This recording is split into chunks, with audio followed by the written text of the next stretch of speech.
Welcome back to Sunday Pickleball action here at the Tweed Heads Pickleball Cup, powered by DUPR. We have men's doubles quarterfinal action between Harrison Brown and Daniel Fogel-Coolidge taking on Ryan Henry and Zach Grabovic. My name is Brendan Lee, and I am joined in the commentary booth by Leona Huynh. Welcome, Leona. Hello, thank you for having me. Ooh.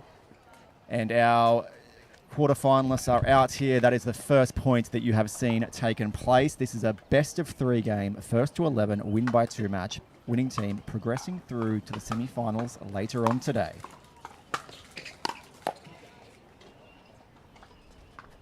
Seeing some big forehands from Henry to start.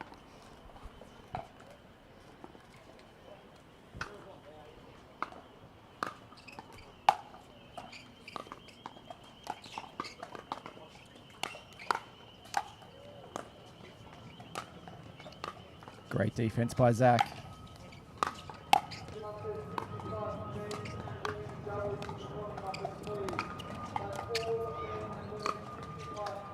What a close one. See that curl Wow. on that ball, Yeah. man? Like, it was coming fast. It was coming, yeah. Just not quite enough. Wind's a bit swirly, so a bit tricky, but great defense.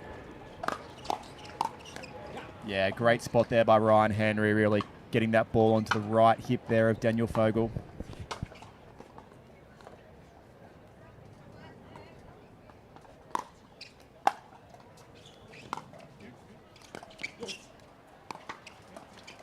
I like that pressure that Zach's coming up, taking a bit more of that court, putting pressure on. As you said at the start, big forehands, but all 4 of these players have a huge presence on the court, right? Like, Yeah, they are that's all right. very tall athletes. Yeah, 100%.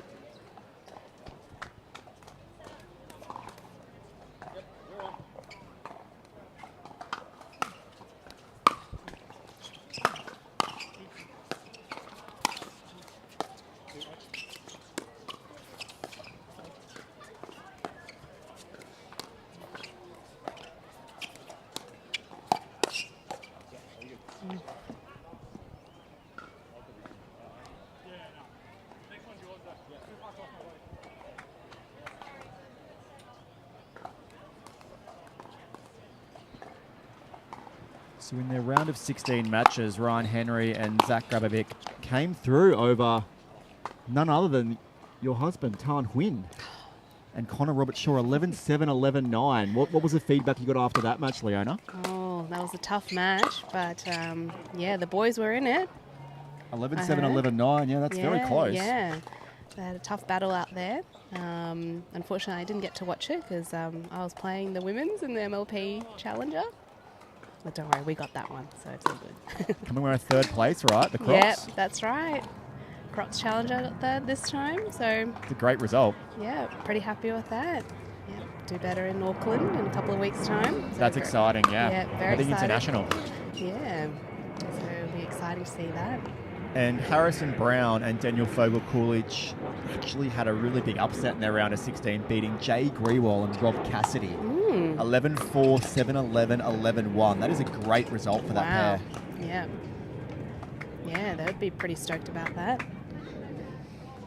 So the boys must be playing really, really well.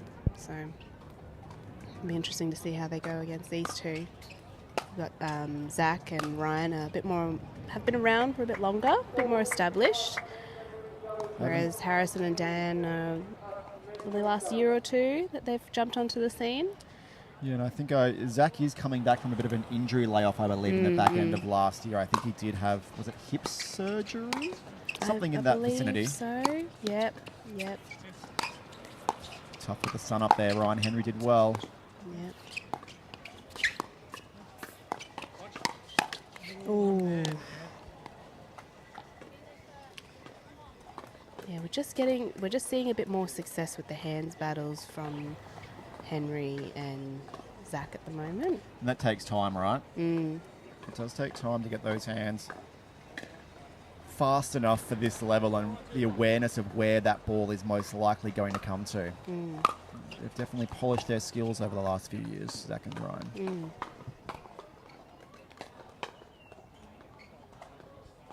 like you were saying earlier on with Zach's injury, he previously, prior to his injury, I'd see him taking a lot more court and a bit more of that aggressive play. I can see that he's hungry for it. He's getting into the aggressive play as well, but certainly not, not as much as last year, which is understandable. So. Yeah, he's definitely been a bit more conservative with his movement, and actually that's definitely understandable. But he's playing beautifully, so... It's not always a bad thing either, especially when he's got someone so capable like Ryan Henry up there, right? Oh, great battle. A great finish there by Harrison. Yeah, definitely. When you've got someone like Ryan, who's very solid, you know, it's okay. It's a good... I think it's a good... They really complement each other. And this would be a first-time pairing. I can't recall any time we've seen Zach and Ryan play together. Yeah, but I don't recall seeing them play together, no. Like we saw Zach playing so much with Tom Evans last year. Yep. The Melbourne Ryan, boys. And Ryan does play with a variety of players, I would say I've seen him play with over the years. All right, so Henry and Grabovic. It's hard to see on TV, but with the sun, it can be so brutal with those overheads. Looks easy to finish, but sometimes... Yes. And that little side breeze as well that we have here today too. Sun and the wind, just those elements really wreaking havoc. But Harrison Brown serving at 1-2-2 here in game one of this men's quarterfinal match.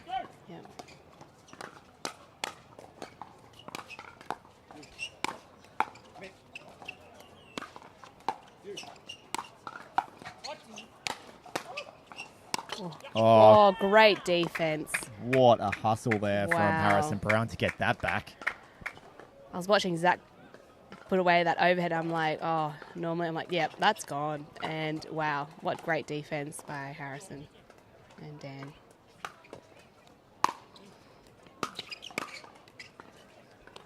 That's so hard. Like, they're doing the right thing with driving middle there, but when you have two forehands and the lefty-righty combo up the other end, that's so dangerous.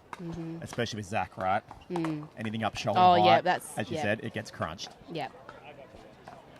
The Punisher. Yes. But here we are, 2-2 on one. Nice and level here early in game one. Yeah. This could go a long way, this game. Yeah. It's got that feeling to it. But they like the nice, easy ones, right? And that's a point on the board right there.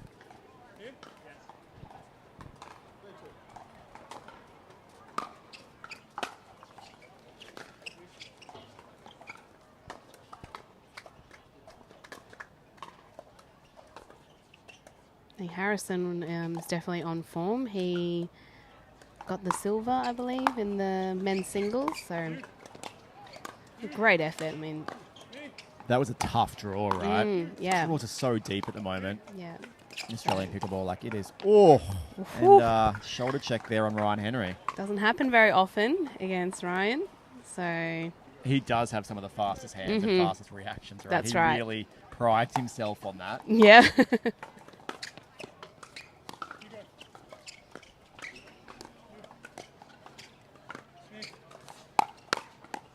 Yeah. Exhibit A. Just right. Yep. Showing them off right there. Dan speeding that ball up the line onto Ryan's backhand, but Ryan was sitting there waiting. And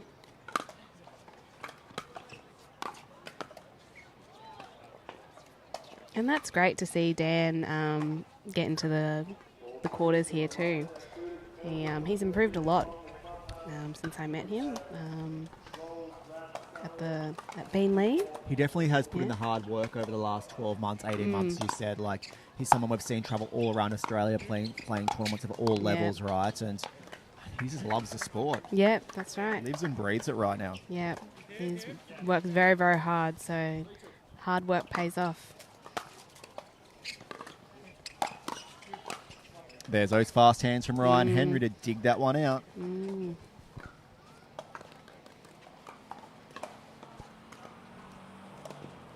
Slight lead now. 4-2. Oh, that net is so unforgiving.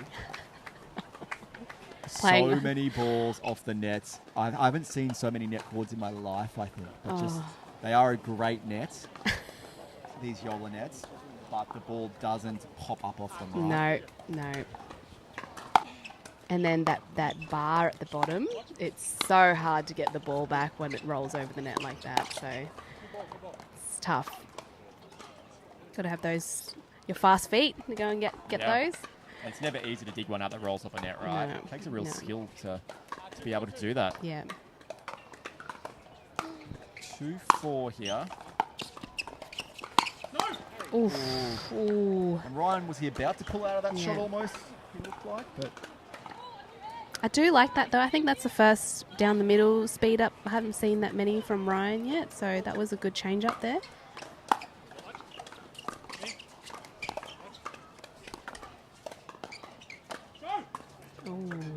Like that shape from Zach, though. He really put some work on that ball, and that was definitely a threatening shot, and I think we might see that one come out again soon.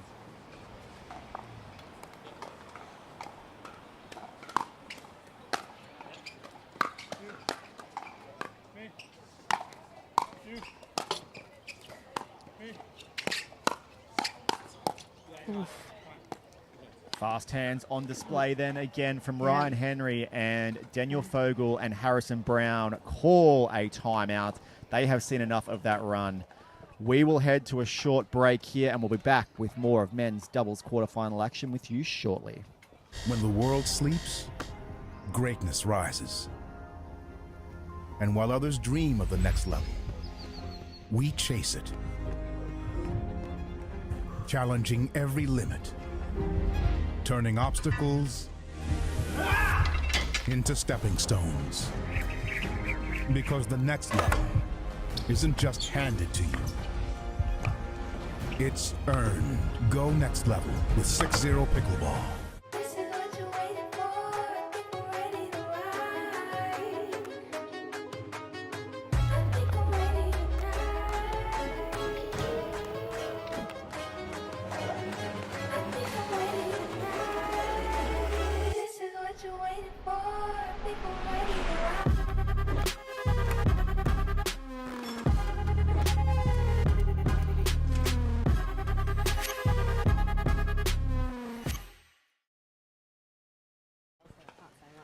Welcome back to the Tweed Heads Pickleball Cup, powered by DUPR. We have men's doubles quarterfinal action out here, and the team of Ryan Henry and Zach Rabovic have opened up a 6-2 lead here in Game 1. My name is Brendan Lee. I am joined in the commentary booth by Leona Gwynn. And we'll see what the team of Harrison Brown and Daniel Fogel Coolidge can do after that timeout called. And that's a good start, Leona. It's a good timeout.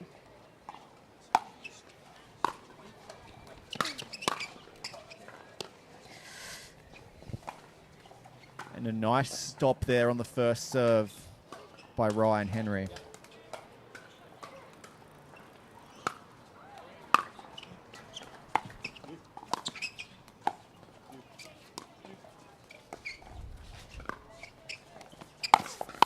Oh, nice ATV to Vance.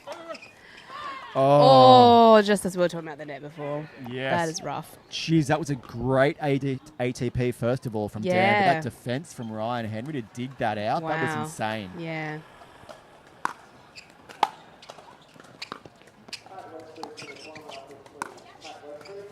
Oh, what a great lead. And that does go long there.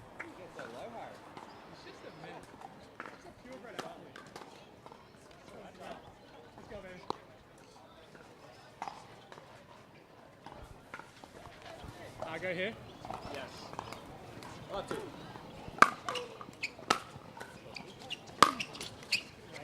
All right, and keeping them scoreless there, that's what they want to see. Wise timeout called, stopping that momentum. That's what they're there for, right, generally speaking?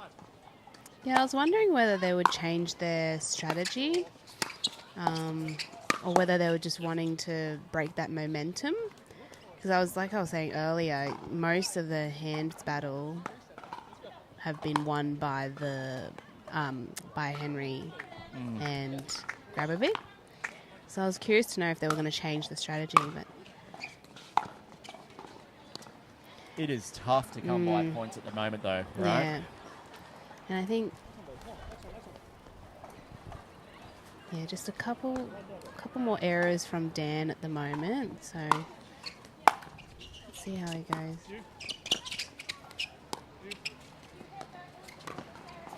Oh, great Ernie Ernie. there, but That's it a great did read. clip the tape and go over Harrison Brown's shoulder. A little bit of luck there Yeah. for Zach Grabovic. Well, that was a great read. The hip must have been feeling okay then, because Yeah, that was yeah. nice and athletic. Yeah. Is that the first Ernie we've seen in this match? We've seen an ATP, and yes, Yeah. that is the first Ernie.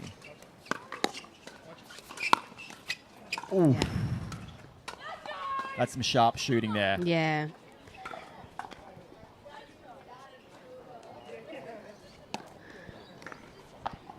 Yeah, just a bit tough on Dan at the moment. I feel like a lot of those speed ups at Dan has been a bit. Yeah. Oh, And okay. here's a change. There's a change. There we go.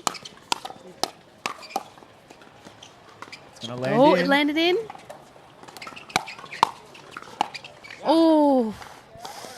How Hard was luck. that defense? Oh, Not that just from defense. Zach and Yeah. getting that ball, but then Ryan to actually counter that last attack there from Dan Fogel. That Yeah.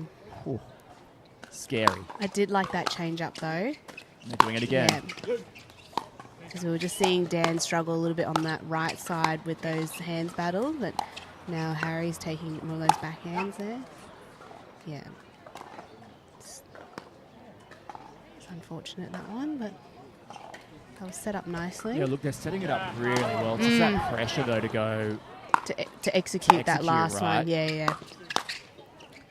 Or not even the last one. I think they know it's not the last one because Zach and Ryan defend Yes, so that's well. right, yeah. Like, Fair, yeah. they know they've got to keep doing it.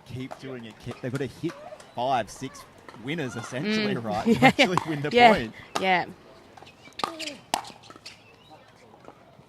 And there we go. Although that was Wow. a arm wrestle at the start of game 1, 11-2. Henry and Grabovic really stamped their authority at the back half of that game.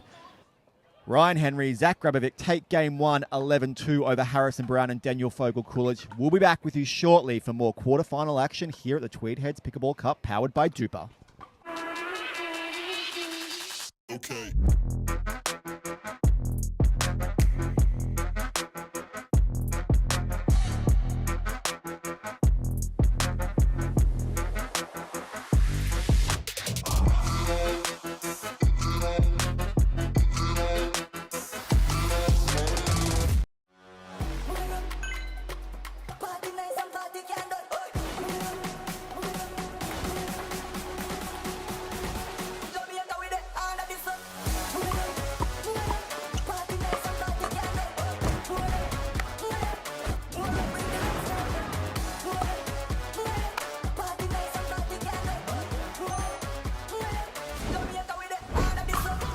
What's your DUPR?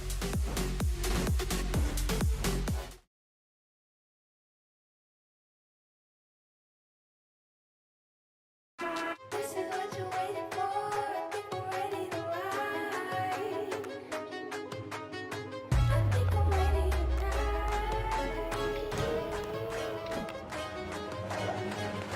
I'm ready tonight.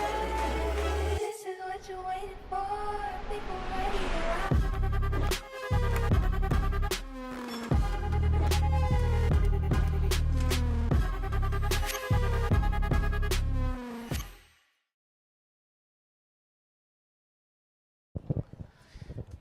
Welcome back to Sunday here at the Tweed Heads Pickleball Cup, powered by DUPR. We have men's doubles quarterfinal action. Ryan Henry and Zach Grabovic closest to camera here, taking on Harrison Brown and Daniel Fogel-Coolidge. Henry and Grabovic grabbed first game, 11-2 after a real tussle there to start that, Leona, but ran away with it in the end.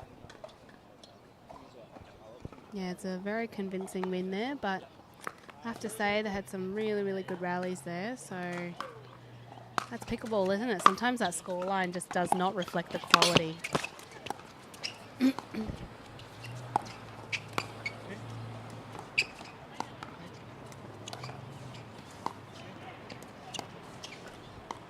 Some really good dinking happening. Ooh. bit too high with that speed up. Yeah, Grabovic was waiting for that, wasn't he? You could see the paddle just hanging out to the right-hand side there, and he was sitting on that speed-up attempt.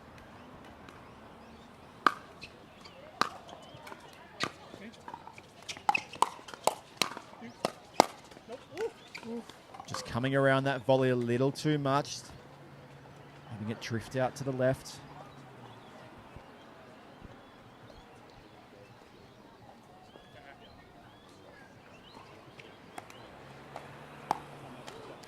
So it looks like Harry and Dan have switched up their positioning. So Dan playing left, starting off with left this time. Yeah. I think Dan was feeling a little bit vulnerable there for the cross-court attacks. I think Grabovic was getting some real success there with speed-ups cross-court. Yeah, Oh. nice. Great play there. Yeah.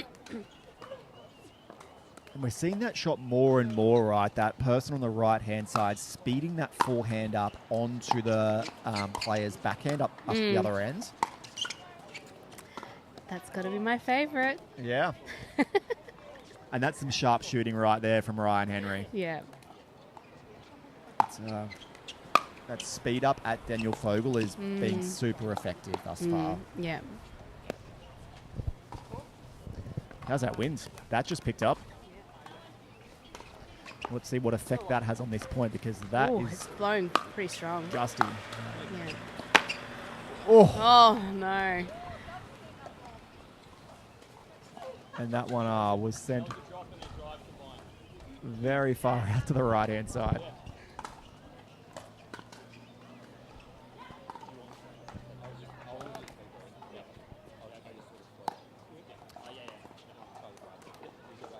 These two, as we said, you know, first time playing together, just still trying to feel like the middle of the court, right? Who's doing what? Because they've both got such great forehands. Like, we've seen Ryan Henry play singles over the years, right? And that forehand, you can hit winners from anywhere with that thing. Yeah. All right, Daniel Fogel bringing it in. 0-1. Oof. Very interesting to see, though, like serving at 0 but stacking, right? Like, they didn't change up the serving order to start the new game. They just decided to stack on it. You don't see that very often, do you? No.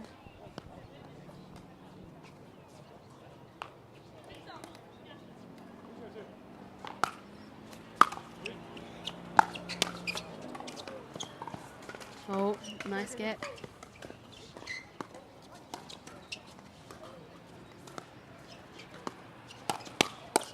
Oh, All right, so it is 0-1 here. The boys did know what they were doing, actually. They weren't on an odd number. We'll give them credit. All right, positive start to game 2 here.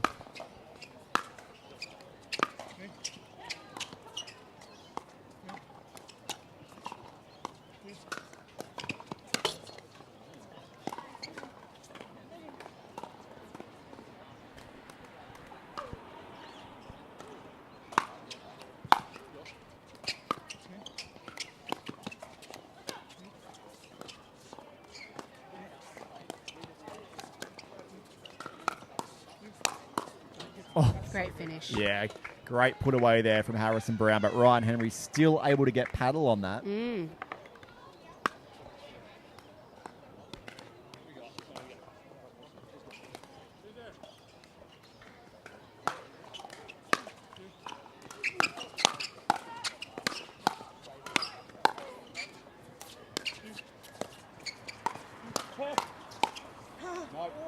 Oh, and Daniel Fogel just pushes that one long.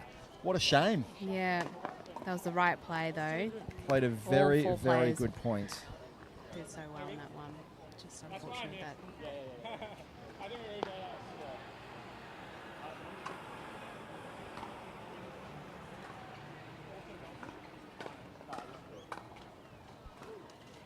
I mean, this one's melted.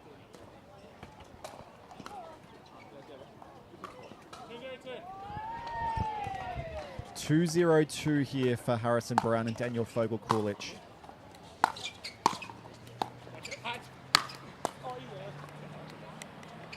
good as Harrison Brown has been on defense and getting those ones back, just not able to get enough paddle on that one. That was crunched. Yeah. Big smash, that one.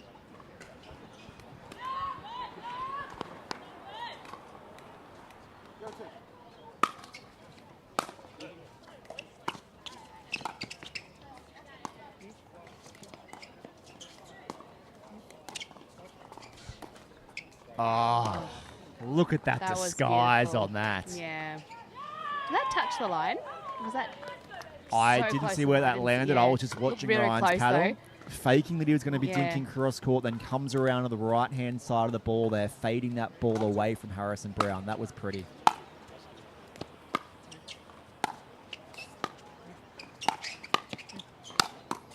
Beautiful. Great backhand there from Dan. Just sitting up a little bit. Mm. And Henry and Grabovic on the board here in game 2.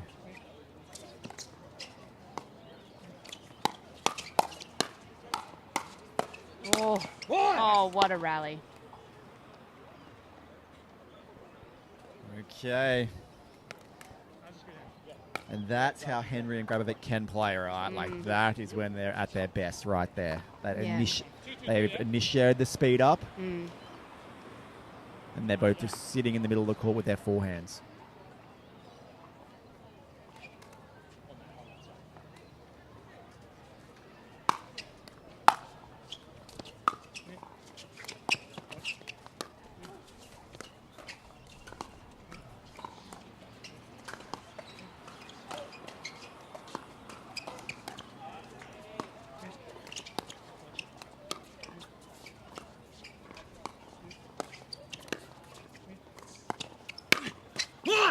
Wow. A great balance there from Zach Grabovic to actually control that backhand. He was really having to stretch out to the right-hand side there with that double-handed backhand and did really well to position that. Really impressed with Harrison Brown, though. Obviously, we saw him playing on the left to start this match, and then I think just due to Dan's comfortability, had to move across to the right, but he's so strong off both sides. Great to see. Yeah. And he's come so far in such a short time. He really burst onto the scene last year at the Australian Pickleball Championships, that run through to the singles final that I remember. Yeah. And I think he actually beat Mitch Hargraves perhaps at the APC last year to get through, and a terrific effort. And now look at him, he's come so far. A big bright future for him.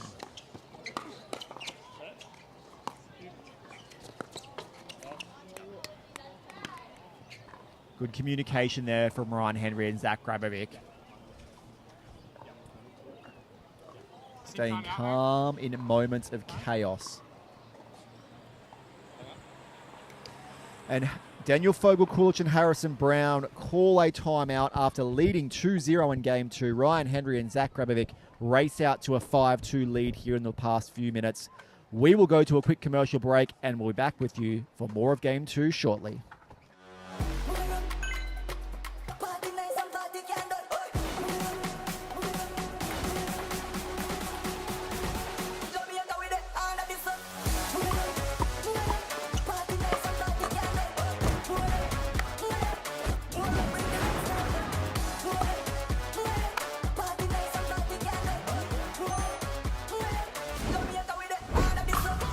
What's your duper?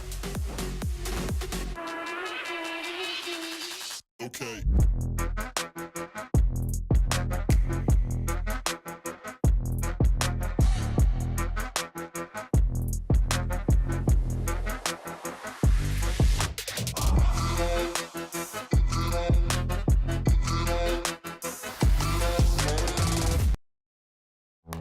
They're not just thinking about only performance, they're thinking about the growth of the game. When I first started, I needed something, and then I needed something different as I got better. And Yola was really great about working with me specifically to help create that for everybody. And as somebody enters this game for the first time, they're gonna go through a huge learning curve. And as they experience the full expression of the sport of pickleball, Yola's there to meet them with the performance and technology. Let's play. Welcome back to Grandstand Court here at the Tweed Heads Pickleball Cup, powered by DUPR. My name is Brendan Lee, joined in the commentary booth by Leona Quinn, and we are watching Ryan Henry and Zach Grabovic taking on Harrison Brown and Daniel Fogel-Coolidge. And for much of this match, it has been all Ryan Henry and Zach Grabovic, Leona.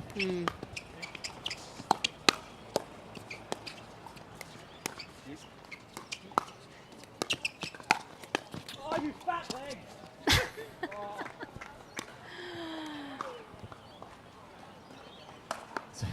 Zach just couldn't get out of the way of that ball to obviously land that one, but Daniel Fogel-Coolidge was dancing around the kitchen up the other end. I'm not sure if you saw that, Leona. Yeah. He must have done well to stay out of that.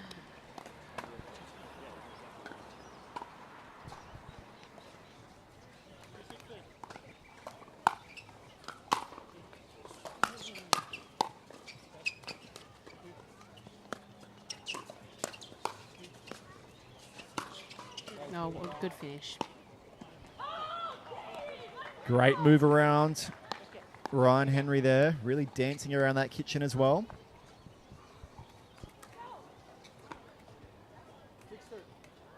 Six, 2 on 1.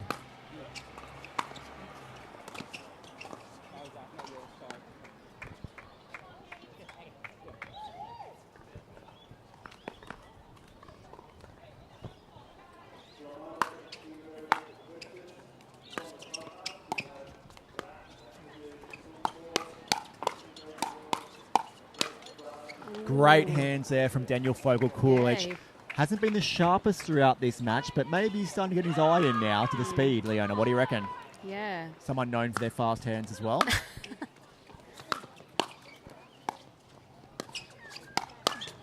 Yeah, definitely I think for Dan that's been a huge improvement for him from when I first met him about a year or two ago. It's been a while. But I think in pickleball that's the hardest, one of the hardest things to pick up, right, in the doubles is the fast hands. Especially I think from if you come from a tennis background, right, with all these boys, these all have big tennis backgrounds. I'm a bit of an anomaly coming from Badminton.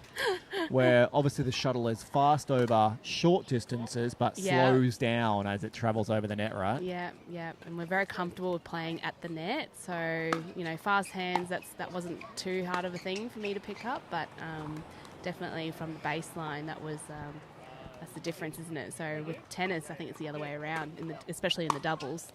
So you've seen so much success with Harrison and his singles.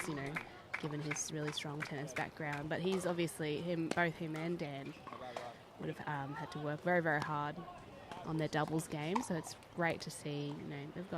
All of these guys have great hands. But yeah, definitely, I think for Dan, if he's able to keep up with that with the boys, I think they would have a bit more success. Because like I was saying before, Zach and Ryan, both of them have very experienced and some of the best hands in this game. And right now we're seeing Harrison Brown and Daniel Fogel-Coolidge go on a fantastic run here after that timeout, Leona. Yeah, it's a good They have timeout. put 3 points on the board here, and we're at 5-6. Yeah. And they're still sticking to that strategy of Dan on the left, so I definitely think that's been more successful for them in this set. Ooh, and that serve just travels long, but what that shows to me is just how versatile Harrison Brown is as a player, right? That ability to start off with going, no, Harry's going to be on the left and be probably more of the offensive player, but then that ability to mix it up and put Harry back on the right just shows what a great athlete he's going to be. And that was some fancy footwork again from Ryan Henry. Yeah. All right. Not to mention, I think Ryan is very versatile too. He can play with anyone and then do so well. Put him anywhere. Anyone, anywhere. That ball has travelled over the fence here, unfortunately, at the Tweed Heads Pickleball Centre. Someone in the park might get a bit of a souvenir there.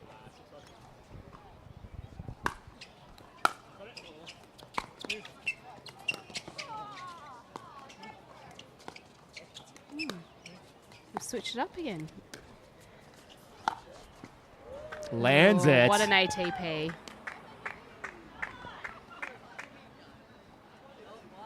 Right in that back left-hand corner there from Daniel Fogel.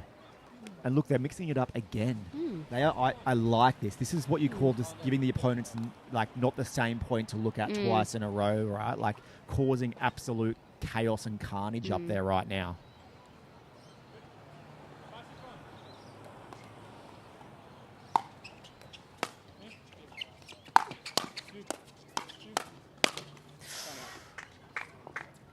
And a timeout called there by Zach Grabovic. That's a great run by Harrison Brown and Daniel Fogel-Coolidge. As the guys go to a timeout, we will go to a short commercial break, and we'll be back with you for more Game 2 action shortly. They're not just thinking about only performance, they're thinking about the growth of the game. When I first started, I needed something, and then I needed something different as I got better. And Yola was really great about working with me specifically to help create that for everybody. And as somebody enters this game for the first time, they're going to go through a huge learning curve. And as they experience the full expression of the sport of pickleball, Yola's there to meet them with the performance and technology. Let's play.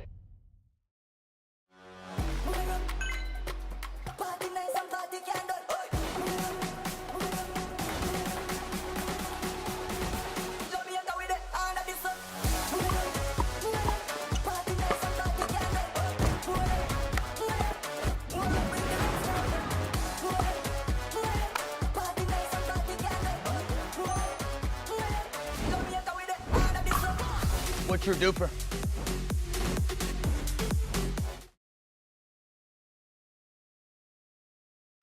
Welcome back to Grandstand Court here at the Tweed Heads Pickleball Cup, powered by DUPR. We have men's doubles quarterfinal action, and Ryan Henry and Zach Grabovic taking on Harrison Brown and Daniel Fogel-Coolidge. And Harrison Brown and Daniel Fogel-Coolidge have leveled things up here in Game 2.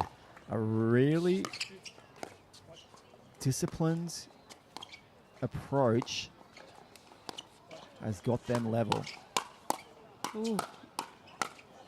Wow. Oh, scary good. My what goodness. A scorpion. He was getting lower and lower. Yep. Like, remember like school discos having to do the limbo? Like that's what I felt Ryan Henry was doing then, right? That's having to get lower and lower and lower. And then he said a beautiful scorpion to finish off with.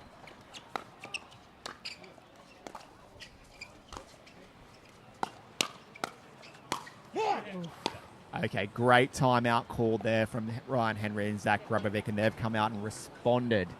And they have the ball back in hand here. This is what they wanted.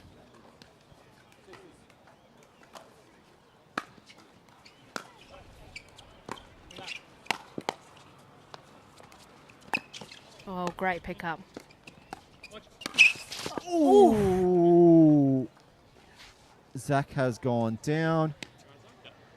He's up though. Okay. I think he may have just slipped on. He didn't collide with the net. Maybe just slipped on the line. But he looks okay.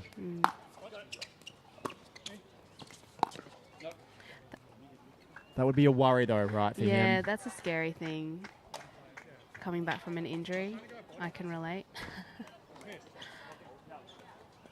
I think Zach went and did his surgery when I did my back last year. Okay. Playing the Gold Coast PPA. Yeah, I did my disc pretty badly, so this is my second tournament in 7 months. So I was out for 7 months, not playing tournaments.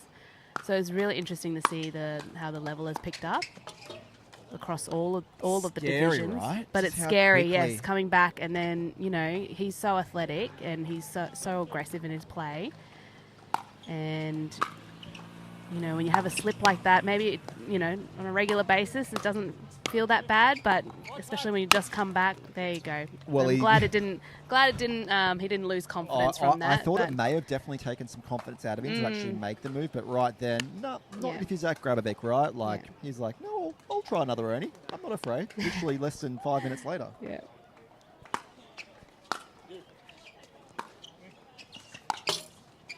Ooh, there we go. Oh, great get. Oh.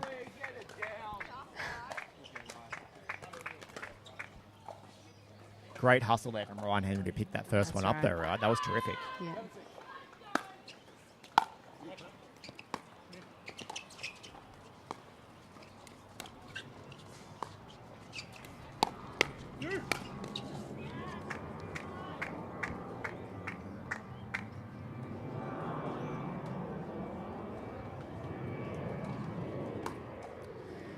Alrighty, 6-7-1 here. Harrison Brown, ball in hand.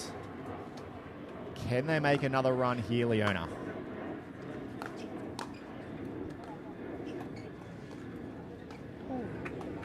There's one. We might see a 3-setter. It's been very hard for the teams to convert the points. We've seen so many side outs. Yes, yeah. Even game one, as we said, like 11-2, but it felt like an 11-9.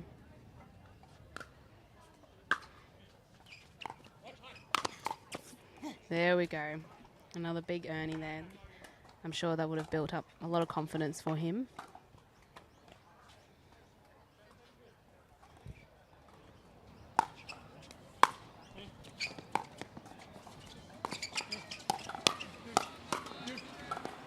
Great reset. Ooh. And no one was home in the middle of the court there. Both kind of looking at each other. Yours? It's a tough one, though. It was but tough. Yeah. It came back much quicker than I expected. Yeah. And it just dipped in, so... All right, 7 apiece here in game 2. Henry and Grabovic took the first, 11-2.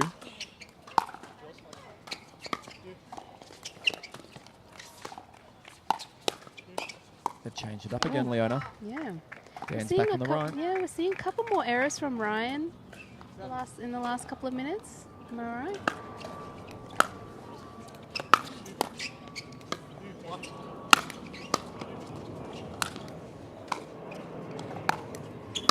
Look at them go. Great defense. Oh.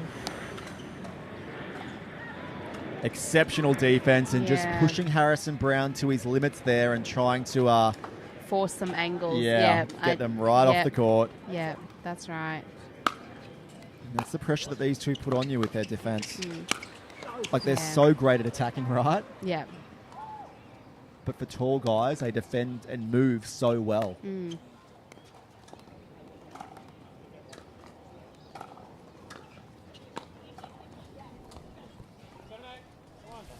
7-8 on 1. And Fogel Kulich is back on the right.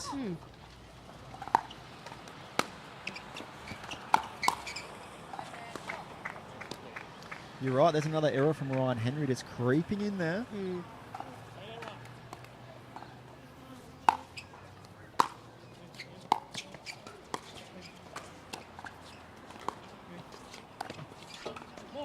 Ooh, would be disappointed with that one.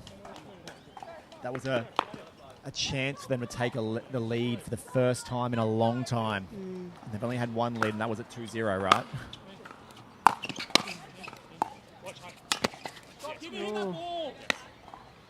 Zach's getting a lot of those earnings there. Yeah, you can't put those dinks up the line like that when you've got a lefty-righty combo. He's going to have to bring those dinks back into the middle of the court a lot more. And a timeout has been called by Harrison Brown and Daniel Fogel-Kulich. We are all leveled up here at 8 apiece in game 2. We'll take a short commercial break, and we'll be back with you shortly. When the world sleeps, greatness rises. And while others dream of the next level, we chase it. Challenging every limit. Turning obstacles into stepping stones. Because the next level isn't just handed to you. It's earned. Go next level with 6-0 Pickleball. This is what you're waiting for. People ready to ride. I think I'm ready tonight. I think I'm ready tonight. This is what you're waiting for. People ready to ride.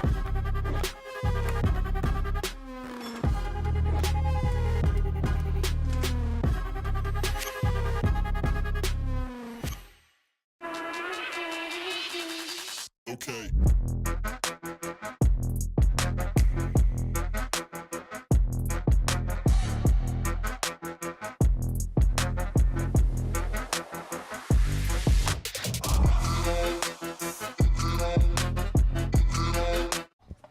Welcome back to Grandstand Court here at the Tweed Heads Pickleball Cup, powered by DUPR.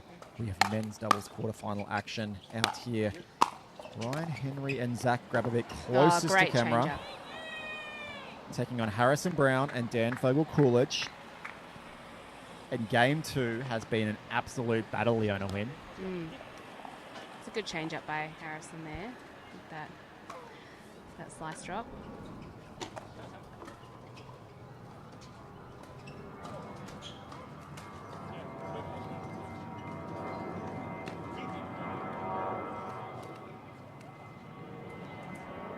Eight on 2 is the score here, deep into game 2.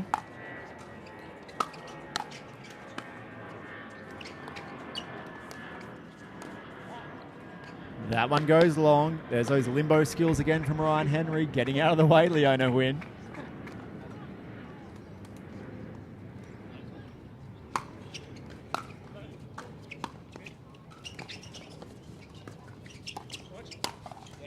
Great finish. Do you reckon that was planned, that little cross? I don't think so, but they didn't even say anything. I just love, they both combine so well. But I like it. It gave Harrison and Daniel something different to look at, right? Yeah, that's right. And like I was saying earlier, Ryan Henry, he just slots in, he can play with anyone and do so well. We have a match point here for Ryan Henry and Zach Grabovic. Ooh. Zach trying to get as low as Ryan was before on those other ones, but not quite able to control that volley. All right, the boys save a match point, 8-10 on 1. He was hungry for that one, that last point, but great defense. Oh, what a big point. Wow, that was a fun point. That had everything.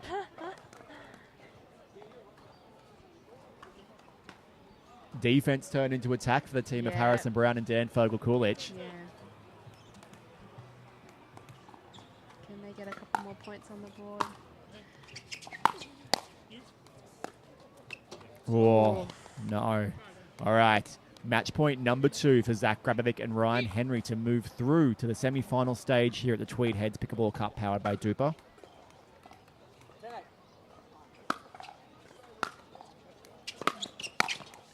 And there it is. Daniel Fogel-Coolidge puts that volley into the net. Ryan Henry and Zach Grabovic take the match 11-2, 11-8. Leona Quinn, thank you very much for joining me here in the commentary booth, and hopefully we see you back here at some stage soon. Oh, thank you.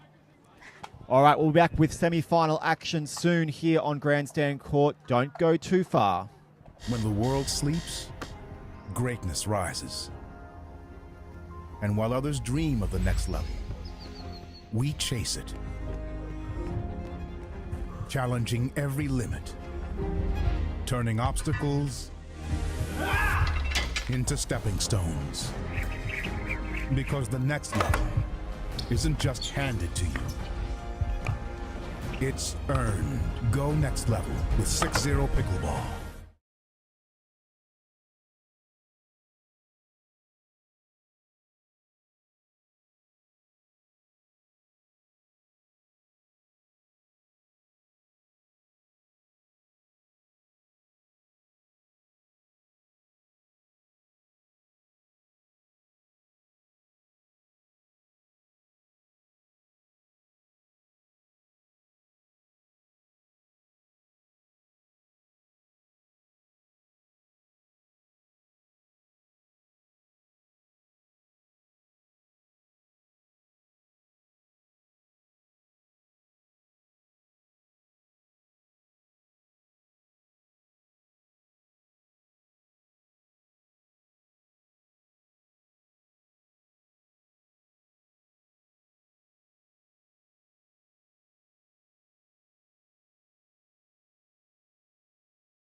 When the world sleeps, greatness rises.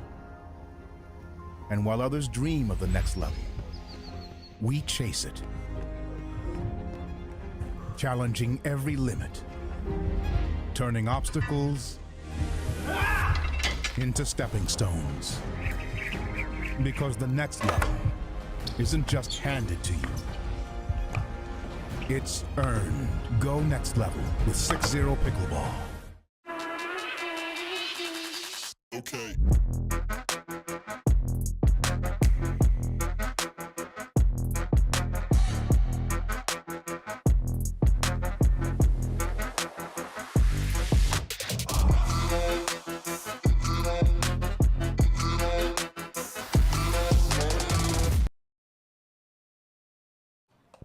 Welcome back, ladies and gentlemen, to the Grandstand Court here at the PPA Pickleball Tour Australia Tweed Heads. We're here at Voyager Tennis Centre at Tweed Heads, Northern New South Wales. My name is Jeanette Ward. Sitting next to me is Brendan Lee. Hiya, Brendan. Jeanette, great to be here alongside you for this this men's doubles semi-final action. Amen. Perfect. And closest to the camera, we have the combination of Kenta Miyoshi and Jack Wong. Jack Wong. And there you go. First points off the bag, off the board. Point to Miyoshi and Wong. Wong. Sorry, I've just got to get my head back into PPA land. I've done an MLP this morning. 102. Yeah, it's a very exciting duo, the team of Jack Wong and Kenta Miyoshi. A huge win in their quarterfinal, coming through over the highly fancied Mitch Hargraves and Lucas Pascoe. Yeah, that was a huge win for the boys. 11-8, 11-4.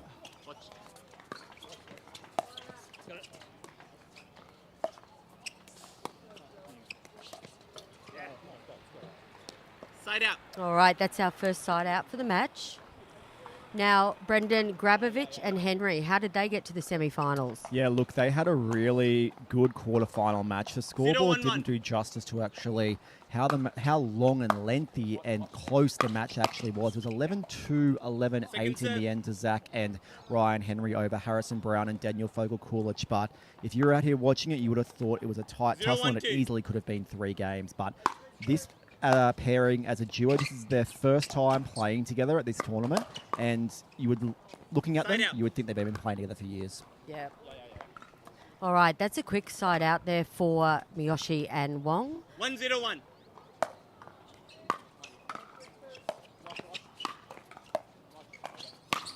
Oh, boom goes Zach Second serve. Grabovich. What a big man. Loads of court to cover there. Yeah, if it's up high, you just kind of want to get out of the 1-0-2. way, right? Because that has some serious power on it.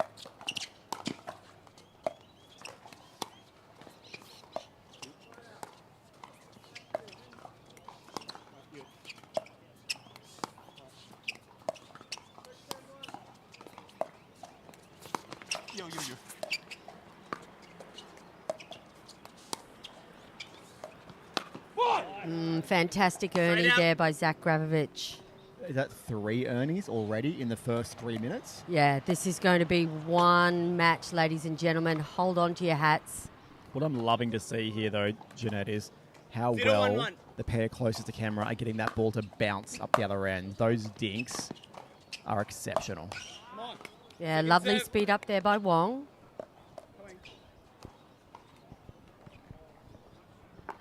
0-1-2.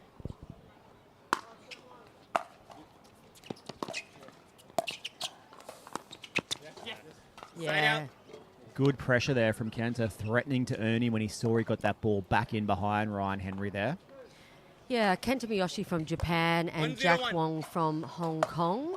Potentially they've played a few tournaments together now. Oh, speaking of pressure, My Second goodness. serve. We've seen more Ernies than we've seen dinks. so far, yes. I wish I was that athletic, right? 102. Quite a low-scoring match so far.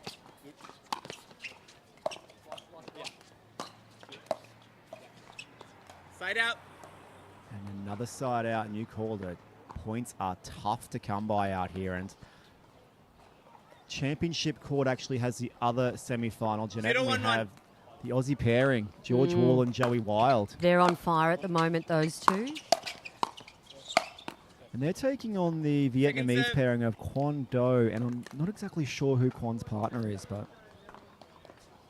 And that actually might be game one already done over there. Yes. I believe it is Trong. Now, he took out the singles, got silver medal in the singles in the PPA Vietnam tournament. Okay. 1-1-2. Right, 1-1-2. It's great to see him over here in Australia then. Yeah, absolutely. The Vietnamese players are definitely getting around these days, travelling a lot. Pickleball in Vietnam is just exploding at the moment. It was so fun being over there last year, right? And just seeing that explosion just starting to kick off, right? Yeah.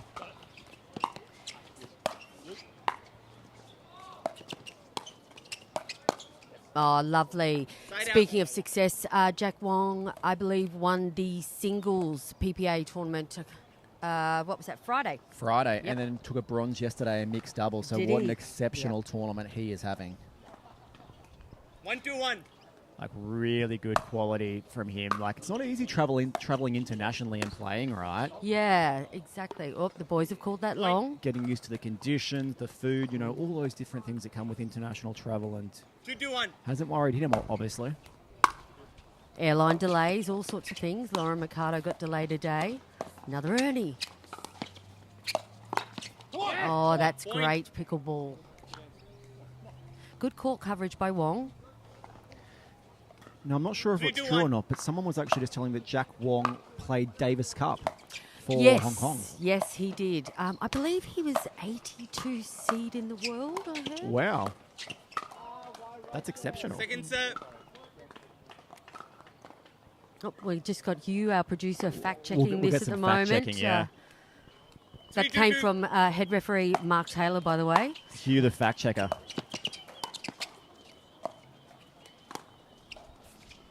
What was Wong's highest ATP ranking? Oh, that was really good defence by Kenta there, but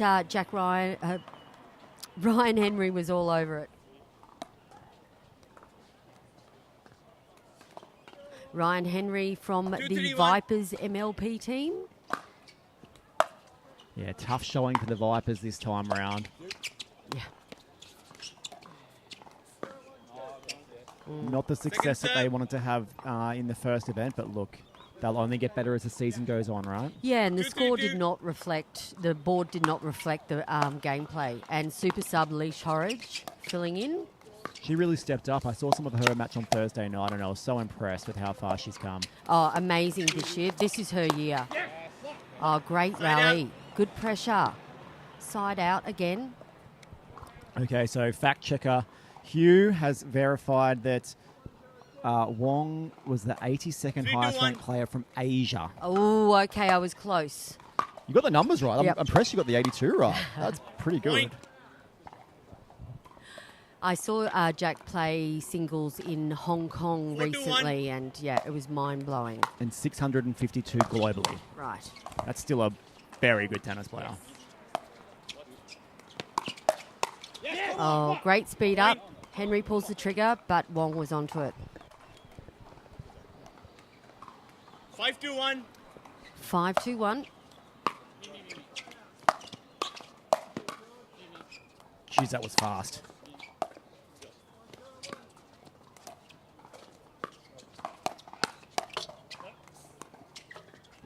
Point. Nice. Impressive. Yes, I'm really impressed. It takes a lot to get 6-2-1. past Gravovich and Henry, that's for sure.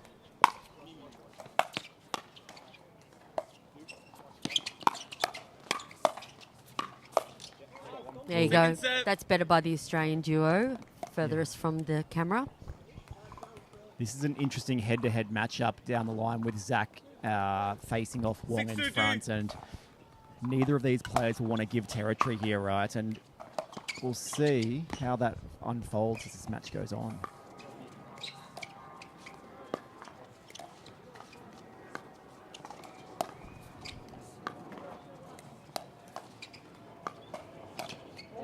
Oh, Zach just sitting that ball up a little bit, and Kenta reaching in, but could not control that ball. 2-6-1. So a reminder, the semi-final matchup is a best of 3 games, first to 11, win by 2. Point. So a long way to go in this match. Don't let this 6-2 scoreline fool you out there if you're watching from home. We might be out here a 3-6-1. while. Lucky us, I say. This is going to be a great match. Great defense from Zach there.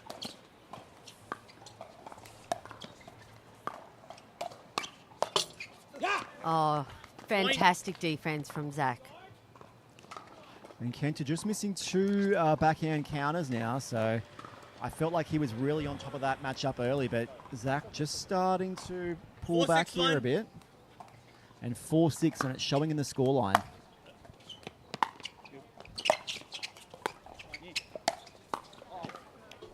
Second serve. Interesting there. Zach caught on the back foot. This caused the unforced error. 4-6-2.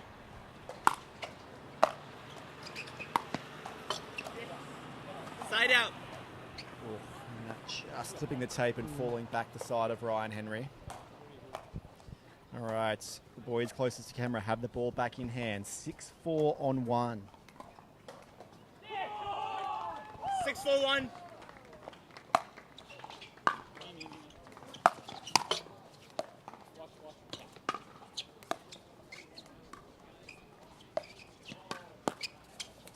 What a get by Miyoshi.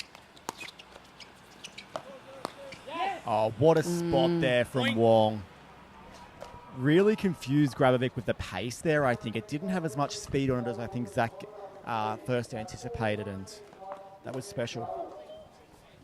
How fantastic for the PPA Tour that we have the 7-4-1. internationals coming here, giving the Australian gentlemen on the other side of the court just a different taste to a style of pickleball, Brendan. That's right, and it is so Second different, serve. right? And you've been around plenty of countries in pickleball as well with travelling, and the style of play is so different as we travel around the world. And great for the 2 Asian lads as well to be able to experience Australian-style pickleball. Yeah, definitely picked a good time of the year to come here too, right? Not too hot, not too cold yet. Not that it ever gets 7-4-2. cold in like on the north coast of New South Wales.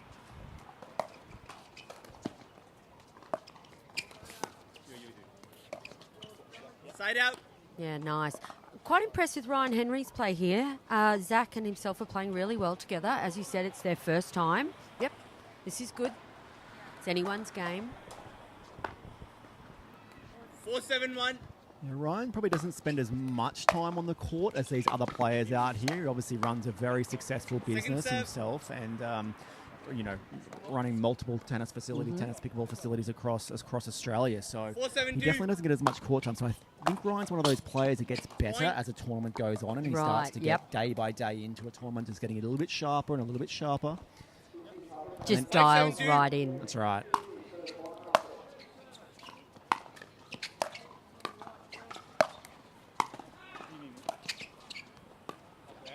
Yeah, out. nice. Change of pace again. Seems to be working, Brendan. Well, for such tall athletes, Ryan Henry and Zach Grabovic defend so well as well from the back of the court. So 7-5-1. they've got great ground stroke. They can defend and throw lobs up. So I think that change of pace is actually wise at times. Not just giving them hard ground strokes every time.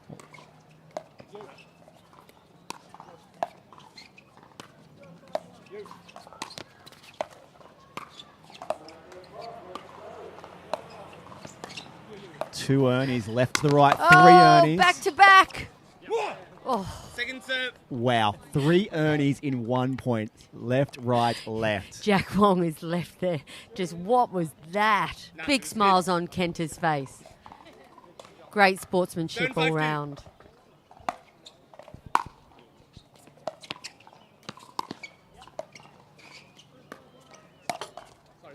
Ooh, off the tape there. I'm just tagging Ryan Henry. It's tough. That's a tough Yep. break for the Aussie boys. 8-5-2. Oh, lovely ride at the body there of Ryan Henry. Great drive by Kenta. You're 5, right? Oh, the boys are just... Zach, Yes, they're fine. referee Sumi Rapal, just fixing them up. They're an odd number. They're on 5, so I'm in. that means Zach should be on the left. 952. Or miscommunication. Oh, still went over. Lands it.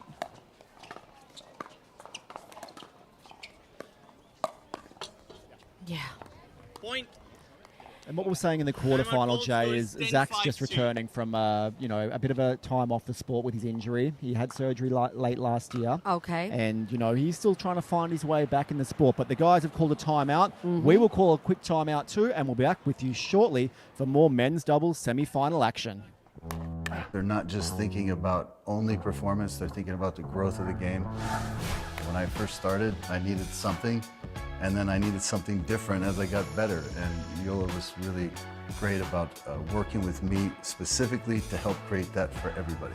And as somebody enters this game for the first time, they're going to go through a huge learning curve. And as they experience the full expression of the sport of pickleball, Yola's there to meet them with the performance and technology.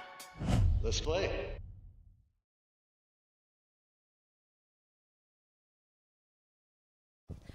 Welcome back, ladies and gentlemen. We are at Voyager, Tweed, Northern New South Wales, PPA Pickleball Tour, semi-final, men's actions. We're back to it, 10-5-2. Oh, too quick. There you go. Game 1 goes to the duo of Miyoshi and Wong. They were unstoppable, Brendan, in that one.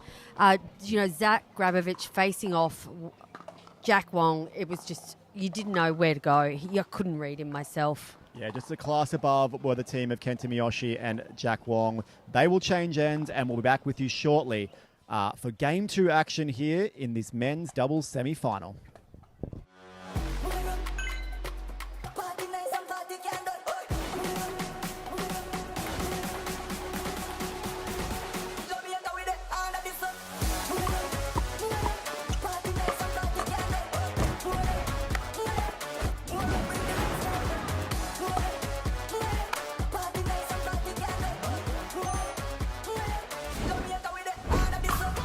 What's your DUPR? Okay.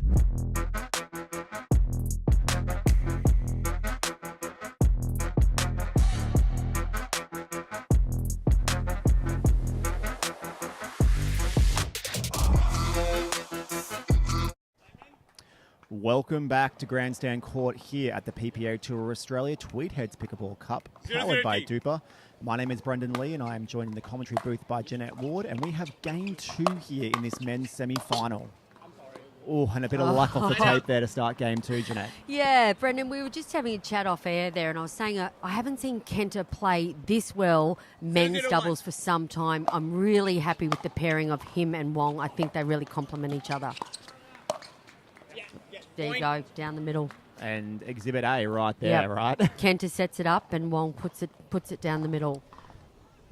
And we saw Kenta obviously have terrific singles results at Vietnam 1-0-1. first and foremost last year. He had played a memorable semi-final there, going down in it. But that's the first glimpse we got of Kenta last year, really, and he's come a long way since then. And doubles play does take a lot more time than singles to hone those skills, right? So, but what we're seeing now is terrific. ATP attempt. Second serve. Great ATP there from Zach. He's a bit of an ATP specialist as well, isn't he? Just a specialist all around, right? Ernie's ATP. Side out. All right, Wong would definitely be disappointed with that third. Yep, you can see him shaking his head there. 0-1-1.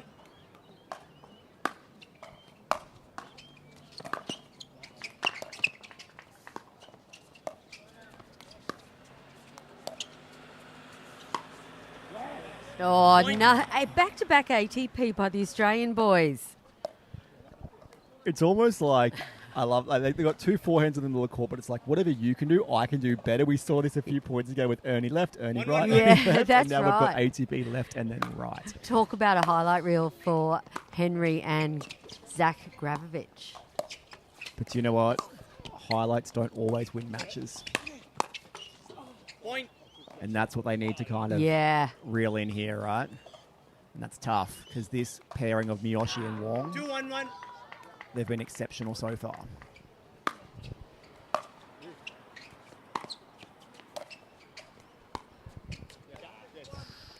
Interesting. break. Second serve. And there's that slow ball by Jack Wong. 2-1-2. It's definitely causing some trouble up this end.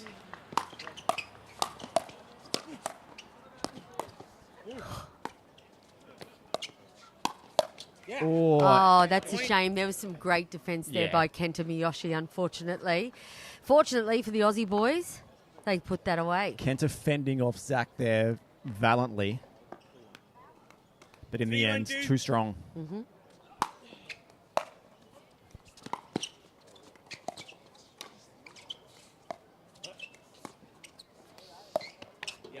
Point.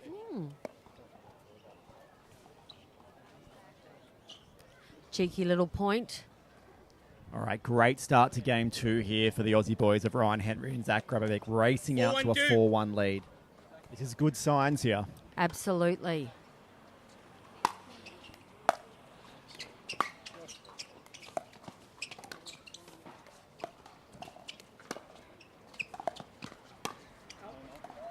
Side Oh, out. what a leave. Just drifting along there. The Aussie boys, they know they've got a 1-4-1. chance here. Just need to dig deep. Oh, and Zach probably should have left that ball, I think, Jay. I think the Yep. wind was definitely going to take that long. Sometimes, though, when you're so dialed in and you want that ball so badly, it's hard to pull that paddle out of the way. 2-4-1.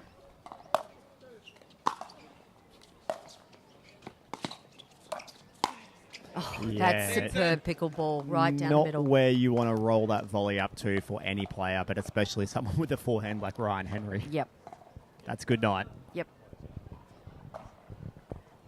2-4-2.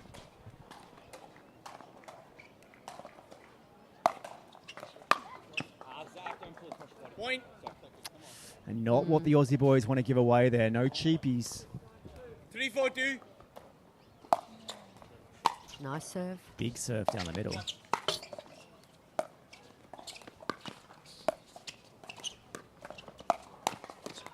Oh, that was Side out. interesting. I could definitely see from my angle that Zach could see Jack Wong's paddle down a little bit low there. Jack didn't look like he was ready to receive that ball at all. 4-3-1. Zach saw it and just took the opportunity.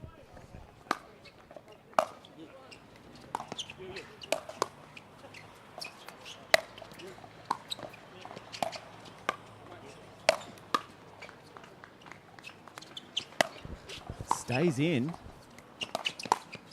Ah, terrific from Ryan Henry and yes. Zach Grabovic there. That was all about Wong up that end.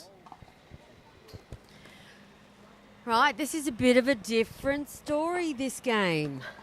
5-3-1. Right now, definitely less unforced errors on the end of the Aussie boys.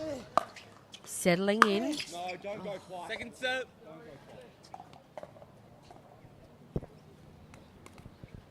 Five, 3-2.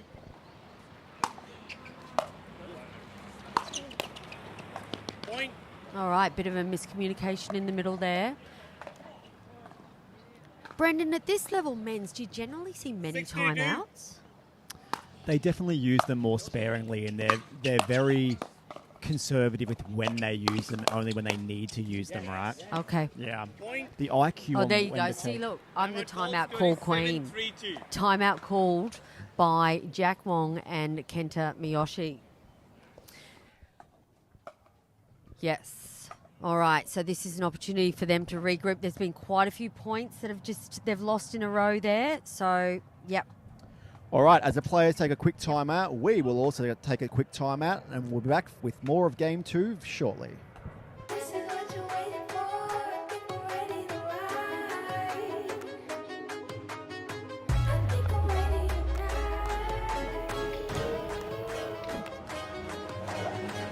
think I'm ready tonight. This is what you're waiting for. I think I'm ready to ride.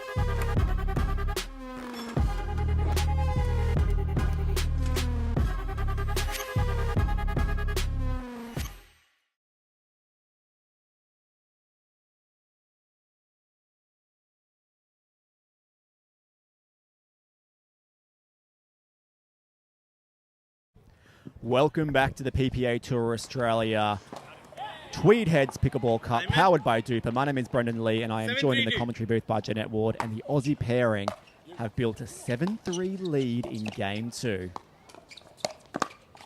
Side out. Okay, effective side out for Wong and Miyoshi.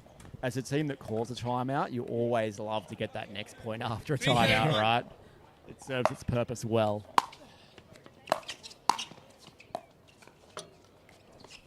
Oh, that is tough. Yep, miscommunication. 2 quick points for the Hong Kong and 4-7-1. Japanese duo.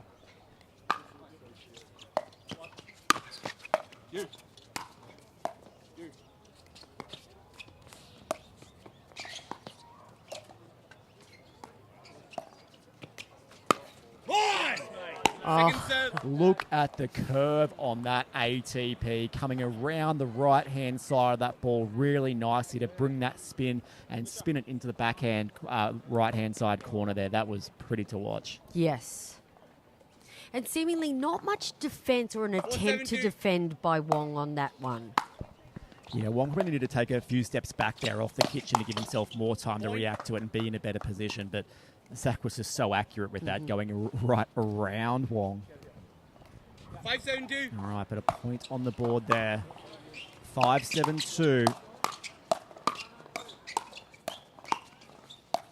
Fast hands. Oh, what a point. Side out. That was big from Zach Grabovic. Yeah. As soon as he saw that opportunity, Jay, he was in. Yep. Yes. Kenta held his own, just relentless, coming back at him. Ball pops up. Zach Grabovic jumps in there and puts it 7-5-1. away.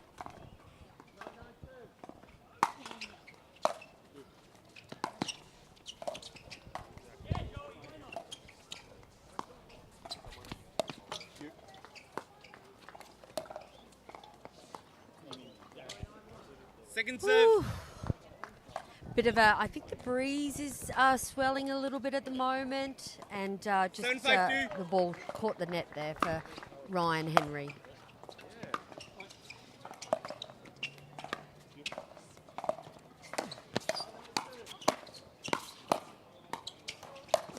Oh, messy, but they got there in the end, Brendan. Yeah, great read on the play there from Jack Wong. You see him there absorbing that counter, and then as soon as he saw that next ball up, he was on that high forehand. Special.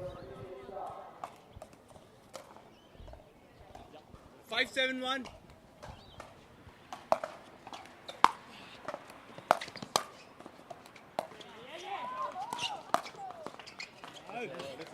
Point. Yeah, nice read by Kenta.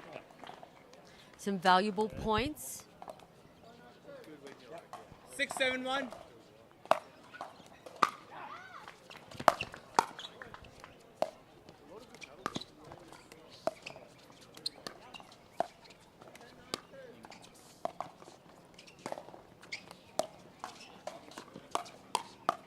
Oh, nice work by Ryan serve. Henry.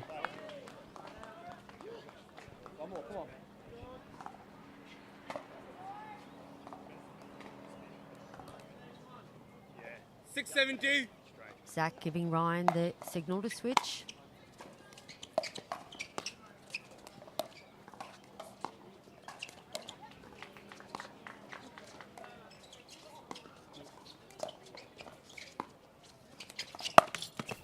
Not quite there. We had a good look at that from our angle, didn't we, Jay? And Yeah. Jack just had to move a little bit more wider and let that ball drop a little bit lower then, but that's a Yep. tough one to lose on. Yeah, it wasn't the right ball. Yep, and it's a side out. 7-6-1. 7-6-1. The Australian duo get the ball back. Yeah. Kenta has to be watching that. He can't sit the ball up that high to Ryan Henry, who's sitting back deep, because Zach is, his forehand's in the middle. He is always going to pounce on that. Jay. Yeah, absolutely. I was just thinking the same thing. Sometimes when you're playing, you've just got to remind yourself there's a lefty 8-6-1. on the other side, and his forehand's going to fly through the air and put Second the ball serve. away. Oh, that serve goes long. 8-6-2.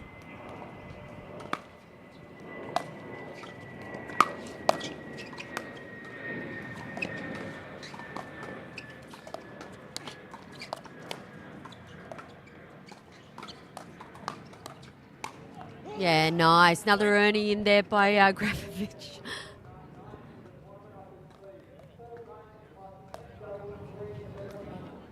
Now, This match is yeah. chaotic in such a good way, Jay. There is just so much movement left to right, over the kitchen, you know, around the net post. Just everything's 9-6-2. happening.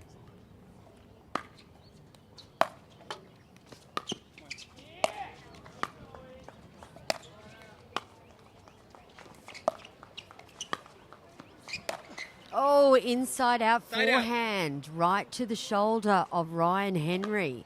Causes a side out. Important side out for Miyoshi and Wong. 6-9-1. All right, ball back in hand. 6-9 on 1. Can they make a move now? And another Second third serve. miss there.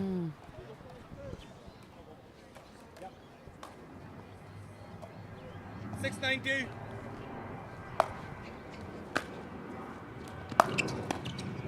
Point.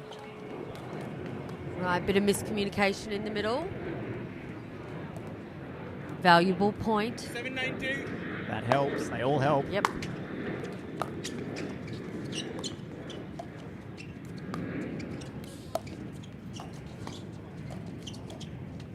Yes. Yeah, Point. there you go. So disciplined by Wong there. Timeout called. Score is 8-9-2. And a timeout has been called at 8-9-2 here in Game 2 of this men's semi-final match here. We will go to a quick timeout as well, and we'll be back for the remainder of Game 2 shortly. When the world sleeps, greatness rises. And while others dream of the next level, we chase it. Challenging every limit. Turning obstacles into stepping stones. Because the next level isn't just handed to you. It's earned. Go next level with 6-0 Pickleball.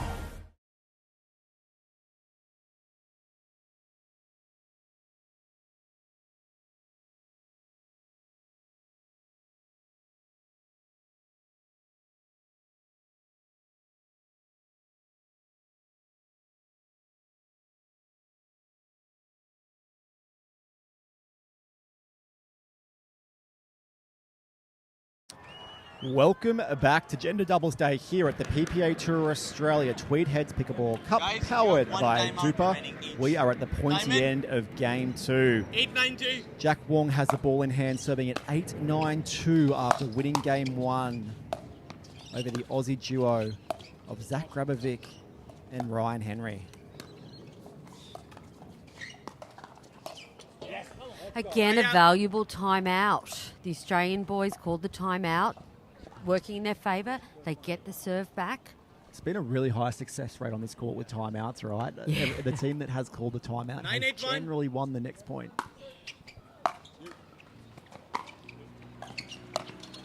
Good pressure Point. by Zach. Then you saw that little step to the centre of the court, just enough to put off Jack Wong. And here's game points here in 10-8-1. Game 2.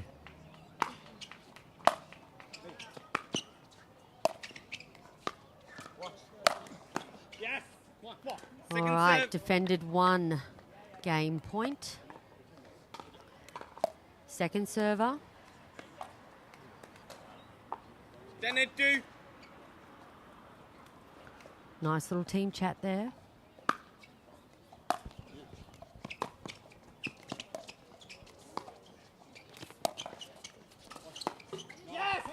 Side out. All right, they fight off 2 game points there, Jay. Miyoshi and Wong are absolutely fired up in the far end of the court. They've got some work to do, though. 8-10 on 1. 8-10-1.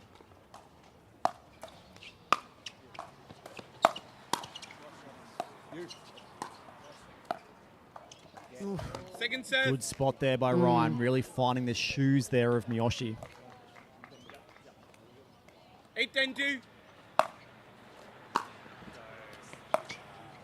Oh, there Side you out. go. Grabovich and Henry really holding their calm, cool and collected. Get the side out. Another opportunity again for them to get this game. 10-8-1.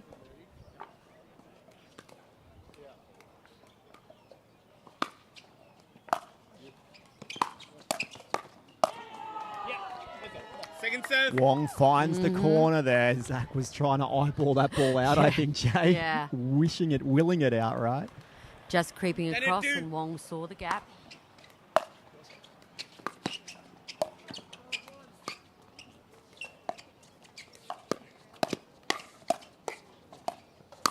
Uh-oh. Oh, we are going to 3 games, Brendan. That's a great effort there in game 2 by the Aussie pairing of Zach Grabovic and Ryan Henry. They take game 2, 11-8 over Kenta Miyoshi and Jack Wong. We will go to a quick commercial break and we'll be back with game 3 shortly.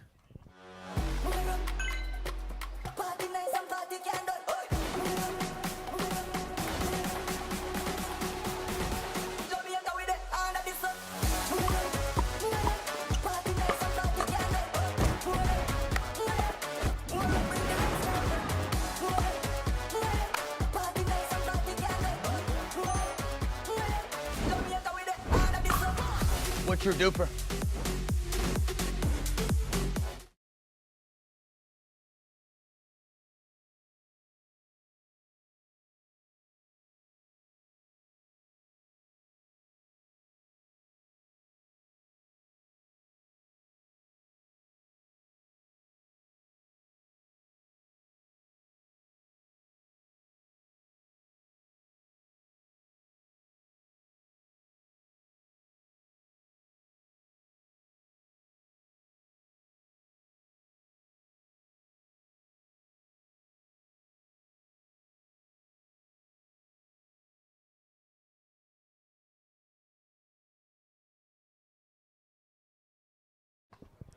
Welcome back to Grandstand Court here at the PPA Tour Australia Tweed Heads Pickleball Cup powered by DUPR.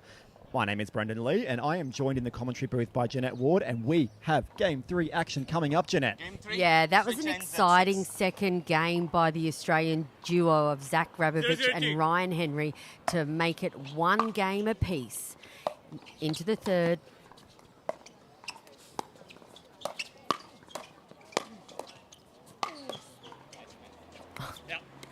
All balls called up. Now, speaking of thirds, on the championship court, guess what's happening over there, Brendan? Ooh, is it a game 3 as well, Jeanette? It is a game 3 indeed. We have the Vietnamese duo versus the Australian boys, 1 apiece over there. So, imagine what these gold medal matches and bronze medal matches, the quality of pickleball we'll see this afternoon. Could we get an All-Australian final? Interesting. I know the Aussie fans at home will definitely be wanting that, Yep. Jay. Side out. All right, quick side out. 0-0-1.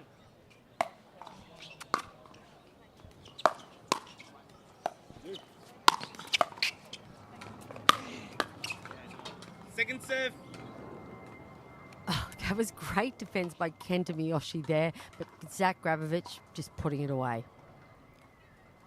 0-0-2.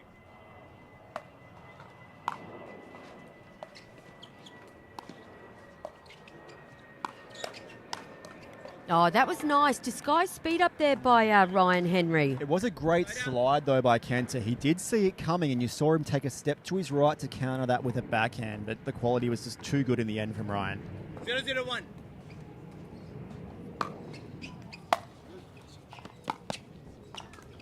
Second serve. Points are tough to come by, Jay. Yep. And a bit of a wind adjustment for 0-0-2. both teams as well.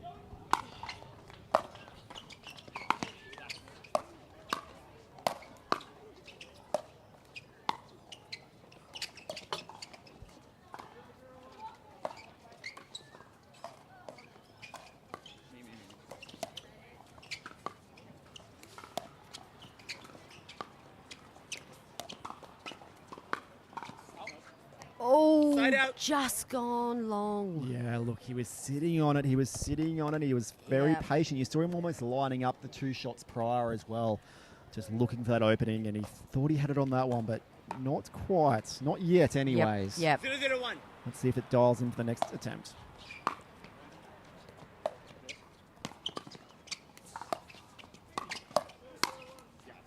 Yeah, Second nice serve. setup by Zach there, and Ryan was able to put it away. 0-0-2.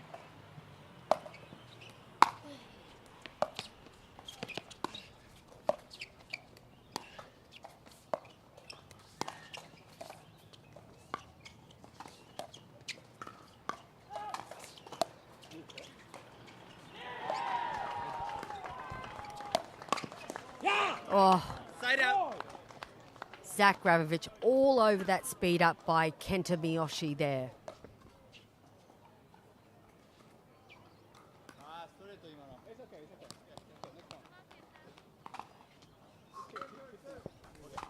Zero, zero, one.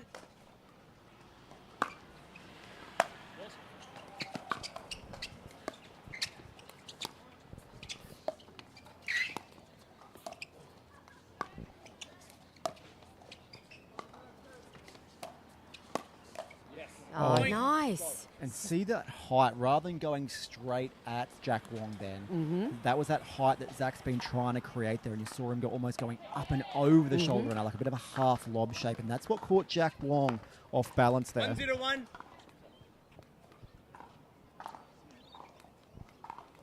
I like that change up.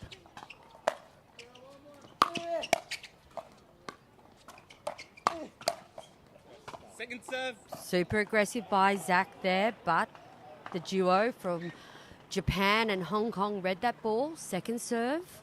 Standing tall, standing strong they were. 102.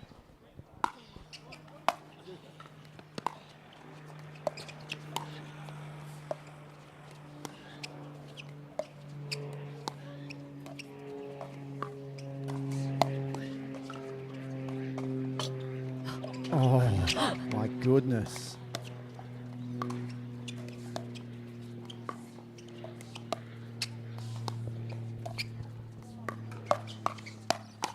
Oh, what a rally. What a point. Wow, that was so lucky in the end. That lob literally could have sat on the tape, I think, Jay. This is going to be a long match, ladies and gentlemen at home. Get yourself a cup of tea, a 0-1-1. cup of coffee. We could be here for some time.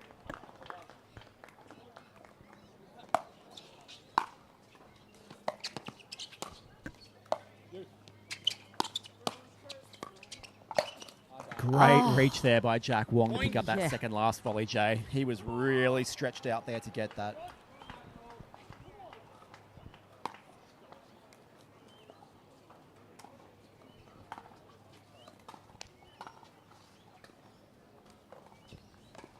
One, one, one.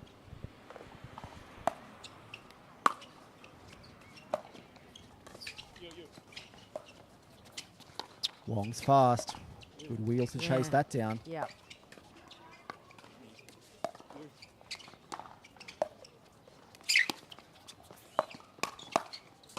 Oh, so good. serve. And it is so risky to speed up through the middle of the court there, like what Jack Wong was doing. You have got two forehands in the middle of the court. Yep. Zach was slightly sitting off the kitchen there, almost waiting for that 1-1-2. speed up. And in the end, too good by Grabovic.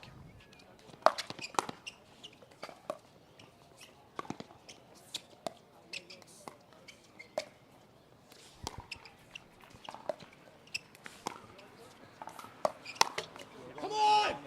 Point.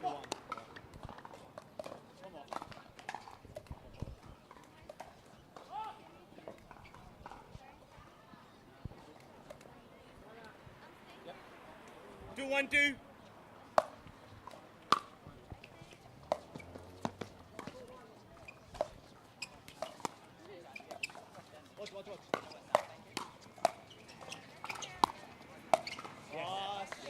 Oh, that was down. well defended. The ATP was well defended by Wong there, but unfortunately, Kenta just caught up. Yeah, great spot there by Ryan Henry. High on the body there of Kenta around hip height when he's so far back. That's tough to make. 1-2-1. Gee, it's a low-scoring third game, Brendan. Points are tough to come by out here in semi-finals. And you'd expect that, right? The quality of yeah. all four players on the court. Yeah, sorry, Brendan. I can really feel the energy of Grabovich and Henry picking up here. They're really dialed in at the moment. 2-2-1. Yeah, if anyone feels a little bit flat out there, dare I say it, I think it's Jack Wong. And maybe it's the telltale signs of a big couple of days for him too. Second serve. Or maybe that's just his personality Yep. too, and the way he 2-2-2. expresses himself out there. Very conservative with his approach. Doesn't give away too much, does he? No.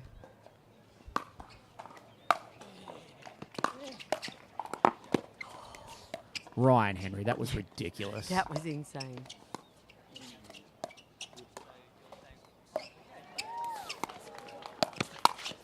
Yes.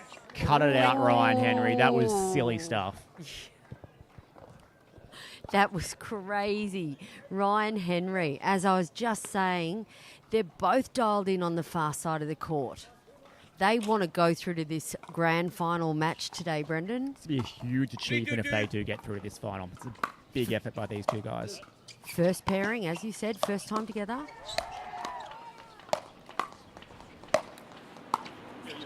Look at this defense. Oh. I think Zach's just cursing himself there. I think he knows that Ryan was in a better position to defend that one than he was. That's your righty-lefty challenge sometime, 2, 3, 1. isn't it? And especially when you're both so good at your forehand. But generally in that situation as well, you need to be aware of where your partner is. And if they're behind you, they actually have more time to react to get that one back right. But it's in the heat of the moment, Yep. It's hard to obviously be working out all those different things.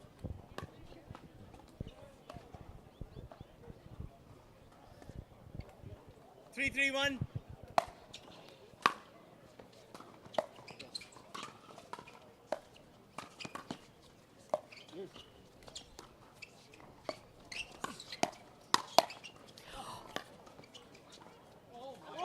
Did I just see that with my own eyes? Oh my, Kenta Miyoshi, what amazing defense. Huge smile on his face.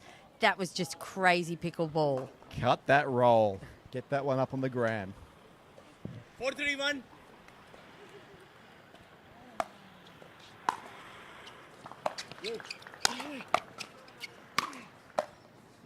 Yeah, solid. Second Relentless power there.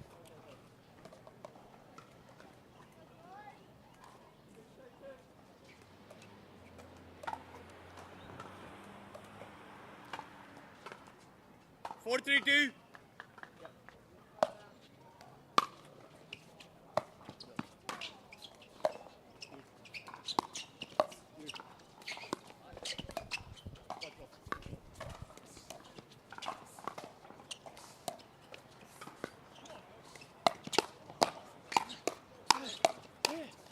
Oh, Ryan Timeout. Henry, he is a superstar out there today. Yeah, he's definitely stepped up in the last 5 to 10 minutes, Jay. If anyone's seen the ball like a watermelon right now, it is Ryan Henry.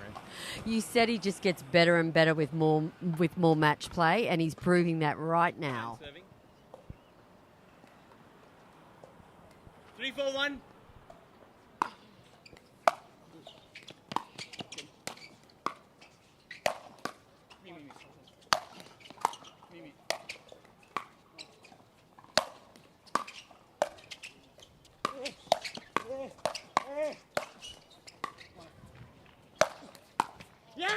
Second serve. Scary good from Miyoshi and Wong there. That was relentless. Zach was trying to come in on the offense, and he soon had to retreat there, Jay, because he was in trouble up there. 3, 4, 2. Looks like we've got a timeout call, Brendan. That is a timeout called. The players will go down, have a drink, and reassess, and we'll be back for more Game 3 action shortly.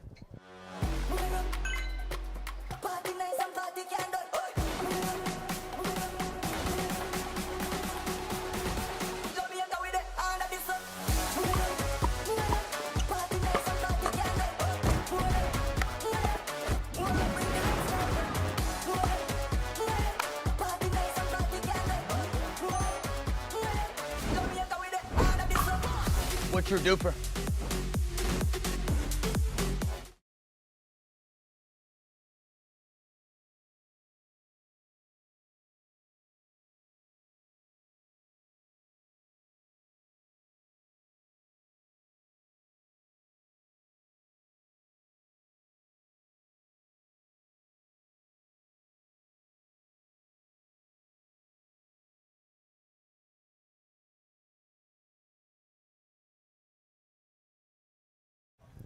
Welcome back to Grandstand Court here at the PPA Tour Australia Tweed Heads Pickleball Cup, powered by DUPR. Jay, what's your DUPR? Oh, Diamond. my DUPR is 3.9 something. I think. Ooh, closing on that. Four in singles. Okay. Good. And yours, Brendan? Ooh, Side out. It's been a while since I've checked my DUPR, Jay. You don't get There's probably cobwebs on it by now. You don't play that much, do you? 4-3-1. No, not anymore, unfortunately. But I do love what I get to do today, and that's be in the commentary booth with you, watching these incredible players out here.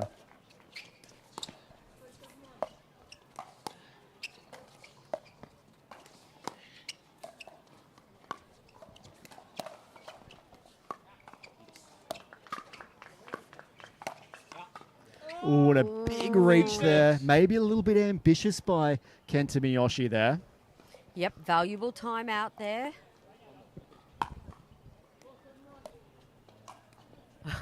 Brendan Lee's DUPR is 5.84 and singles 4.48. There you go. We better get some accuracy checking on that, but look, I'll take it, Jay. That's come from official Kylie Dunn. And look at this. Oh, powerhouse. Ryan Henry. Relentless there. That was great to see.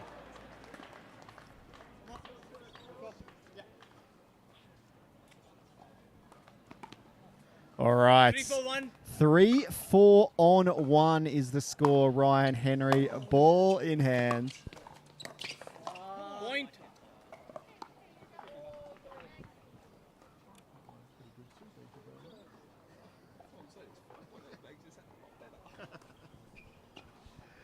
All righty. 4-4-1. Players will change ends when one team gets to 6-2 here, don't forget, Jay. That's right, being the third game in this semi-final. Oh, Zach Gravovich again with the poach. You've just got to be on your toes the whole time when he's on court. Yeah, he's done really well at 5-4-1. noticing when they are popping up that volley just a little bit too high and crossing and taking that out of the air and really catching them off guard. And there's Ryan Henry trying to do the same. Oh, you can do that. I can do that too. But that's been the whole match, right? Anything Yeah. you can do, Yes. I can do better. Yeah, absolutely. I love that from the guys. 5-4-2. Yeah, as I said earlier, I like this pairing of Gravovich and Henry very much. Side out. And I'm not sure if Zach was actually trying to find court there or is actually trying to find Kenta's body, but that does go wide. All right, forces 4-5-1. his side out. 4-5-1. Miyoshi to bring it in.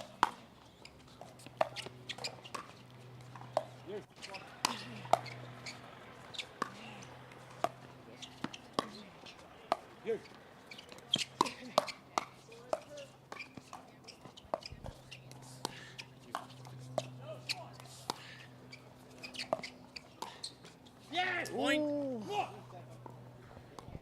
If there's been a gap in Ryan Henry's game in this game 3, it has been that backhand off the dink and off the volley.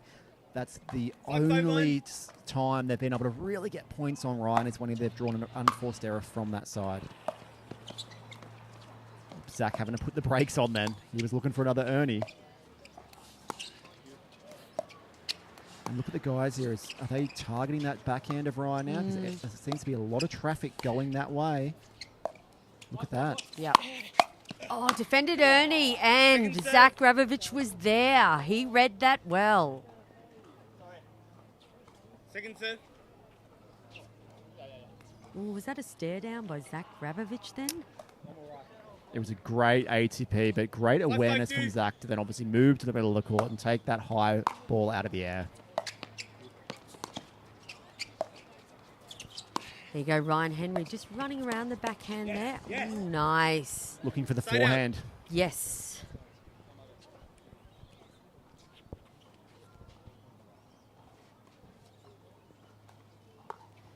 All right. It's 5 each. Who will be the 5-5-1. first team that gets to 6?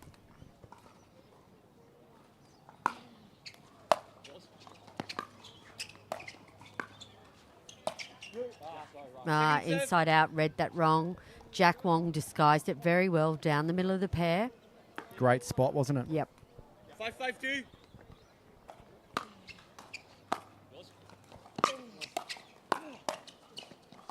Oh, Side out.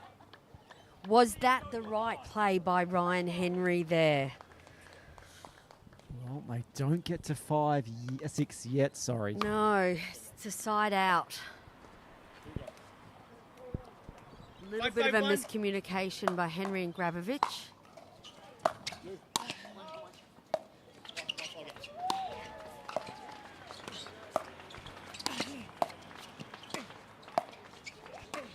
Yes. Yeah, right at the feet of Wong there. I'm getting exhausted just from watching all these ATPs, Jay. It's definitely a high-quality pickleball game, that's for sure. My goodness, I'll need a rest after this. 5-5-2. Well, one of these pairing will go on to the gold medal match, and the other pair will go on to the bronze match. No rest for the wicked, we say, Brendan.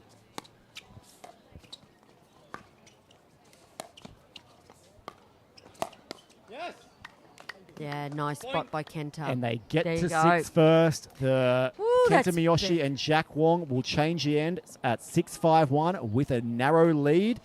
As the players change ends, we will go to a quick commercial break and we'll be back with the remainder of Game 3 shortly.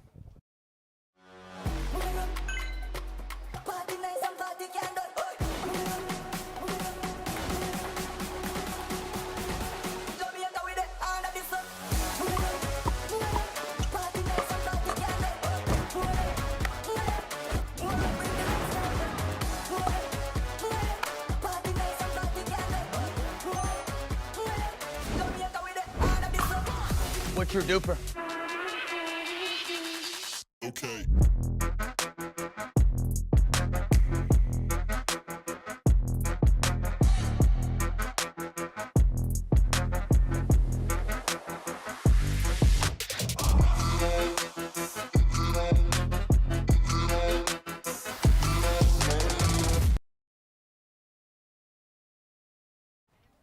Welcome back to Grandstand Court here at the PPA Tour Australia Tweed Heads Pickleball Cup, powered by DUPR.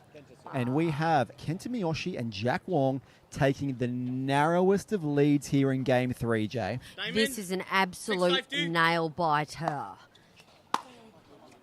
Starting to get a bit of a crowd forming around. Well, on Championship Court, we've just seen the Aussie pairing of Joey Wild and George Wall progress through to the 5-6-1. championship match here in 3 games. Woohoo! Exciting for all the Aussie fans out there.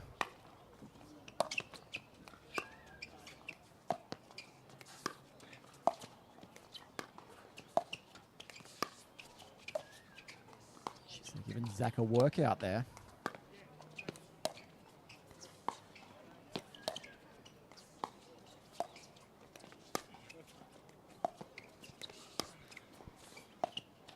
Very patient, and there it is. Yes. Oh! Point. Great patience, but sorry. Zach just waiting for that right moment. Absolutely. That felt like 50 dinks over the net. Just watching the footwork, I was exhausted, Jay. 6-6-1. 6-6-1. We have a level game.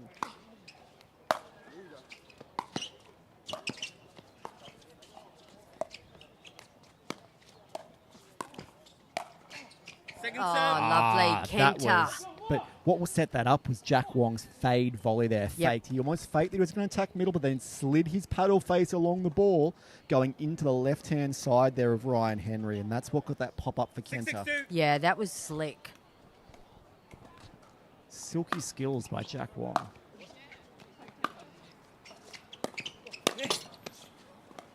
Oh, he's there.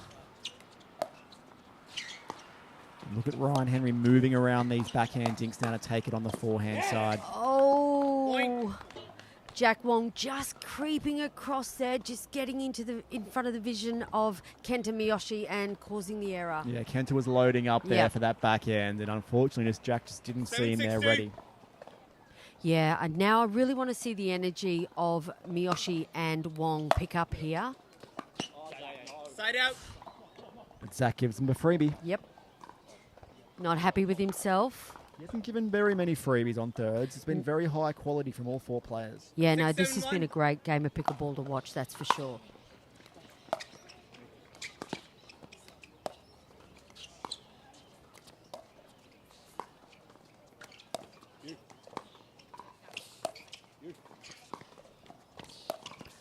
Jeez, Ryan Henry's doing some work. Oh, Kenta just getting out of the way in time there, and the ball sails long. You can see Ryan really trying to protect that backhand dink, Yep. right, Jay? He's Yep. working hard to get out there to his left to take on that 7-7-1. forehand side. Yep. Good wheels. Yeah. Not the first time we've seen it in this game by Jack Wong. They found the backhand.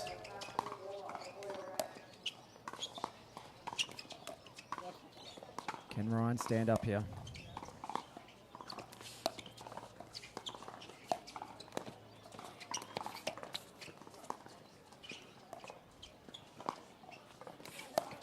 This is taxing.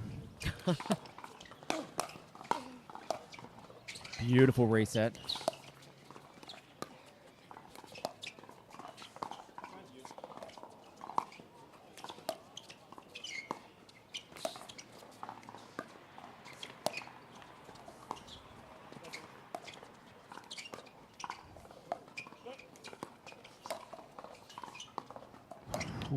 Oh, wow. What a rally. Goodness. Not the way that Kenta and Wong wanted to end that point, but geez, that was spectacular. How many shots was that? I had my breath held that whole time. That was amazing pickleball. This is like gold medal standard. This is huge. All four gentlemen gave that 100%. Jay, you must be able to hold your breath for a very long time. If I held my breath, I would have passed out for sure by then. I'm terrible at that. Breath work.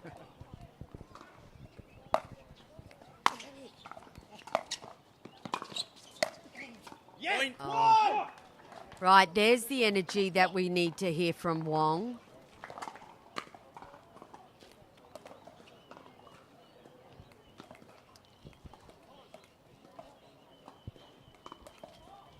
Eight, 7-2. 8-7-2.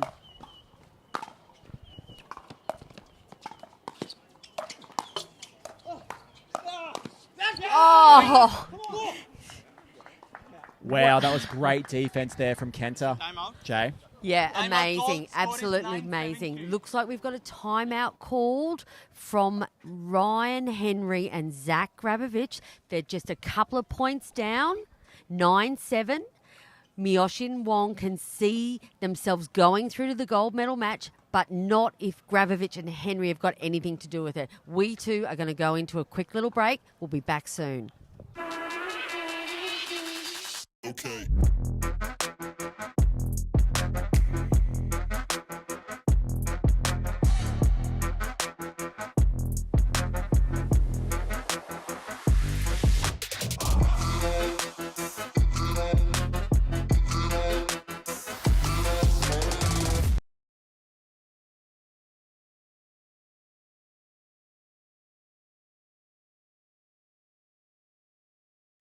Welcome back to Grandstand Court here at the PPA Tour Australia Tweed Heads Pickleball Cup. We are at the very, very, very, very, very, very pointy end of Game 3 here, Jay.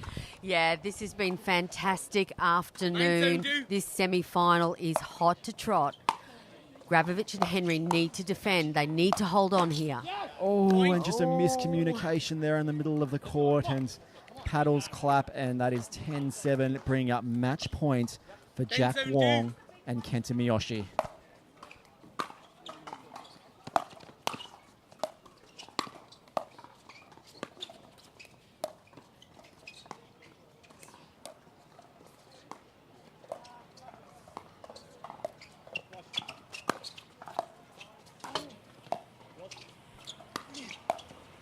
Yes, Side out. side out. That is what they needed, They Brendan. fight it off. Woo. Jeez.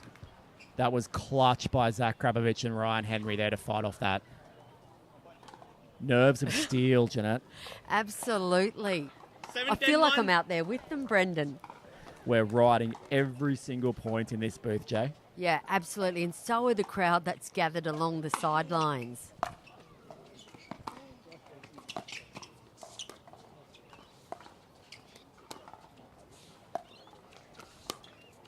Some work to do here for the Aussie boys, though. 7-10 deficit. Second serve. Ooh. There was a bit of a watch called there. 7 then do. I think Kenta felt like he might have put that ball a bit wide into the ATP opportunity, but it wasn't quite there. But maybe made Zach think about it with that watch call. Ooh. Oh. And maybe the wind just grabbing out a little bit. Yep. Jack Wong not happy with himself. But that's another point for the Aussie boys. They narrow the margin to 2.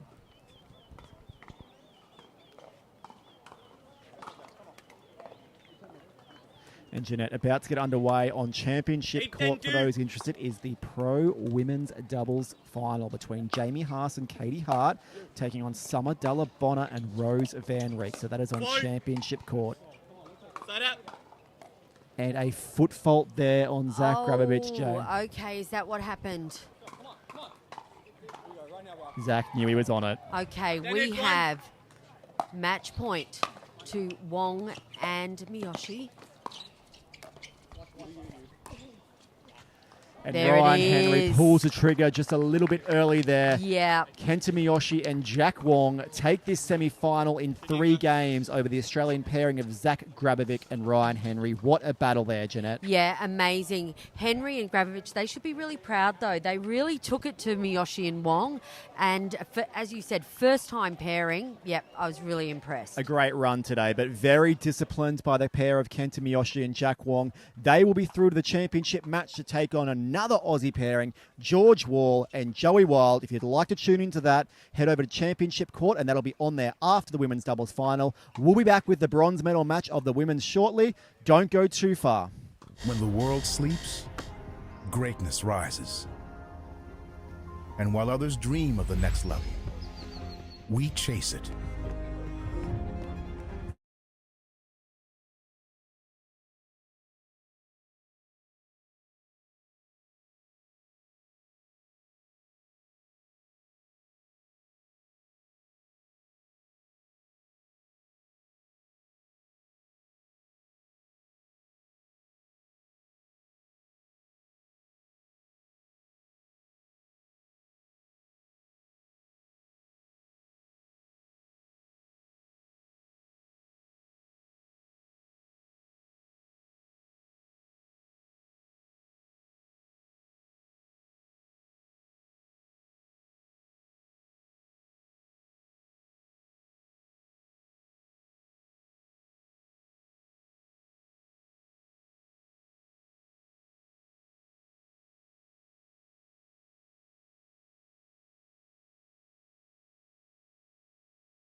Welcome back to Grandstand Court here at the PPA Tour Australia.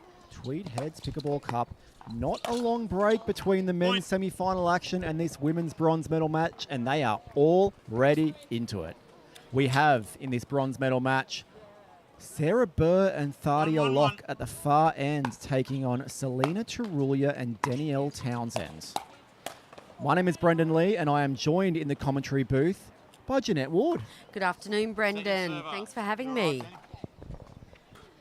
And there's a shoulder check right there on Danielle Townsend. Yeah. And Sarah Burr. Yep, this is going to be a fiery match. The combination of Sarah Burr and Thadia Locke. They are Golden Glory MLP team stars. And Danielle Townsend and Selena Chirulia, they play together quite often, you were saying, Brendan. Yeah, they've definitely had some experience together in the last few tournaments playing together. And some really good results too. And this is a bronze medal match, Jeanette, so it is best of 3 games, first to 11, win by 2, and we have Mark Taylor overseeing this match, Jeanette. Yep.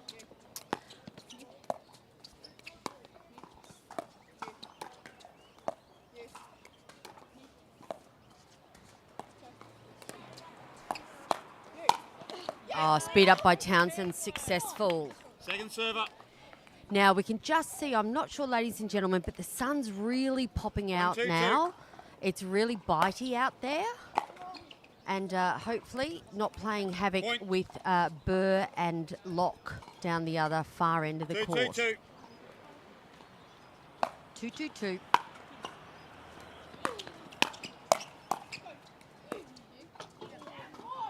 Side out. Quick side out there. 2-2-1. Chirulia to serve.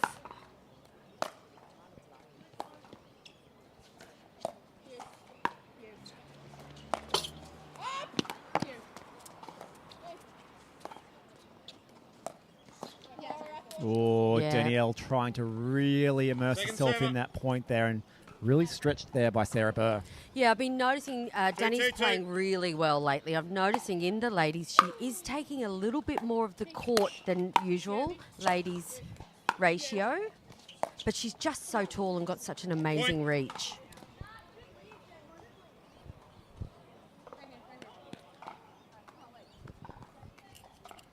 Three, 2-2. And a fast-scoring match, unlike the men's semi we just saw, Jay. 3-2 already in this one. Yep. Points were hard to come by in that men's semi. Yeah, interesting. Burr and Locke, very, very experienced 3-3-1. player. Thadia is from the UK. I've been fortunate to follow Thadia a lot lately around Asia, India in particular. She's certainly no slouch on the pickleball Second court, server. that's for sure. 2-3-2. What a lovely serve. Skid it off. Yeah, skidding through the line, that serve from Locke there, that was tough. And yes, you can ask. 3-3-2.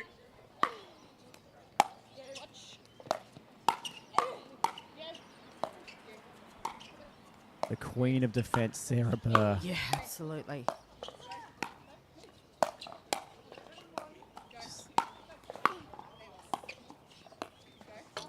Oh.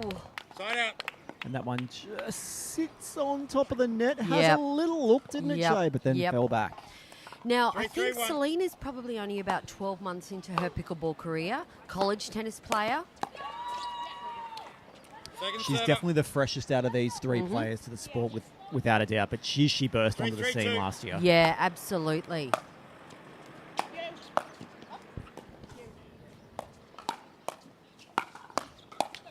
Oh, defence Sarah Right out. Burr 101. Yeah. She's had that title in Australia for about 5 years now, Jade. It's the queen of just being 3-3-1. able to get so many balls back from the transition zone that many players couldn't. Oh, that ball just Second goes server. long. Unfortunately, I've been able to do a couple of Sarah Burr clinics that tagged onto the PPA tour. Nice. Yeah, Three, yeah. two. And they would be so insightful, right? Yeah, absolutely. Learning from herself and coach Coco Lococo. She's not just a great player, but a great coach, right? Yep. Ooh, Sarah wanted that Side out. one.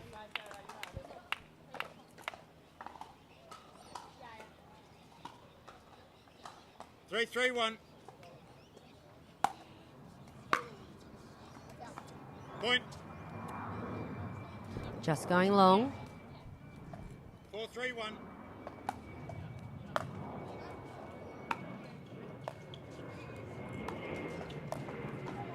Ooh, disguise. It's- Shoulder checking Danny Townsend. Now, that does not happen often. That makes a quality volley to tag Danielle Townsend twice in 5 minutes. Yep. That's special right there from Sarah Burr. Danielle better be getting on to those ones soon. Oh, look, I'm sure she'll get her own way back. There you go. Danielle Townsend being one of the most aggressive female players on the PPA tour here in Australia. Ex-table tennis player. Yeah, 5-3-2. very good table tennis player.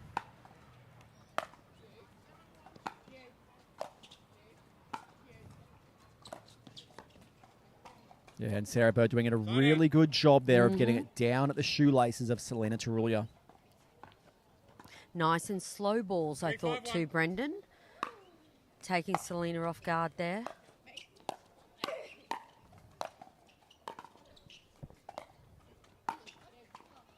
Oh, perfect. And a fist pump by Selena, serve. finding the gap.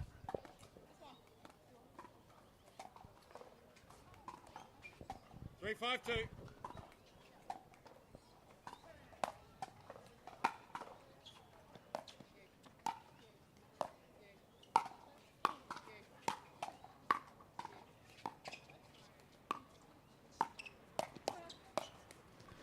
Gets her again. Poached by Sarah Burr, successful. Point. Now, I've been watching Sarah, obviously, like we all have over the past couple of years. Don't often see her poach so much in the middle as she's been doing on this PPA tour and MLP. It's really great to see, having some great success with it as well.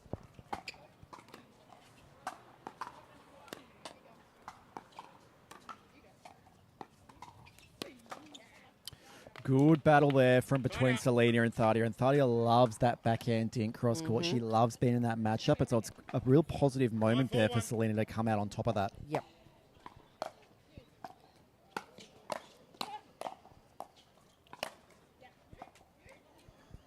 Second server. Nice play by Sarah Burr. 5-4-2.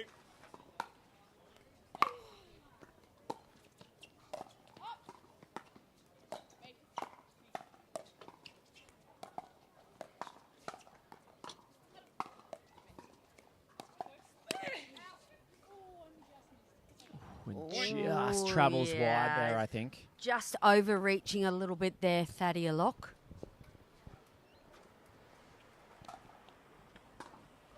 Selena's serving. 6-4-2. 6-4-2. 6-4-2. Tarulia to serve.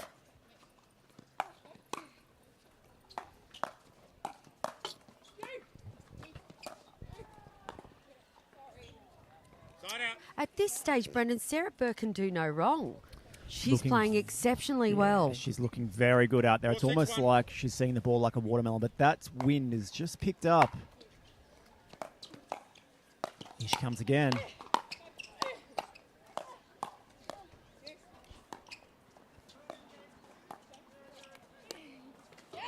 Don't forget, though, Danielle Townsend and Sarah Burr did play a few tournaments together last year too, Jay, so they know each other's games very well. But right now, I'd say that Sarah knows Danny's a little bit better than what Danny knows Sarah's, but let's see how this plays out. Especially considering Sarah's tagged Danny 3 times already, right? Yeah. But in saying that, Townsend and 6-4-1. Tarulia do have the lead.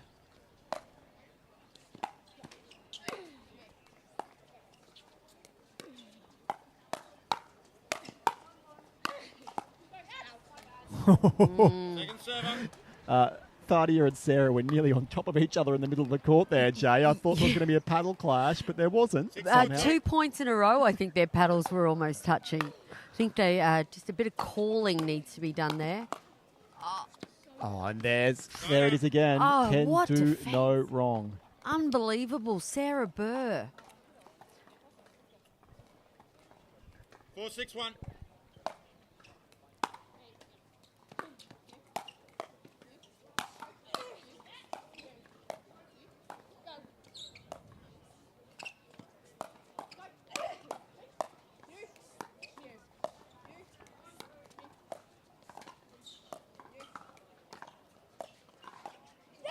Yeah, great rally. Great spot by Townsend there down the line. Backhand of Sarah Burr.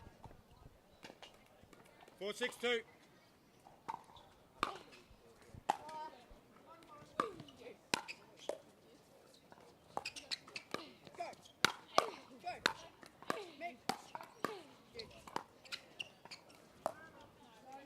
Ooh, just goes wide there. Great defense there from Locke, though. Absolutely.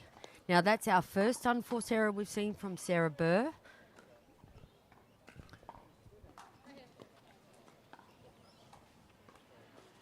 Six, 4-1. All right, Selena bringing it at 6-4 on 1.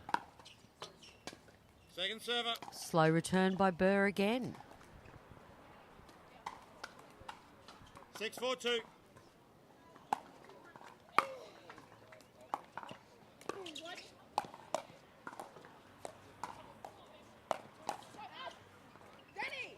Side out.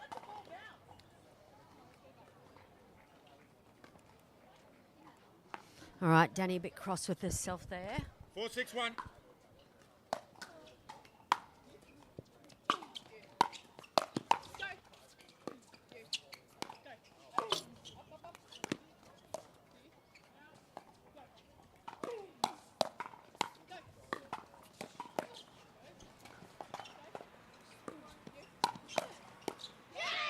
Oh, my Wow. goodness, Jay. How many gets could Danielle Townsend reach on that backhand? That was amazing athleticism she showed there, but 5-6-1. couldn't get through the wall of Locke and Burr.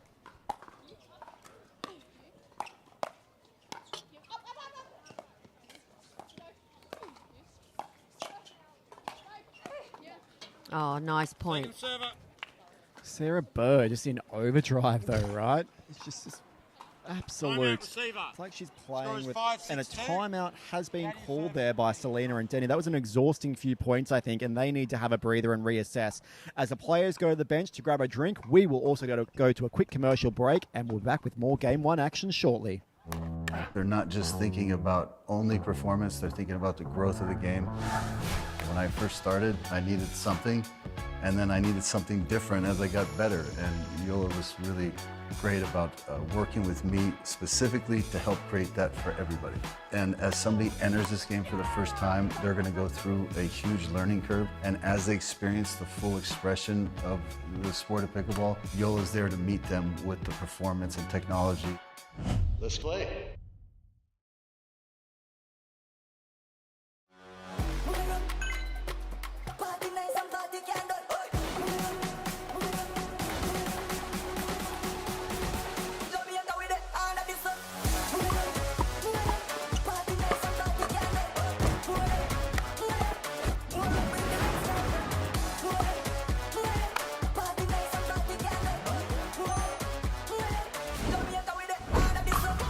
What's your DUPR?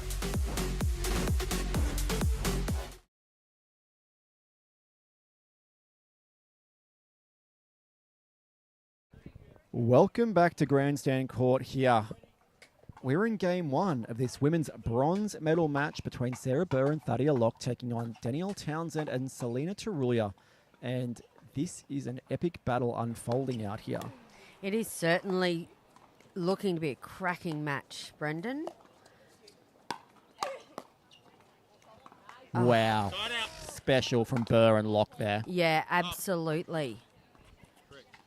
We've just seen Townsend and Tradullia just do a timeout 6-6-2. to try and just reposition themselves, work on a little bit of a strategy. Oh, nice. Danny spotting the middle there. Side out. 6-6-1.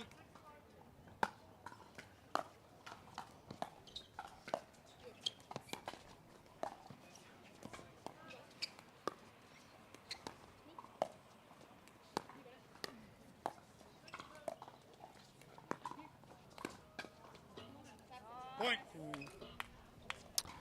All right, point to Townsend. Turulia, they edge away again, 7-6. And choosing to play neutral here, 7-6-1. Turulia and Townsend. Look at that. Moving Interesting. across to the right. I like it, giving them something different to look at, but Second server. winds up in a 5th ball error there from Turulia. 7-6-2.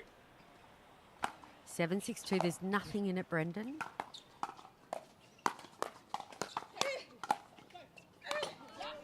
Just trying to really rip up the back of that ball there was Thadia Locke and just brings it into the tape.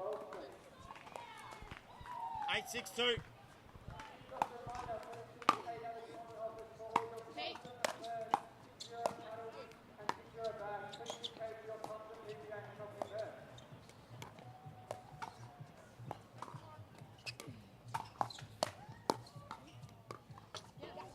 Oh, just a little bit of a miscommunication about whose ball that was in the middle. There's a couple of missed dinks there by Thadia Locke too. 9-6-2.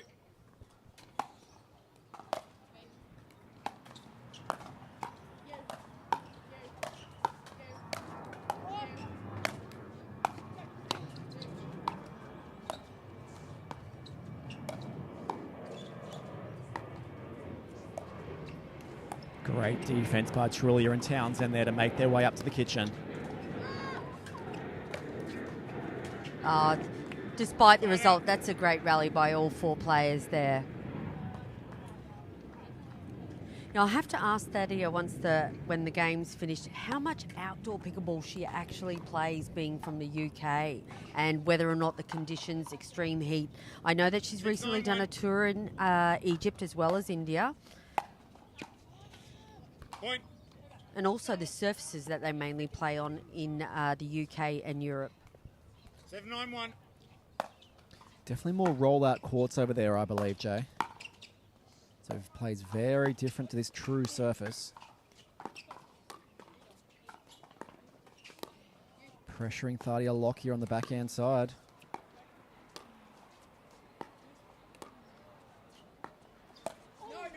Ooh, good lead by Danny Second Townsend. server. Some great cross-court dinking there with Selena. Maybe she is more suited on that left-hand side. Yeah, I think it's about trying to 7-9-2. work out who they're best in front of as well. Uh-huh. It's a great lob.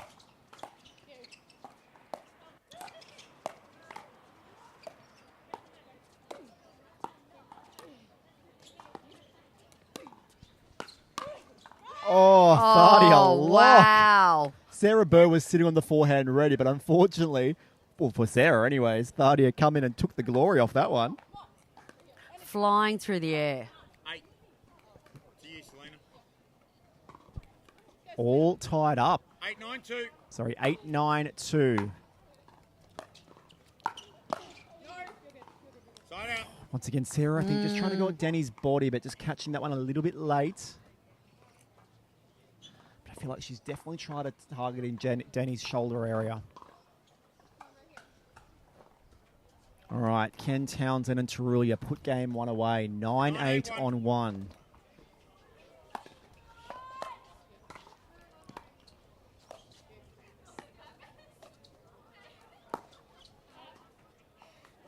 Second server. Just gone Yeah, long. she's- Ooh. See that wind up, Jay? Yeah. You knew it was coming, you just didn't know where it was going, right? Yep, she telegraphed that one. 9-8-2. But it went straight through Burr and Locke. If it landed, that was a beautiful shot.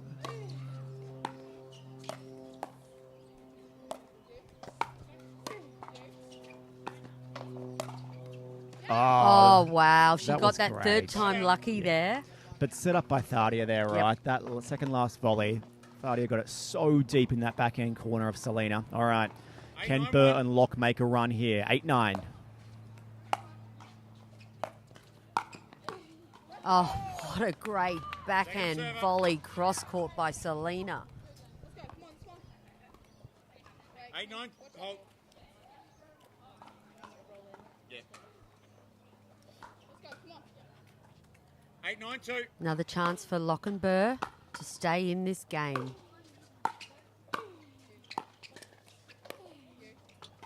Oh, not to be. Side out. What can Townsend and Tredulia do now? 9-8. Server 1. 9-8-1. Game 1 of the bronze medal women's doubles PPA Pickleball Tour Tweed Second Heads. server.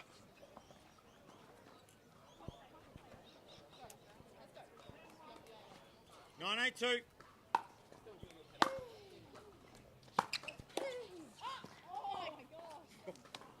Did that?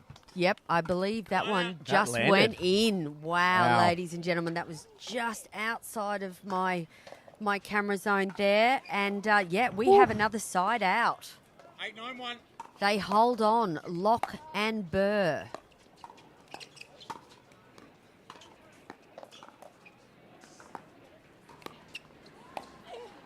Oh, just that was a great setup by Selena there, taking Thadia out really wide enough that the pop-up and Townsend can put it away. Yeah, and I like this. I like this change from Danielle Townsend, Selena. That backhand dink rally with cross court with Thadia. Selena is coming out on top of that 8 times out of 10 right Yep. now.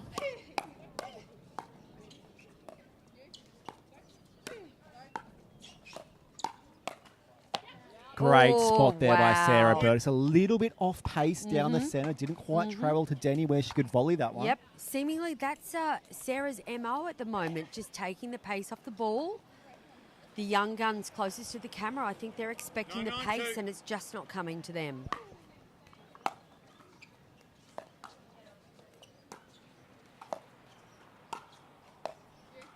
Trying to get to the Burr backhand here, and they do. They do, right at the Side feet. out. Timeout. Timeout called by the serving team of Danielle Townsend, Selena. Truly an offensive timeout, they would call this, Jay. Yep. The players will head to the bench, reassess, and they will see what they can do. Once we come back after this timeout, we'll be back with you shortly. They're not just thinking about only performance, they're thinking about the growth of the game. When I first started, I needed something, and then I needed something different as I got better. And Yola was really great about working with me specifically to help create that for everybody. And as somebody enters this game for the first time, they're going to go through a huge learning curve. And as they experience the full expression of the sport of pickleball, Yola's there to meet them with the performance and technology. Let's play. Okay.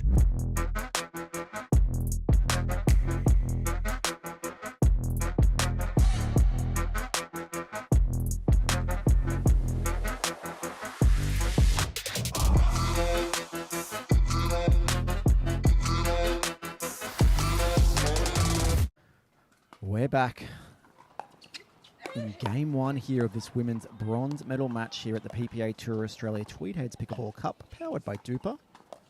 And we are level at 9 apiece in game 1.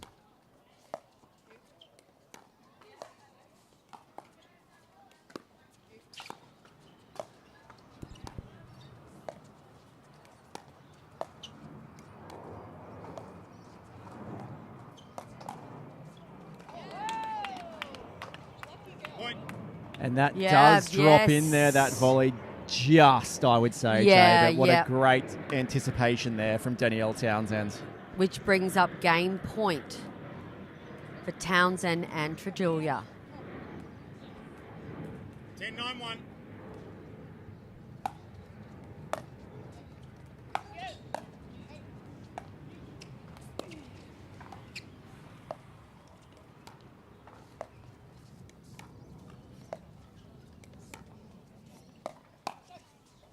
Oh, that was Second clever server. by Sarah Burr again. All right, they save 1 game point there. 10-9-2. Still another opportunity.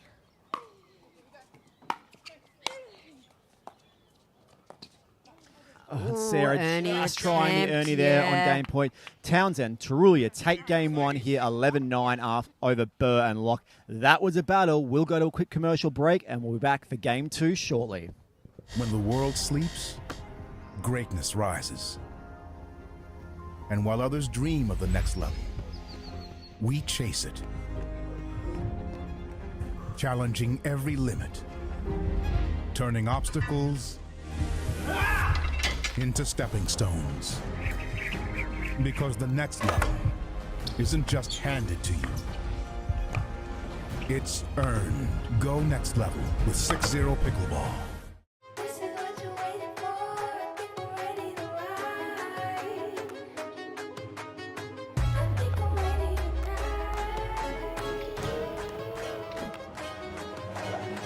I think I'm ready tonight. This is what you're waiting for. People ready to ride.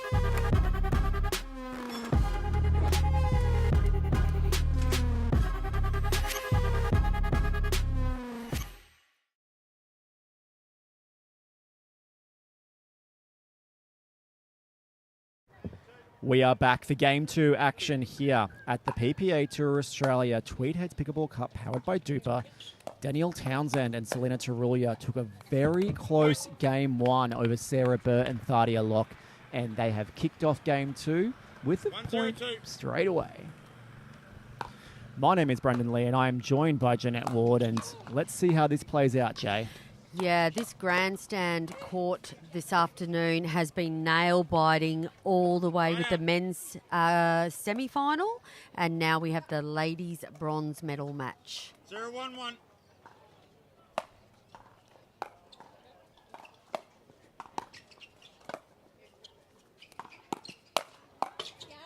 Ooh, big Point. wind-up by Selena there, but Sarah read it well, covered her sideline. I think that's the next 1-1-1. transition in Selena's game, right? I think she needs to get better at disguising those type of balls. She does almost send a bit of a telegram on what's coming. Yeah, I've seen a few of the tennis players transition, new transition into pickleball. They do telegraph that a little bit with the wind-up, don't they?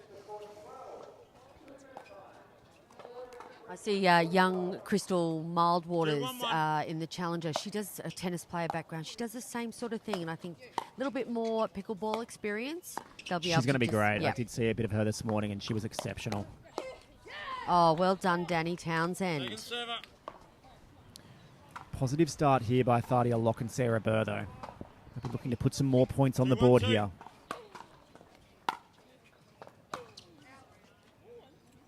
Sign And out. Brendan, have you noticed that Selena and Danny have returned to their original positions on the court? Interesting. Putting 1-2-1. Denny back on the left. And look, Denny loves playing left, don't get me wrong, but I don't know why you would change a winning tactic. But once again, that's why they're right there. Yep. And I'm in here. Point. With your 5.8 DUPR. 2-2-1. All right. We're at 2-2 on 1.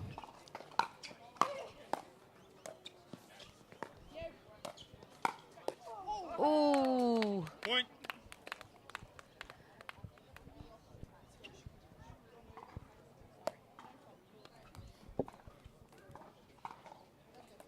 All right. Sorry about the 3, 2, pause there. 1. We're just getting some refreshments sent to the commentating booth here on Grandstand Court. Oh. Point.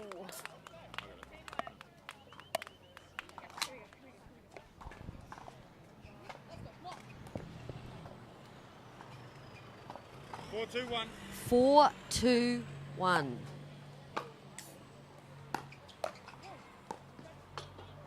Ooh. Second server.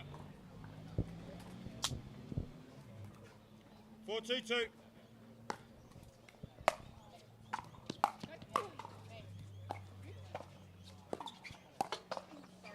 Oh, there you Point. go. Shoulder check from Danny Townsend. She gets on one Sarah back. Yeah, it's on Sarah She needs Burr. to get 3, though, I think, Jay.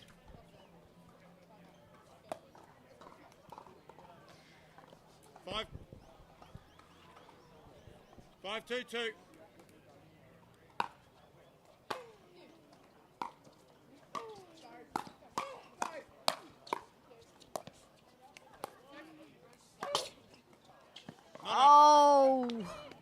just caught the Side out. net there. And that causes the side out and a big grin from Sarah Burr. 2-5-1.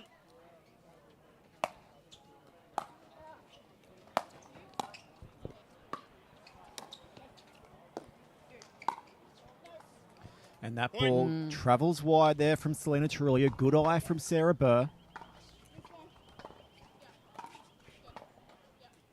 3-5-1. Brings them closer. 3-5-1.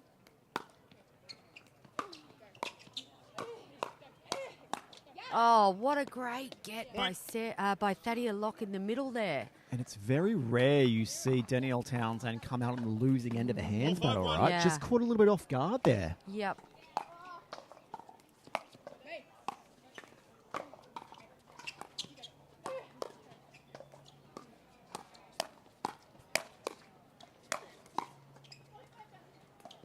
That's in.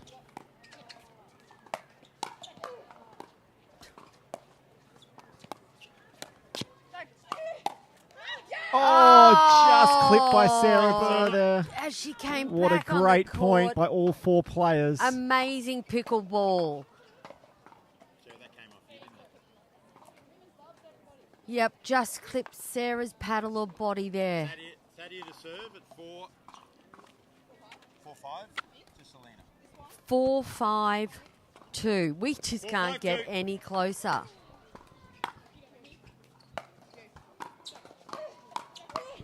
Oh, left-handed there by Thadia Locke to pick that one up. Yeah. On the run. 5-4-1. Big smiles by Danny Townsend. Oh, filthy. Yeah, that was just beautiful pickleball. We saw that wind up. We knew that double Timeout, back was service. coming. Straight down the line. Just the accuracy and a timeout called by Burr and Locke. They need a breather. That's been a big 4 points. Sure. They'll have a drink. We will be back with you for the rest of Game 2 shortly.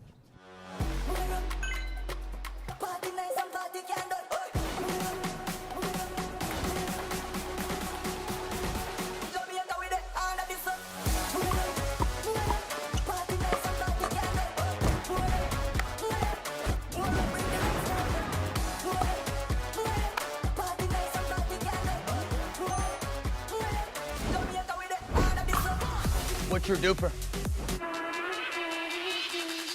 Okay.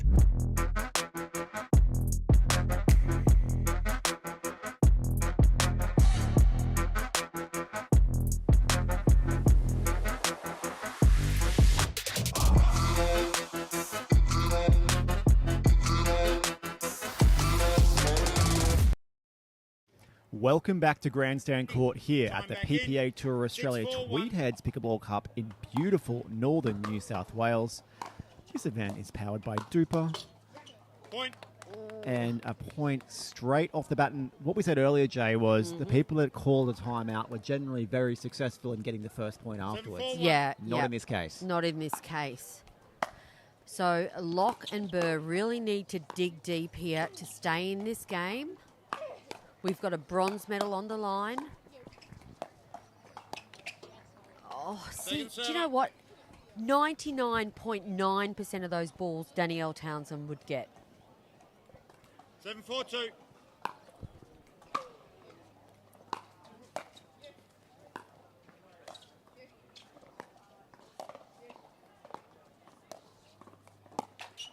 Oh, and again, it's an out. interesting moment. Obviously, they've got a reasonable lead here. They're up a game and 7-4, but you're right. Just uncharacteristic shots from Danielle Townsend at times. And look, maybe as a player, she's trying to develop new things in her game, 4-7-1. different grips, different tactics. And maybe that's what we're seeing out here at this point. Yeah, well, she had a really successful date. Oh, Sarah Selena. Burr, But so- Selena nearly fought that one off, Yeah. right?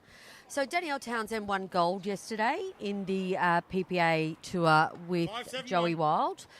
So big day yesterday for her. They're a great pair, right? They have are. just the success they've had in the last 12 months.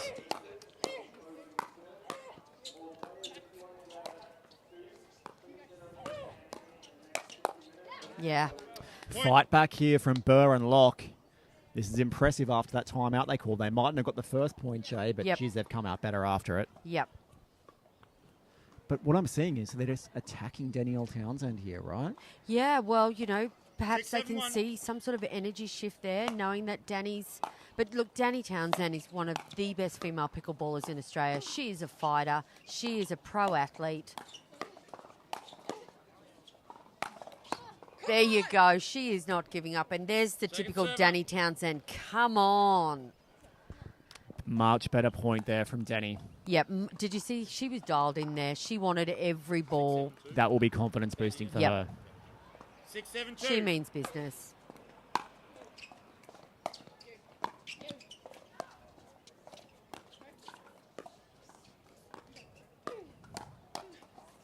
Oh, Sarah wow. Burr, take a bow. What a great one too, though. Like that first ball from Thadia and then that put away from Sarah. Exceptional.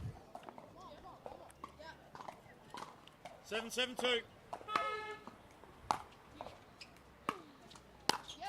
Oh, that's lovely by Selena. Yeah, just too high there from Locke. Right out. Sarah Burr was a sitting duck then, even with her great defense. Yeah. 7-7-1.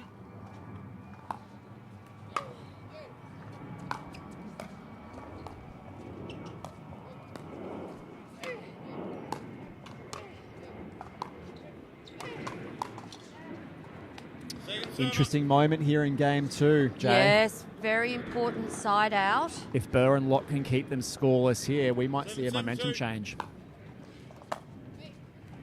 Oh, not unwinding the stack No, here. I noticed that on the last point as well, Brendan.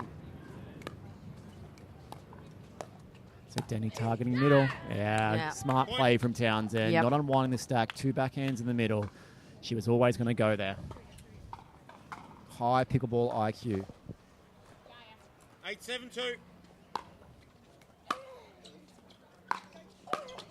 Yeah, Locke just a little bit Yeah. slow moving up after that return, Jay. Like Yeah. timeout called and an important timeout there from Burr and Locke. They've got some work to do. We'll be back with you shortly after this quick commercial break. This is what you're waiting for. I think we're ready to ride. I think I'm ready tonight. I think I'm ready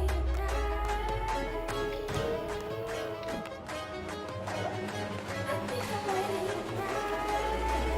This is what you're waiting for. I think we're ready to ride.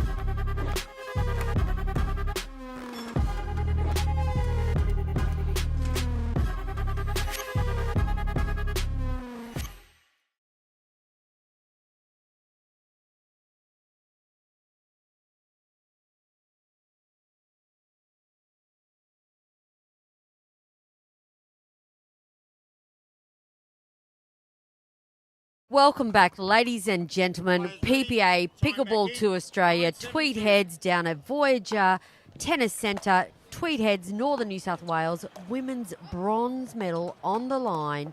Sarah Burr, Thadia Locke, Selena Trulda and Danielle Townsend.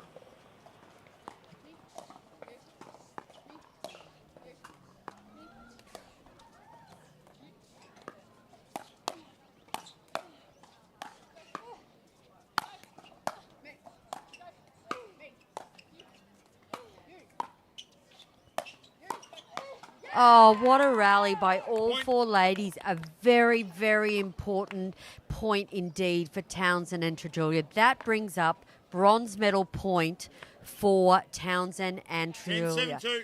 Burr and Locke need to hold on here.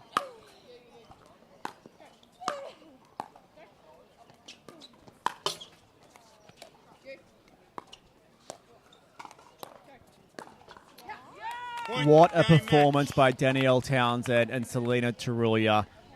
Great effort by Sarah Burr and Thadia Locke to make it as competitive as they did. It was a really good effort. I like what Selena Trulda brought to the court. For me, she was the MVP on that court, stacking up really well against Thadia Locke on that backhand-to-backhand rally. But a great bronze medal match overall and well-deserved. Yeah, absolutely. Well called. Thank you very much, Brendan. I've had a great afternoon. And PPA Pickleball continues to shine here in Australia. We'll be back with you soon for more Grandstand Court action. Don't go too far. When the world sleeps, greatness rises. And while others dream of the next level, we chase it. Challenging every limit, turning obstacles into stepping stones. Because the next level isn't just handed to you, it's earned. Go next level with 6-0 Pickleball.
Welcome back to Grandstand Court here at the PPA Tour Australia Tweed Heads Pickleball Cup, powered by DUPR.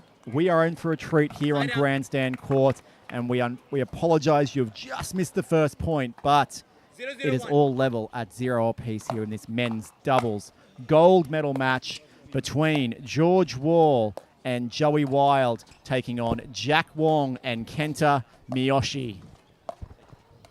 My name is Brendan Lee, and joining me in the booth is Ryan Henry. And we will be taking you through this gold medal match. Welcome, Ryan. Yeah, thanks, Brendan. It's I think it's going to be a really good battle, this one. Both teams have had pretty tough semi-finals. At least I can say that as I was as a defeated semi-finalist. Yeah, that's right. No, this is going to be a terrific gold medal match.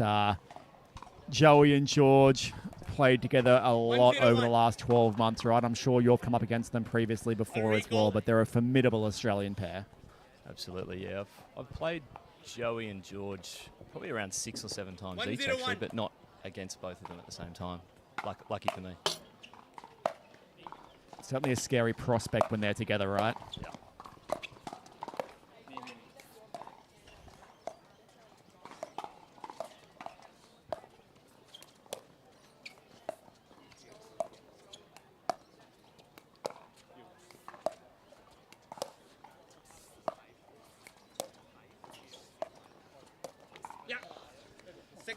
Yeah, that was a great dinking point there, and I think when I look at both of these teams, Joey and George have a lot of weapons on the kitchen line. They're really good at pulling the trigger. What I've been really impressed with that George this year so far is just that third shot drive, how low he is being able to get that consistently over the net. That is really hard to do in keeping that margin, but then keeping that consistency. But it's such a weapon. Absolutely. Sort of when he hits that drive really well, it really gives him a really good opportunity on that 5th shot drop to get forwards. Side out. And look what happened. Sorry, George. I know you'll watch this back and certainly not be happy with our commentary there. But just tell us, you obviously faced off against Kenta and Jack there in the semi-final. What was it about them that you really probably didn't like? What did they do well out there? They played really solidly the whole 3 sets. You know, that was probably the hardest part about playing them, was there wasn't really any lapses in their game. So both of them really played at a super high level the whole time. Consistent off the 3rd shot drop, getting forwards. Their fourths were really good.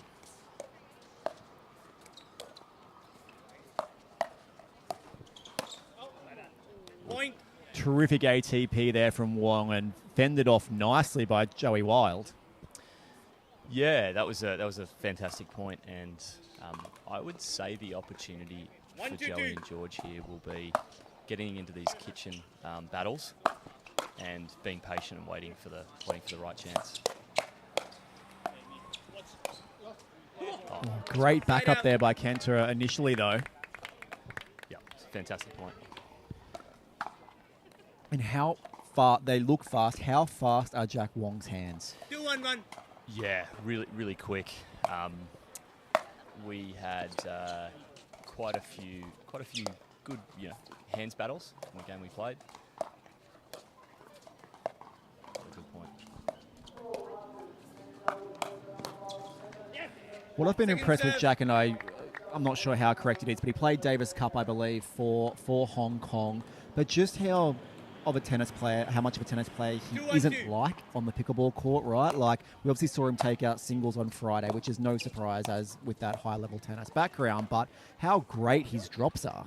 Yeah, he was so consistent in that semi-final match, in just getting that drop, landing it in the kitchen area, and just 3-1-2. Him and Kenta just getting forward. So yeah, really good touch and feel, and that drop is. That drop is really hard to develop as a tennis player. It's not a shot that typically you hit at all. when you're competing and at that high level. So it's a new shot, and he's obviously got the reps on it and hitting it super well. There it is again. So you obviously still play tennis, I imagine, and coach tennis a bit. Do you find yourself hitting a bit of a drop when you're out there on the court? Yeah, I try and keep things separate. I mean, I think it's more the other way around. I play tennis shots in the pickleball court, which you know, like the one shot I'm still struggling to hit is that backhand roll. You told me that like 2 years ago, and you still haven't got it right yet. I still haven't fixed it yet. Side out. Yeah. I think it's just one of those shots. Like when you hit, like, say I've hit, 100,000 backhand volleys with the wrist in that tennis volley position, and I can do it in practice, but I haven't quite got it yet in a really tight match like that shot there. That was really good. That's one of the last shots I think for a tennis player to get good at. And I hear the other tennis players say the same thing. It does take time breaking those habits. Yep. Hoping another 2 years, mate, I'll get it. Point. All right, very tight start here to game one. For Joey and George, 4-1-2. slightly pulling away now. 4-1 on 2.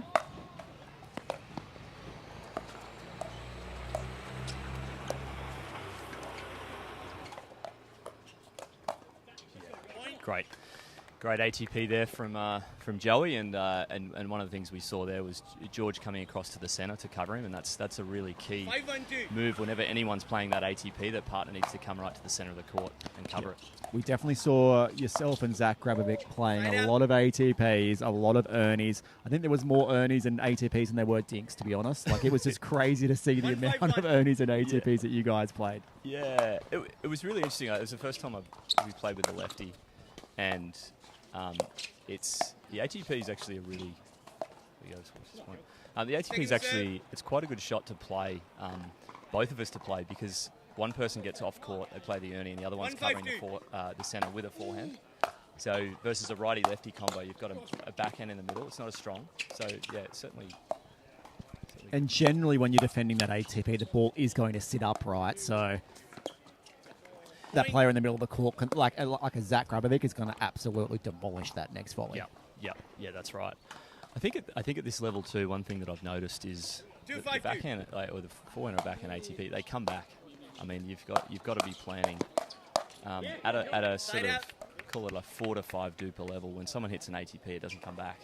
At this game, I mean, you're just expecting the next ball that comes back in play. They're all good at defending it. And there's that George Wall 3rd to 5th combo we're talking about. And it's effective.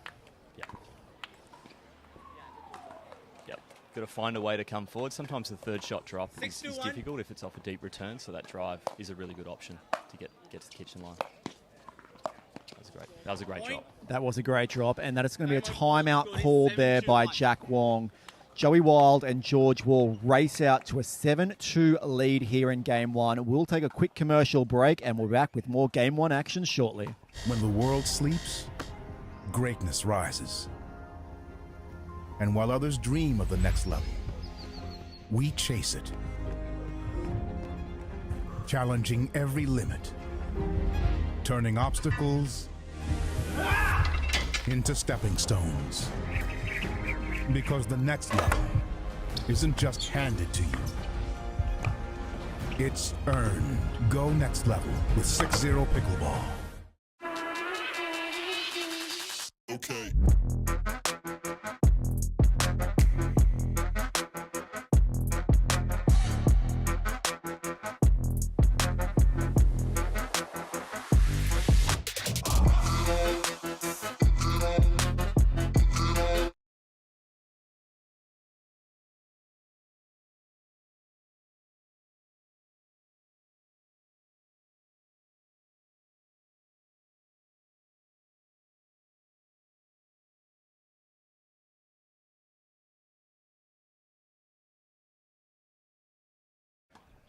Welcome back to Grandstand Court here at the PPA Tour Australia Tweed Heads Pickleball Cup, powered by DUPR here at Voyager Tennis in beautiful northern New South Wales.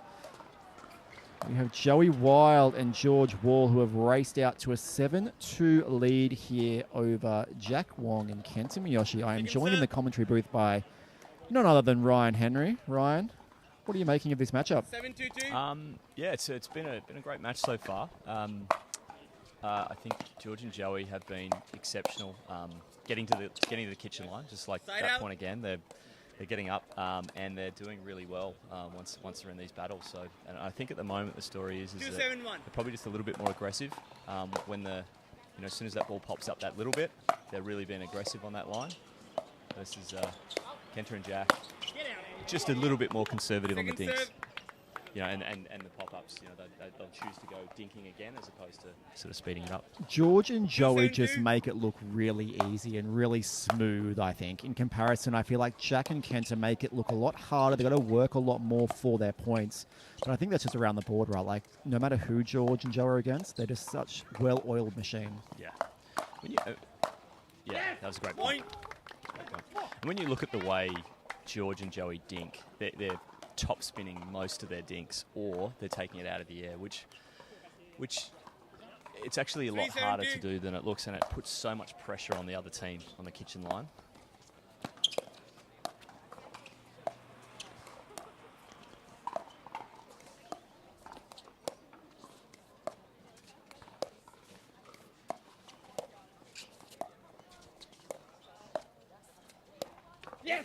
Point. For like Joey and George are obviously both very tall athletes. Jack Wong looks like the shortest athlete out here, but he does such a good job as well of taking those volleys out of the air. 4-7-2. It's really hard to make it bounce in front of him. Yep. Nice. There's those fast hands. Kenta's got a... Side out. That's a great point. Yeah, taking the ball out of the air on the kitchen line does a couple of things. One, it puts pressure on the team. They have to dink shorter, and so you can, if you're taking the ball early and taking it out of the air, you've got more speed up opportunities. And the other 7-4-1. thing too, it takes time away from them, so you can get people out of position more when you take it on the full.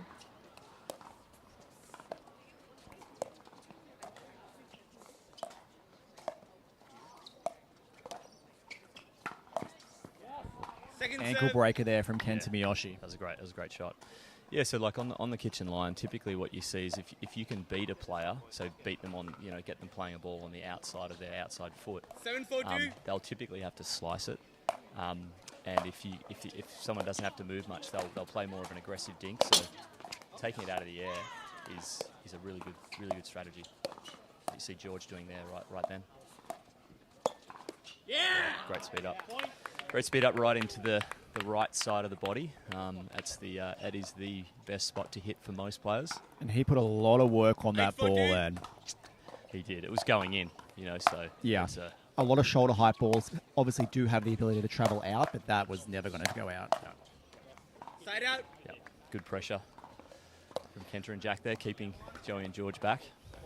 All right, 4-8 on one. 4-8-1. Miyoshi and Wong, you feel really need to make a move here and close this gap.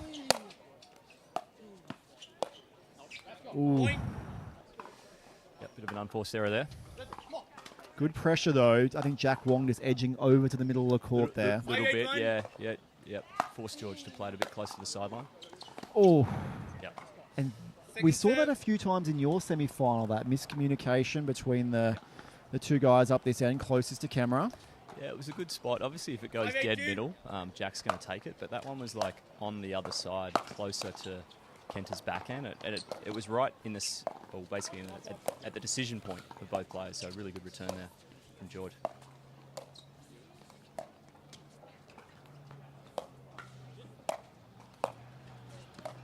Nice, good recovery from George there. What a point. Side out. Tough to lob George Wall and Joey Wild, especially straight down the middle of the court. But Jack Wong disguised that so well. But great defense by Joey and George to then get back up to the Yeah. kitchen. That was a fantastic lob. And it's often really hard to 8-5-1. re-transition back up to then after you get lobbed. But you could see, George played a great half volley in the kitchen area and they both got in again. Yeah, good Good drop. pressure by Joey coming in behind that drop. Jack Wong knew he had to do something pretty special with that to make it 9-5-1. bounce.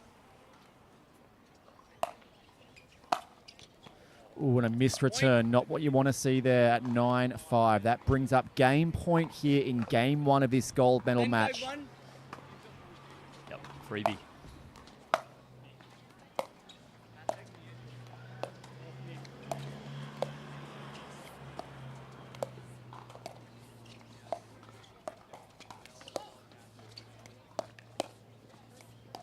Good reset.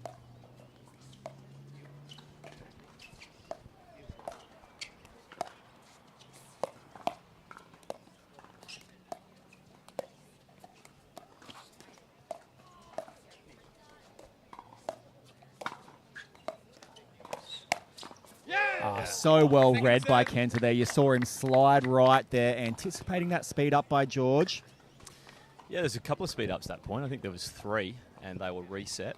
And that one there, Jack was all over it. He slid to his right. Yeah, I think you could see George drop the paddle tip down and just shift it across, and it was a great counter.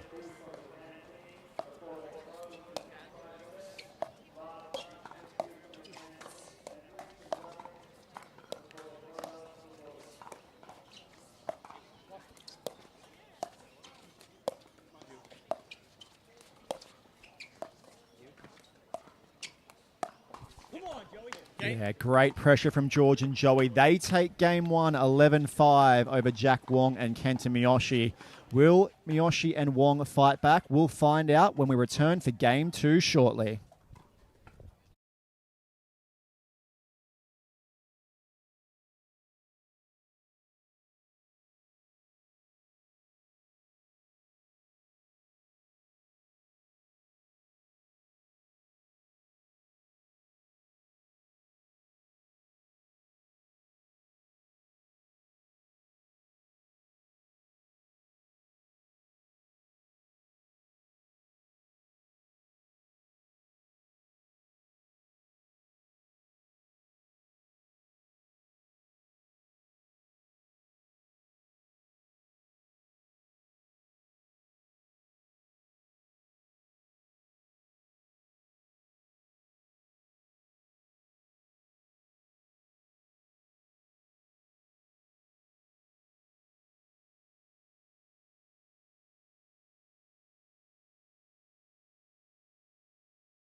Welcome back to Grandstand Court here at the PPA Tour Australia Tweed Heads Pickleball Cup, powered by DUPR.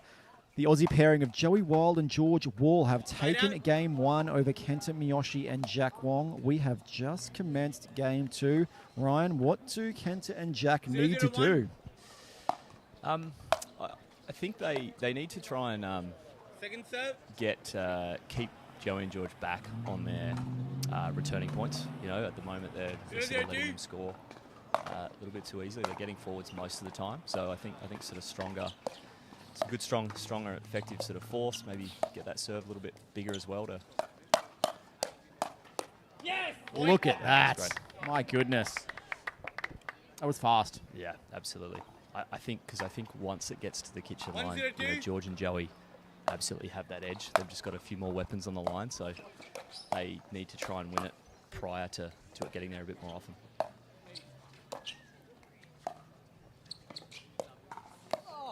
I love the disguise that George has on that forehand there.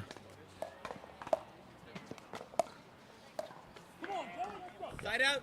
For me, Joey's been rock solid on the right-hand side. I'm not sure of any even errors I recall that he's actually made, but I think that's why they're keeping it away from Joey a lot here. Feels like George is definitely getting more traffic. Yep, absolutely. As the left side player, often plays out that way. That the left side player does get a few more balls. Look where Joey is. Yep. All right, he's like left foot is nearly on the center line. Yep.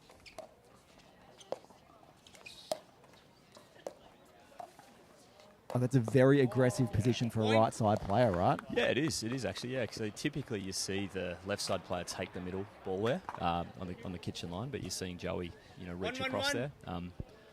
It's just adding it, probably giving him something different to look at. It's unusual. That is so fast from Jack Wong. Just how he gets his body underneath that backhand counter and then rips it straight down.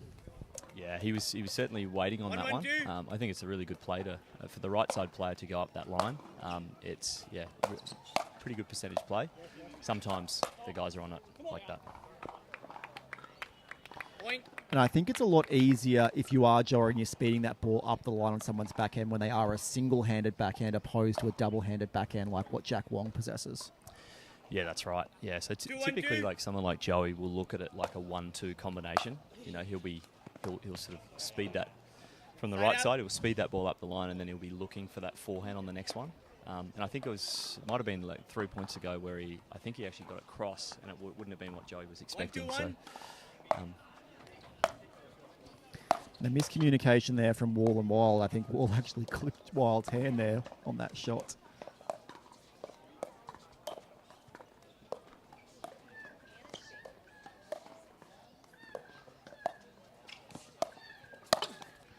Ooh, off the tape.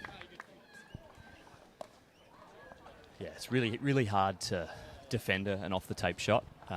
Joey would have been expecting a touch lower, and then it hits the tape and it just goes out of his range. And is there a difference in the ends? Are you noticing, like, with the wind? Is it, in your game at least? I feel like earlier on in the day, it was blowing a little bit more south to north. I think it's a little bit more east-west at the moment. So it's not really there's not really a head or tail wind. It's just blowing from, as we're looking at from here, a little bit more left to right. It's a great shot. All right. Some real intent here, it seems, to get the ball going the way of George Wall, and I would be doing that too, the way that Joey Wild has definitely presented himself so far. But 4-1. Wong and Miyoshi opening up their first lead, it feels like, in this match. Yep.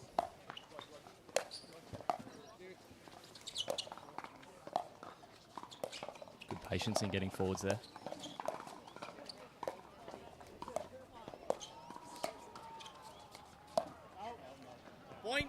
And a timeout is going to be called by George Wall.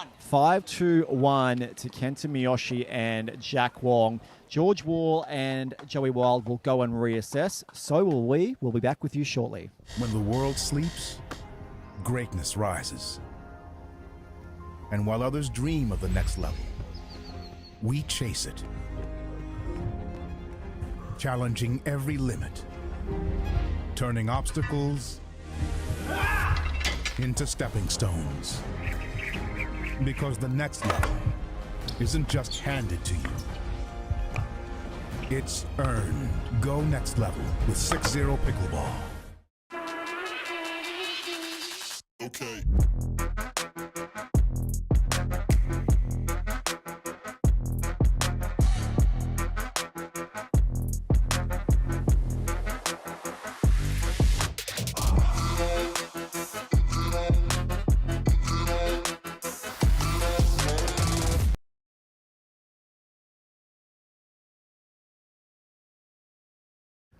Welcome back to this gold medal men's match here at the PPA Tour Australia Tweed Heads Pickleball Cup, powered by DUPR here in northern New South Wales at Voyager Tennis and Pickleball in Tweed Heads.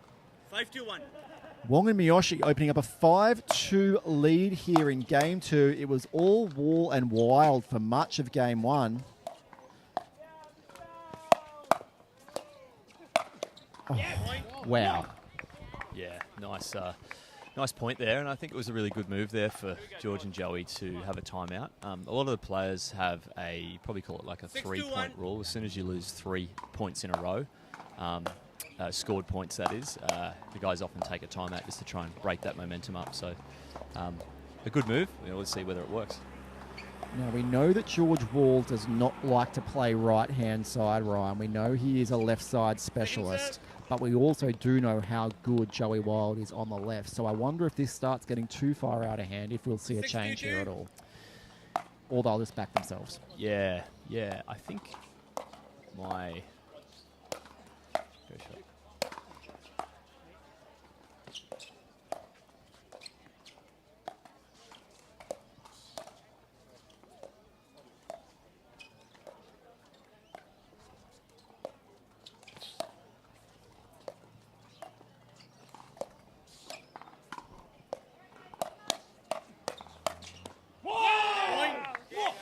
I just feel right now that George Wall is getting targeted and he's just leaving a dink up every now and again for Jack to do exactly what he did there. Yeah.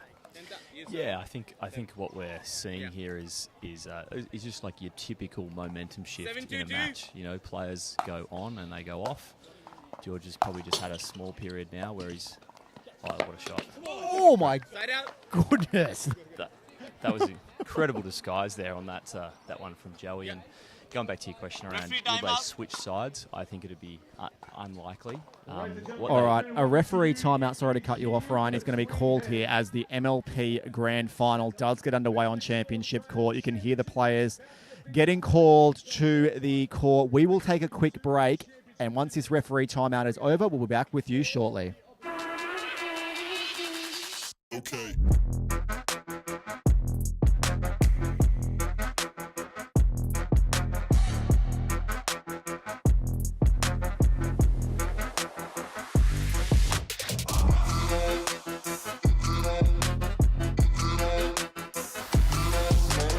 When the world sleeps, greatness rises. And while others dream of the next level, we chase it.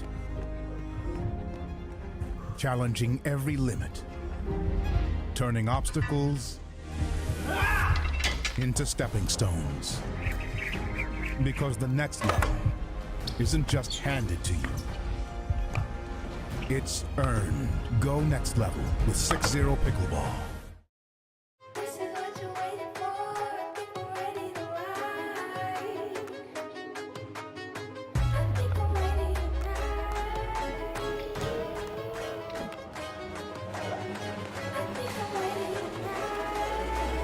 This is what you're waiting for. People ready to ride.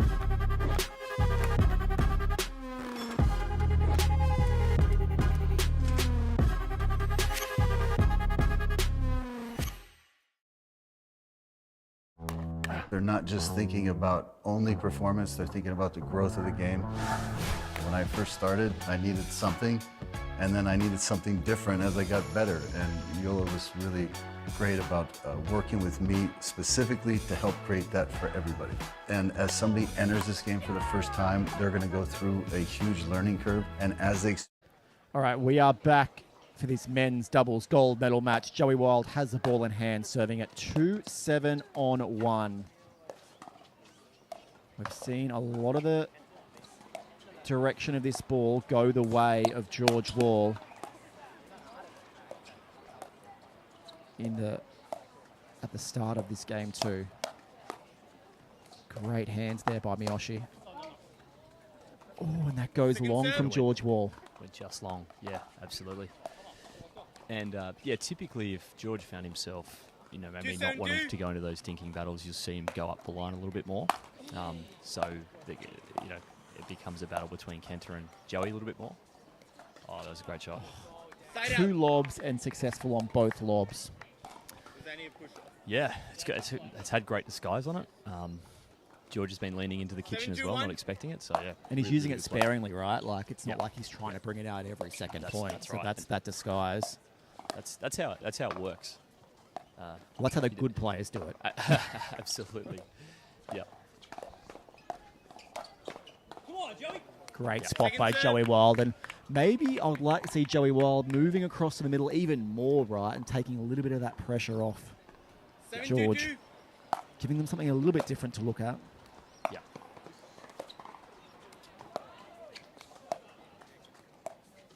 Yeah. Side out. Yeah, that was a good play there, and I think, as I said, I think it was a little bit of a momentum shift. I mean, George is incredibly strong on the kitchen line. He went off for probably a little bit there, but I wouldn't be surprised if he starts to zone in again and starts to win a lot of points. Oh, Jack Wong getting lucky off that net a few times now in game 2. Yeah, tough to defend off the net court. 2-7-2.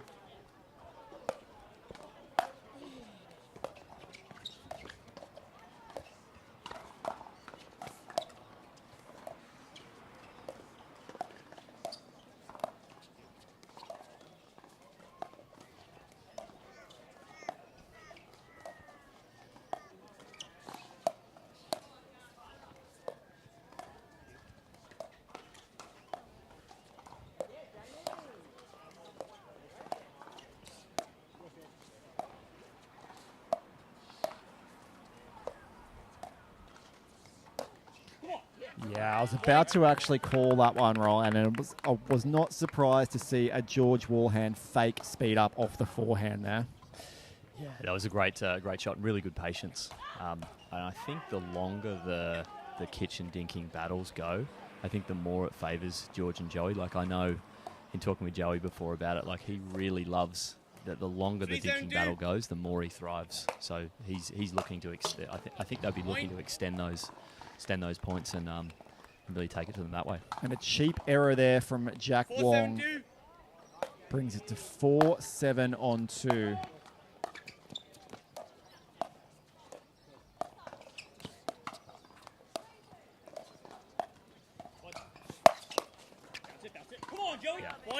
Fantastic shot there from Joey. That dink was just pushed a little bit too wide, and Joey absolutely nailed it, crushed it, and didn't allow it to come back.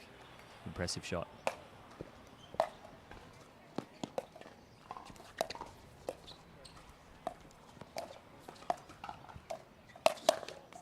Side out. Yeah, popped up that dink a little bit too high. Yeah, and that's the thing that you said. That point didn't drag on too long. As soon as Jack saw the ball that was just sitting up a little bit, took the opportunity. Oh, although Jack was sitting on that, it just had enough work there from Joey. Dangerous territory, though. Yeah. Going onto the Jack Wong forehand like that. Yeah. 7-5-2. Yeah. Joey had his paddle up in the right spot.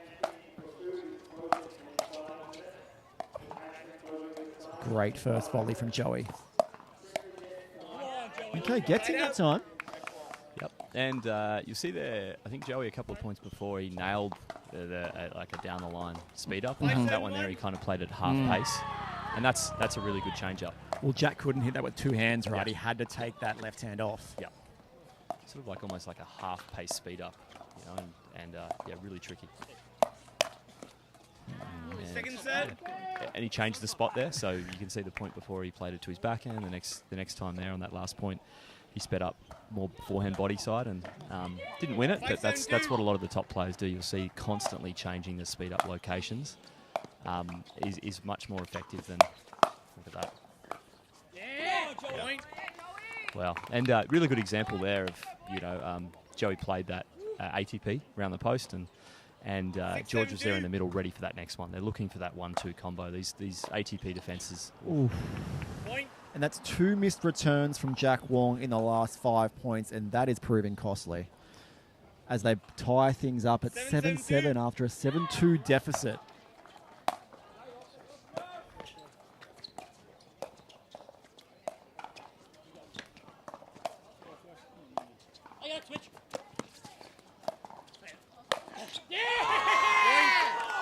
Yeah, fantastic defence there off the lob again, and I guess you saw a third time not lucky with the lob. Got over George twice, but George was waiting on that one. We did say you have to use it sparingly, right? And he went for it twice in 1 point. Yeah, that's exactly right. Yeah. First one was good. Pushed them both at the baseline. But this is dangerous times now for Wong and Miyoshi. Opting for a slice return there. Okay, they get the ball back in hand. That was a big run by Wall and Wild, though. Yeah, absolutely. And momentum shifts are a really normal part of pickleball. And you just saw Jack and Kenta get on a run early on this set, and now Joey and George are really finding some good form. Second serve. Jack Wong, this is last few minutes, just hasn't been as sharp as he was. 7-8-2.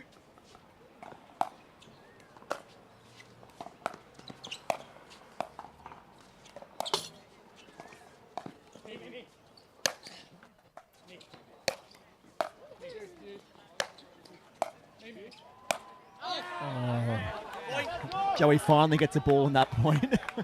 Yeah, he's disappointed he missed that, but he's got a smile on his face, so that's always a good sign. He generally wouldn't miss too many backhand flick volleys, would he? No, he's got that drilled down to almost perfection. So, yeah, unusual, rare miss.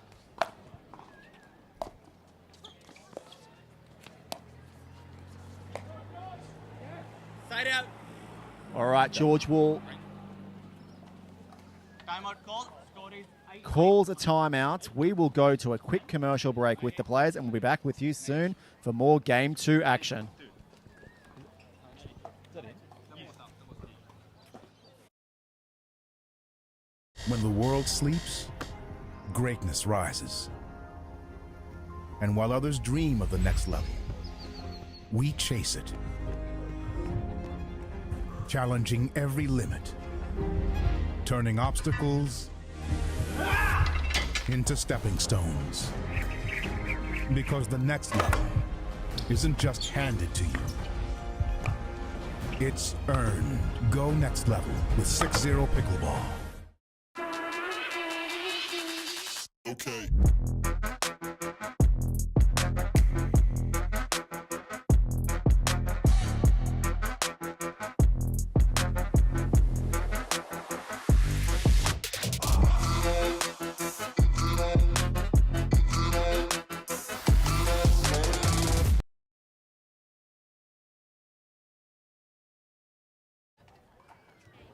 Welcome back to Game 2 action here in this gold medal men's match between Joey Wild, 982. George Wall, taking on Kenta Miyoshi and Jack Wong. The score is 9-8-2 to Miyoshi and Wong here.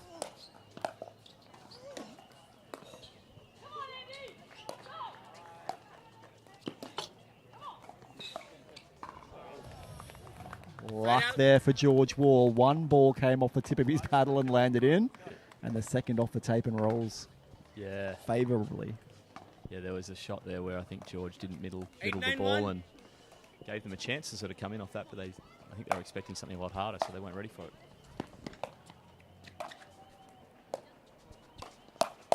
Oh, great spot there from Joey Wild. And what I would say is Jack Wong really not feeling that return now slicing forehands off that return after a couple of missed returns earlier on in this game. Yeah. 991. Yeah, and that's quite common, you know, when a player misses a couple of shots, you can lose your confidence. Some players can lose their confidence pretty easily. Second serve. After a great volley in that last point, a sappy miss there from Joey Wild. 992. It's a big point here, 992.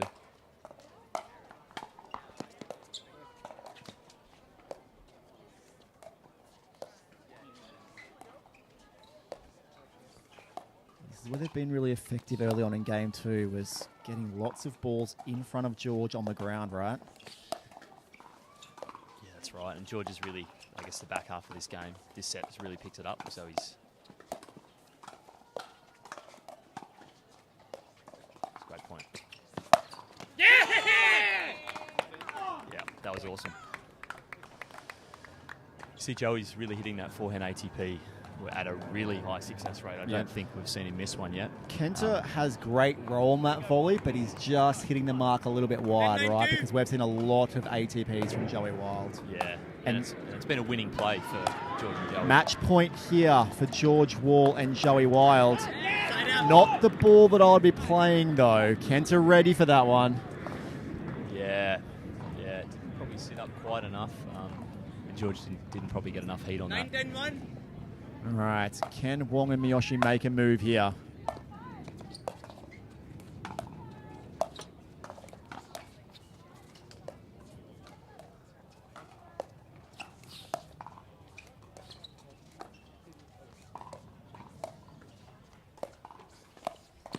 Oh, great reach by Wong.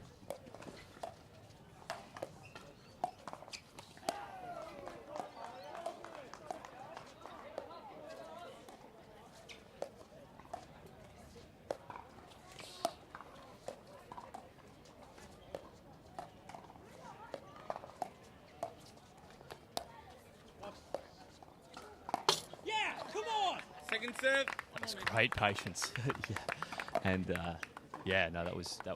I mean, neither team really popped anything up that point, which is why that dink rally went for so long. That was exceptional dinking. Out of all those balls, I'm not sure that would have been the one that I would have sped up. Yeah, and it kind of happens a little bit. Like once you're in a dinking battle for long enough, you know, eventually it's quite easy to get impatient and just. Ooh, yeah, right Joey hitting himself there. A hip height forehand volley. Yeah. All right. Come on, get this one. 10-10-2.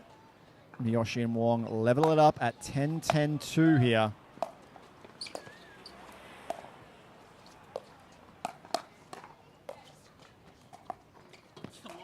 Side out. A miss there from Miyoshi. Gets the ball back in hand for Joey Wild, serving at 10-10. They need 2 points.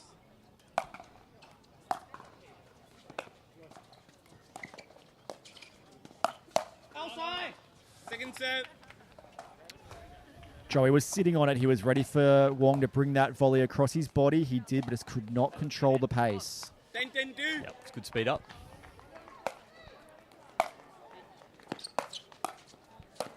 Yeah, George. Point. George playing big. Yep, good play. Nicely into the sort of body line there. 11-10 do. And championship point number 2 for George Wall and Joey Wild.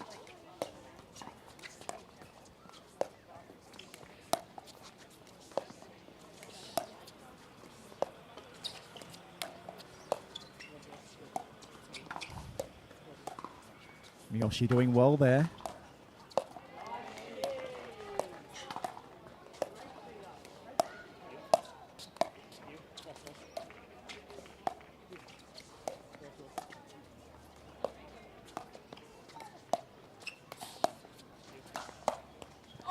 Gets him. George Wall, Joey Wild finish the match off. 12-10 in game 2. They take the gold medal at the PPA Tour Australia Tweed Heads Pickleball Cup, powered by DUPR. Ryan Henry, what did you make of that? Yeah, that was a fantastic match. I think that George and Joey only had that little lapse, I think, in the second set, but other than that, they played just exceptional pickleball there.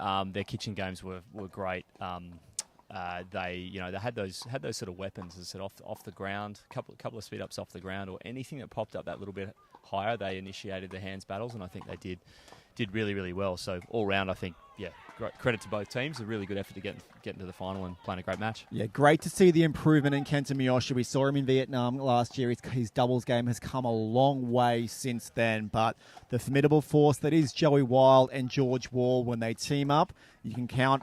I don't even know how many times they've lost. It could be 0. I don't even know anymore. But they're a formidable pair, and congratulations to those as they're presented with the cup by Kiali. Yeah, they're an incredible team. I think they play their roles really well.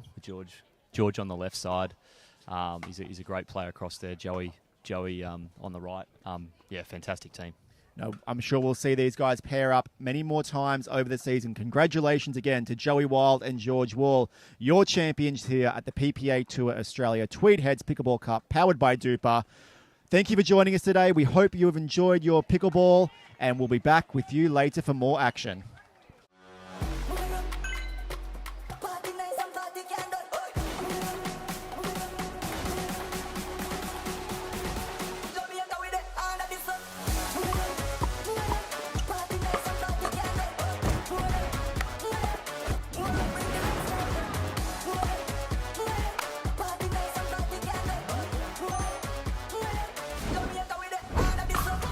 What's your DUPR?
demonstratively with a finger or what have you. Otherwise, I'll assume the ball is in. If you wish to challenge the opposition's call, by all means do so, and I'll adjudicate accordingly. I'll look after the non-volley zone and the serve. All other lines are yours. Do not serve until I've called the score, otherwise it will be an immediate fault. Any questions on any or all of that? Good. Ryan, your name's first up on the sheet, so we've got a call of 6-0 or casino. Casino. Casino is the call. It is a 6-0. Choose that end. Yep. Receive. You got the Voyager hat on, yeah? Yeah. Good luck, guys. Thanks, mate.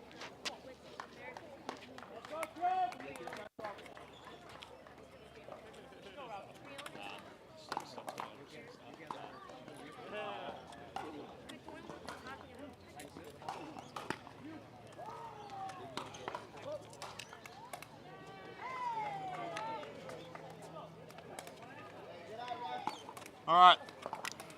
Receiver ready. Server ready. Best of luck, gentlemen. Time in. 0-0-2.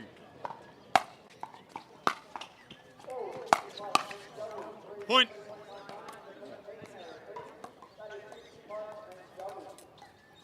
One, 0-2.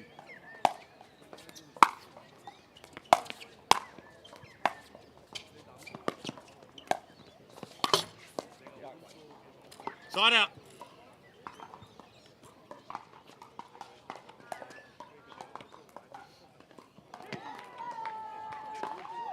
Zero, 1-1.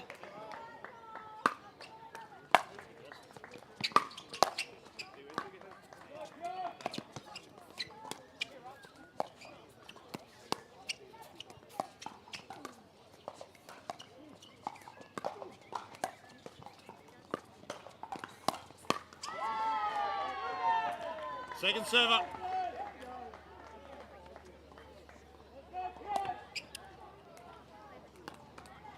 Zero, 1-2.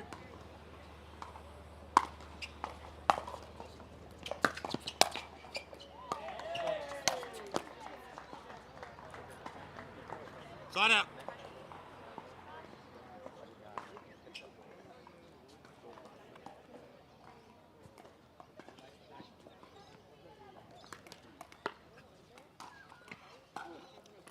One, 0-1.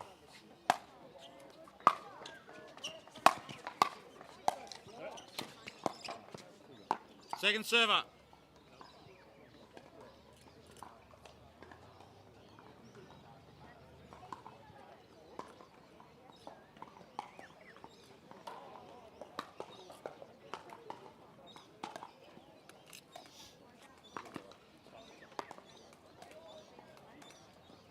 One, 0-2.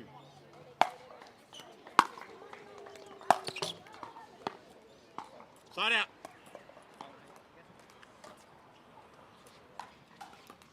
Zero, 1-1.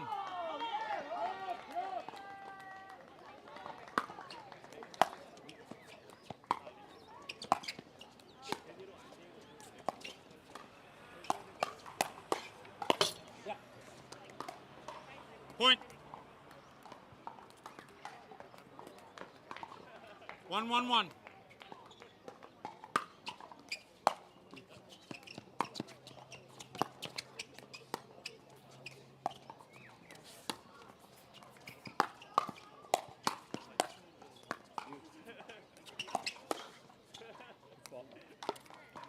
Second server.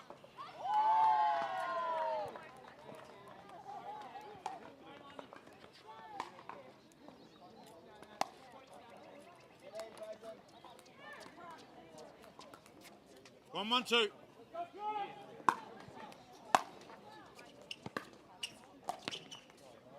Point.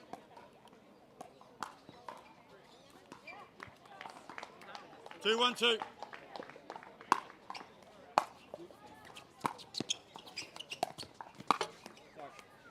Point.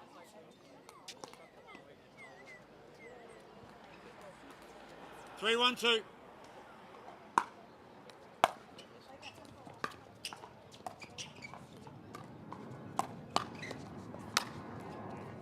Point.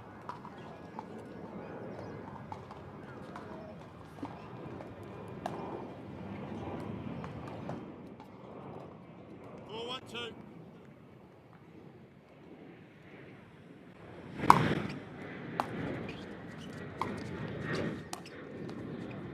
Side out.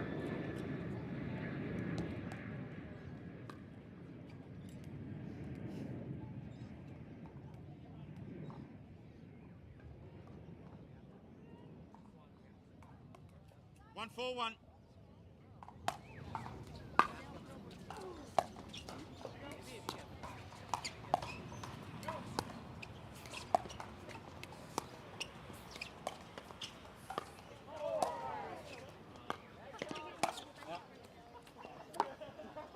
Second server.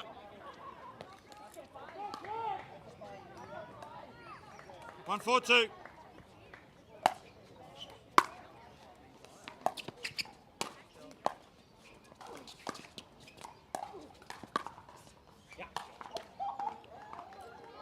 Side out.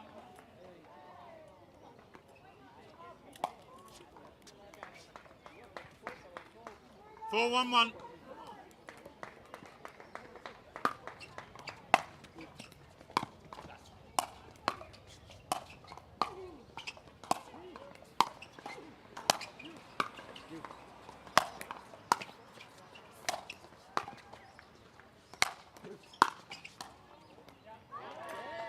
Second server.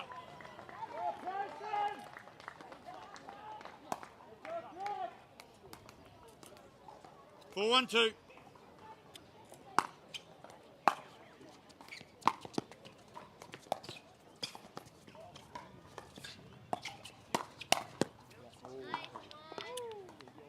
Side out.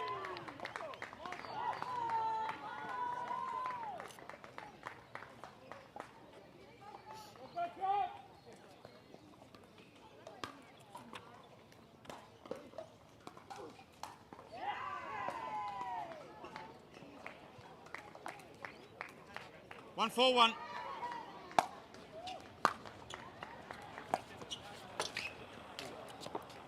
Second server.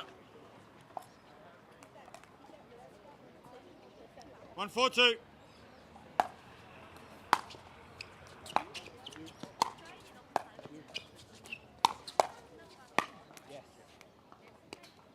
Side out.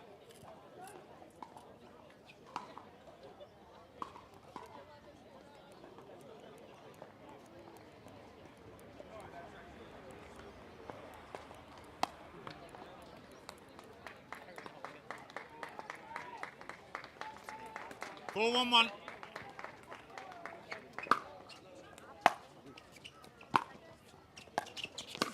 Oh, that's there. Second server.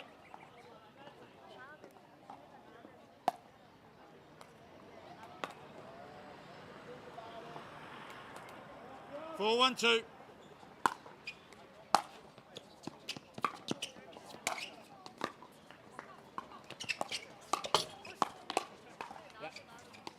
Point.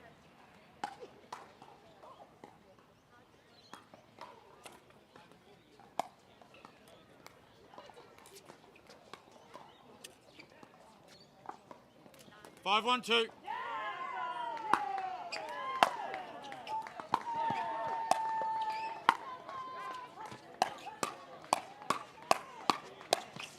Yeah! Point.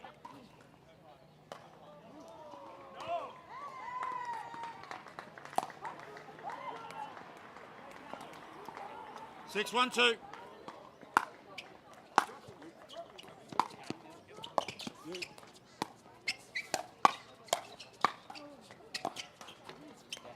Point. Timeout receivers. Score is 7-1-2.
10-2.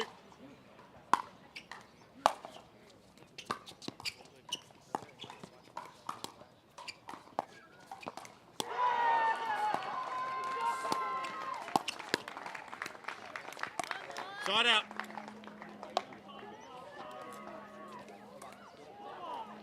1-8-1. Second server. 1-8-2.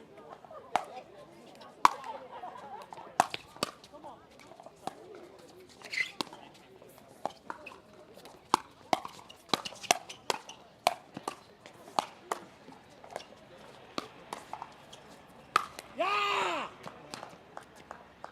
Side out.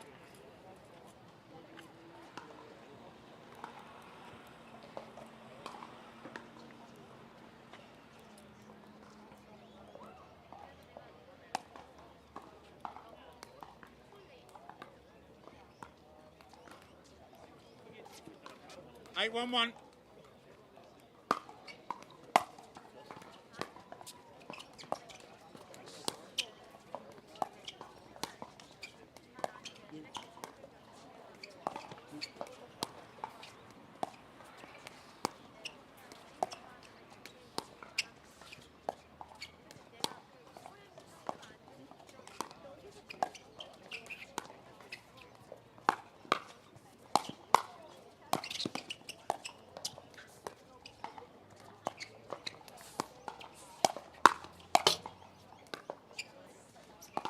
Yeah! Come on. Point.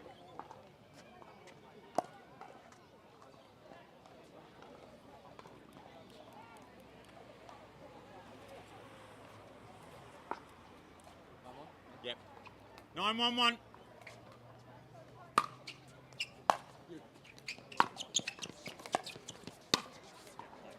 Point.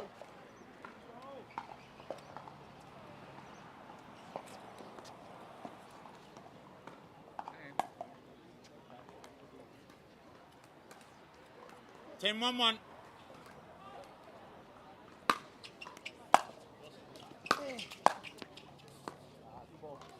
Second server.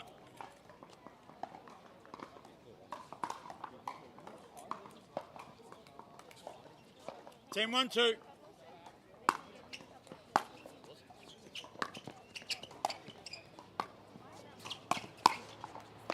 Side out.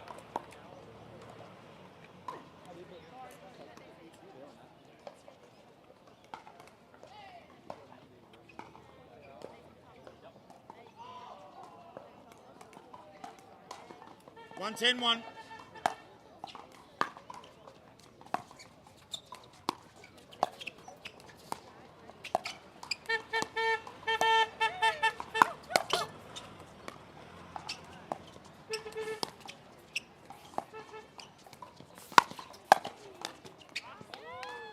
Point.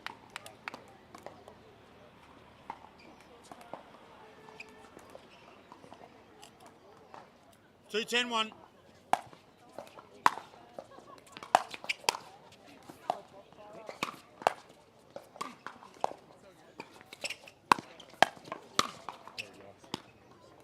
Second server.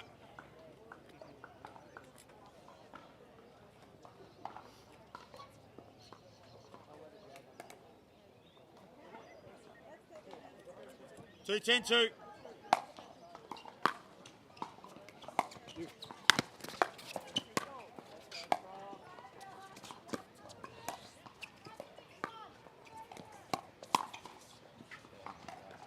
Side out.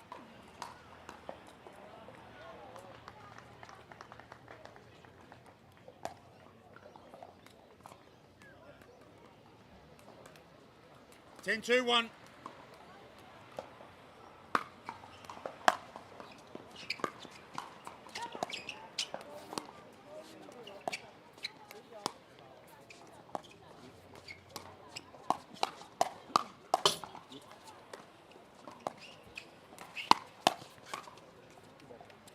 Second server.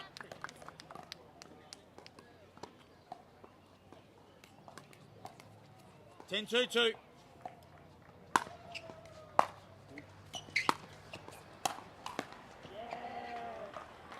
Side out.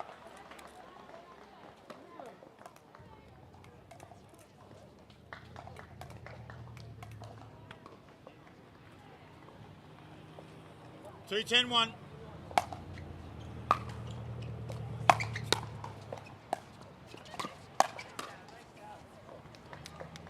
Point.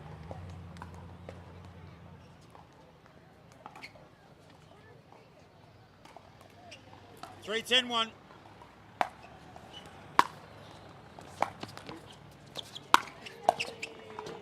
Second server.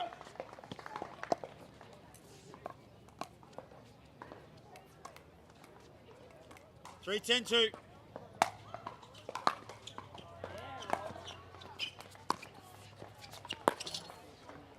Side out.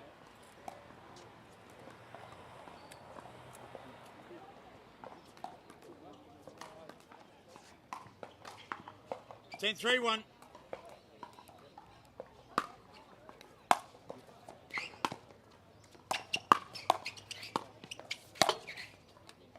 Second server.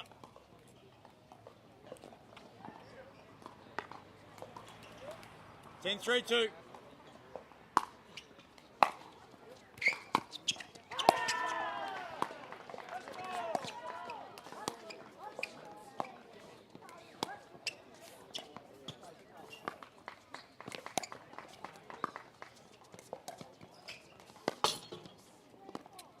Side out.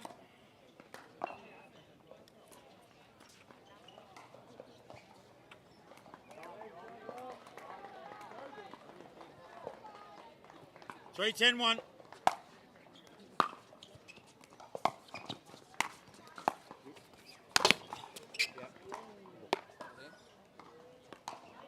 Second server. Three 10-2.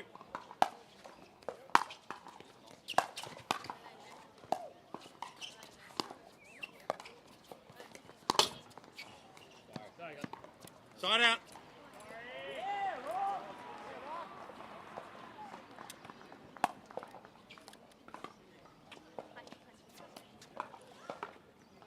Ten 3-1.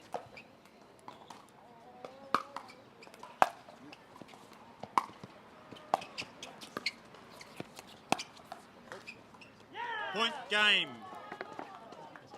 2 minutes, gentlemen.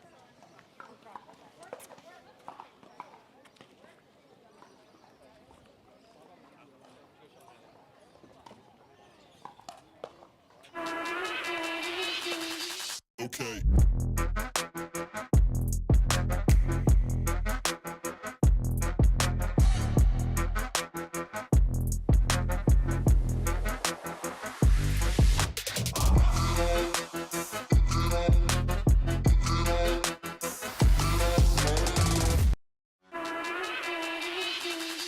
Okay.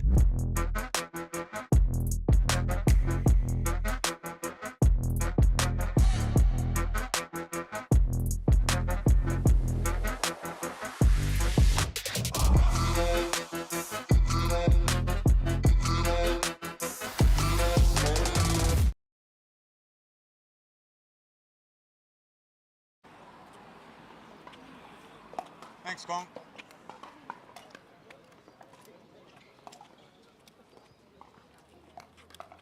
All right, game two. Receiver ready. Receiver ready. Server ready. Time in. 0-0-2.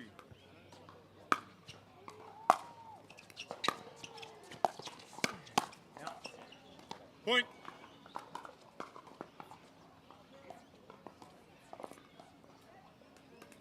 One 0-2.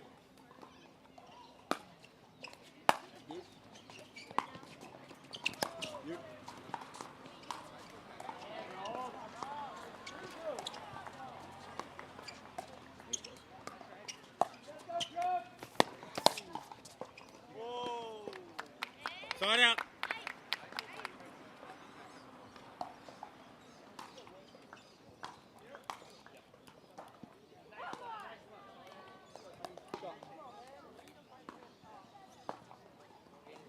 Zero 1-1. Oh, sorry. Point.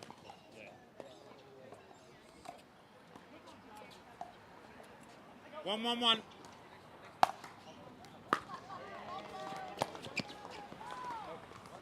Second server.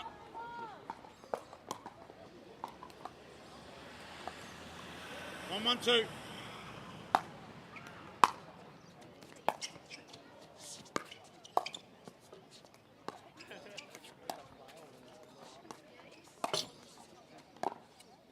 Side out.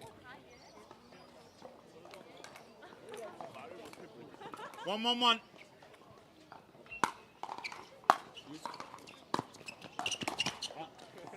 Point.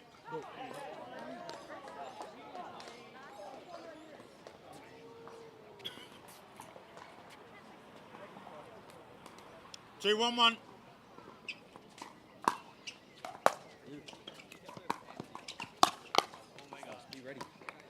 Second server. 2-1-2.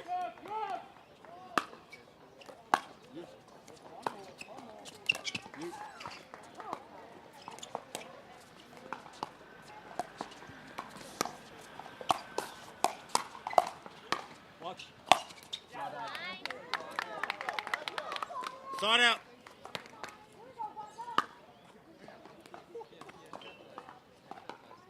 In. 1. 1-2. 1-2-1. 1-2-1.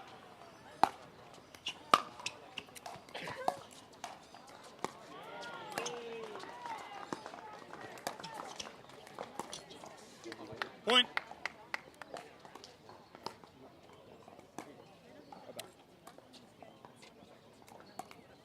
Two, 2-1.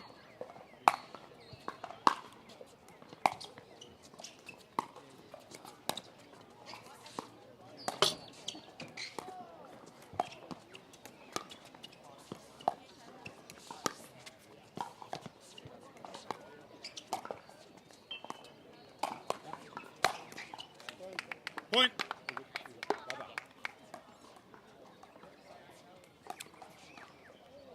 Three, 2-1.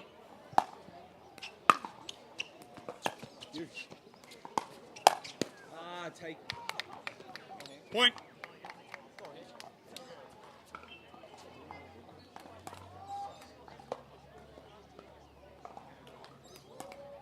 Four, 2-1.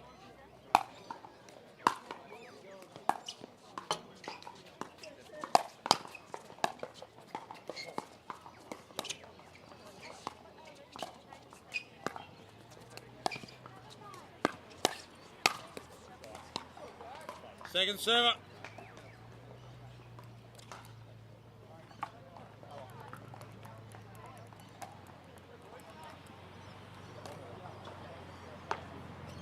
Four, 2-2.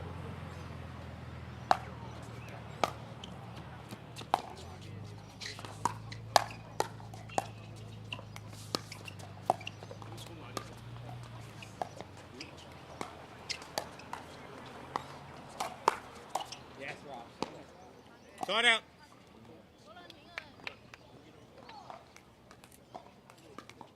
Two, 4-1.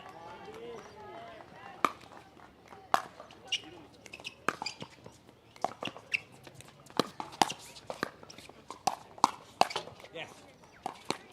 Point. Three, 4-1.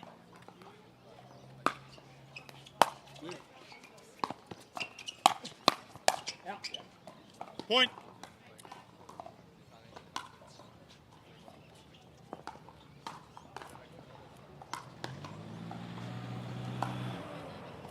Four, 4-1.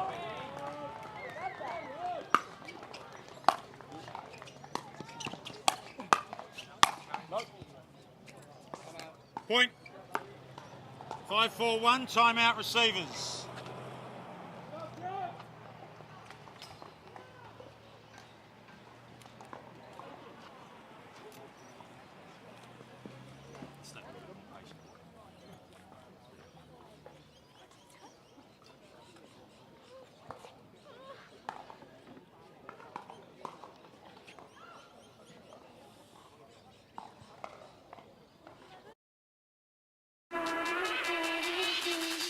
Okay.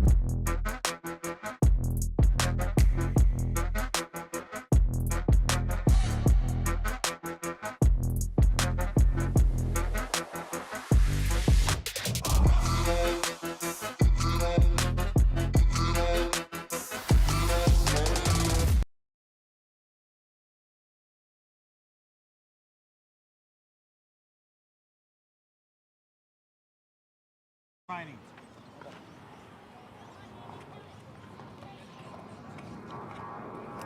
Players ready. Time back in. 5, 4, 1.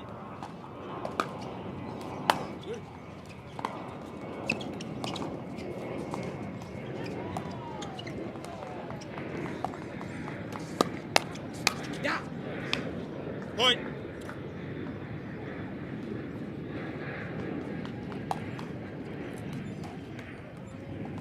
Six, 4, 1.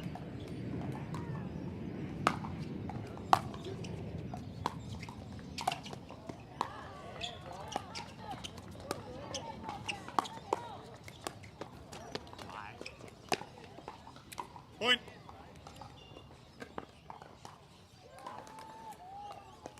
Seven, 4, 1.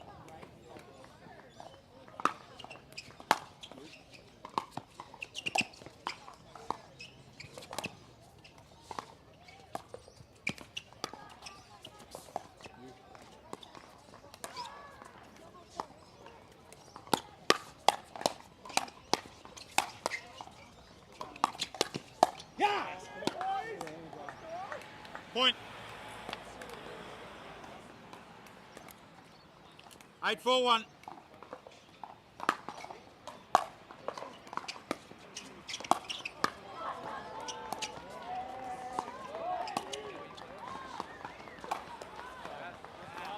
Second server.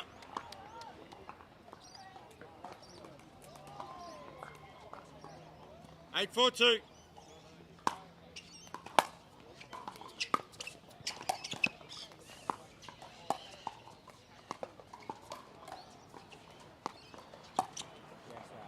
Point.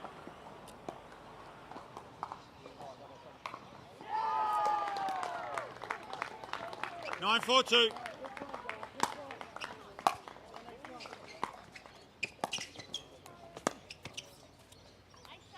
Side out.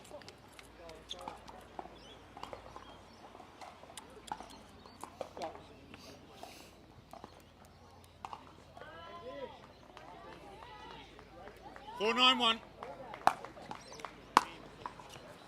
Point.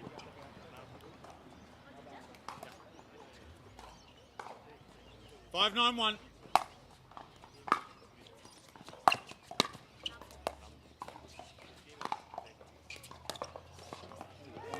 Second server.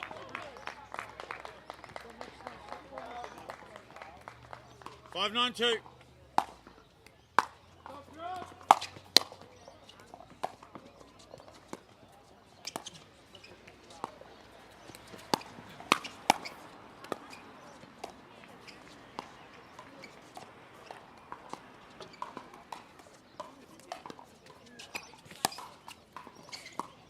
Yes, right.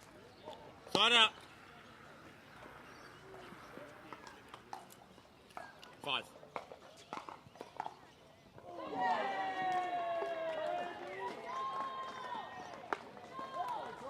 Nine, 5, 1.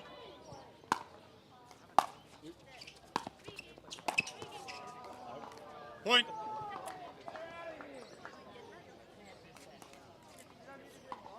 Ten, 5, 1.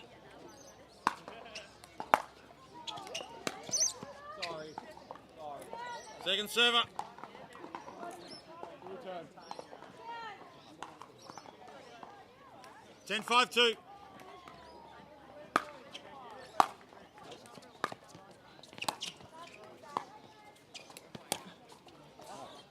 Point game match.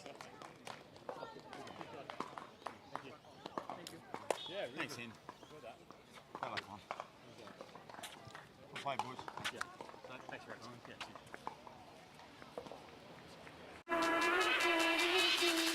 Yeah. Okay.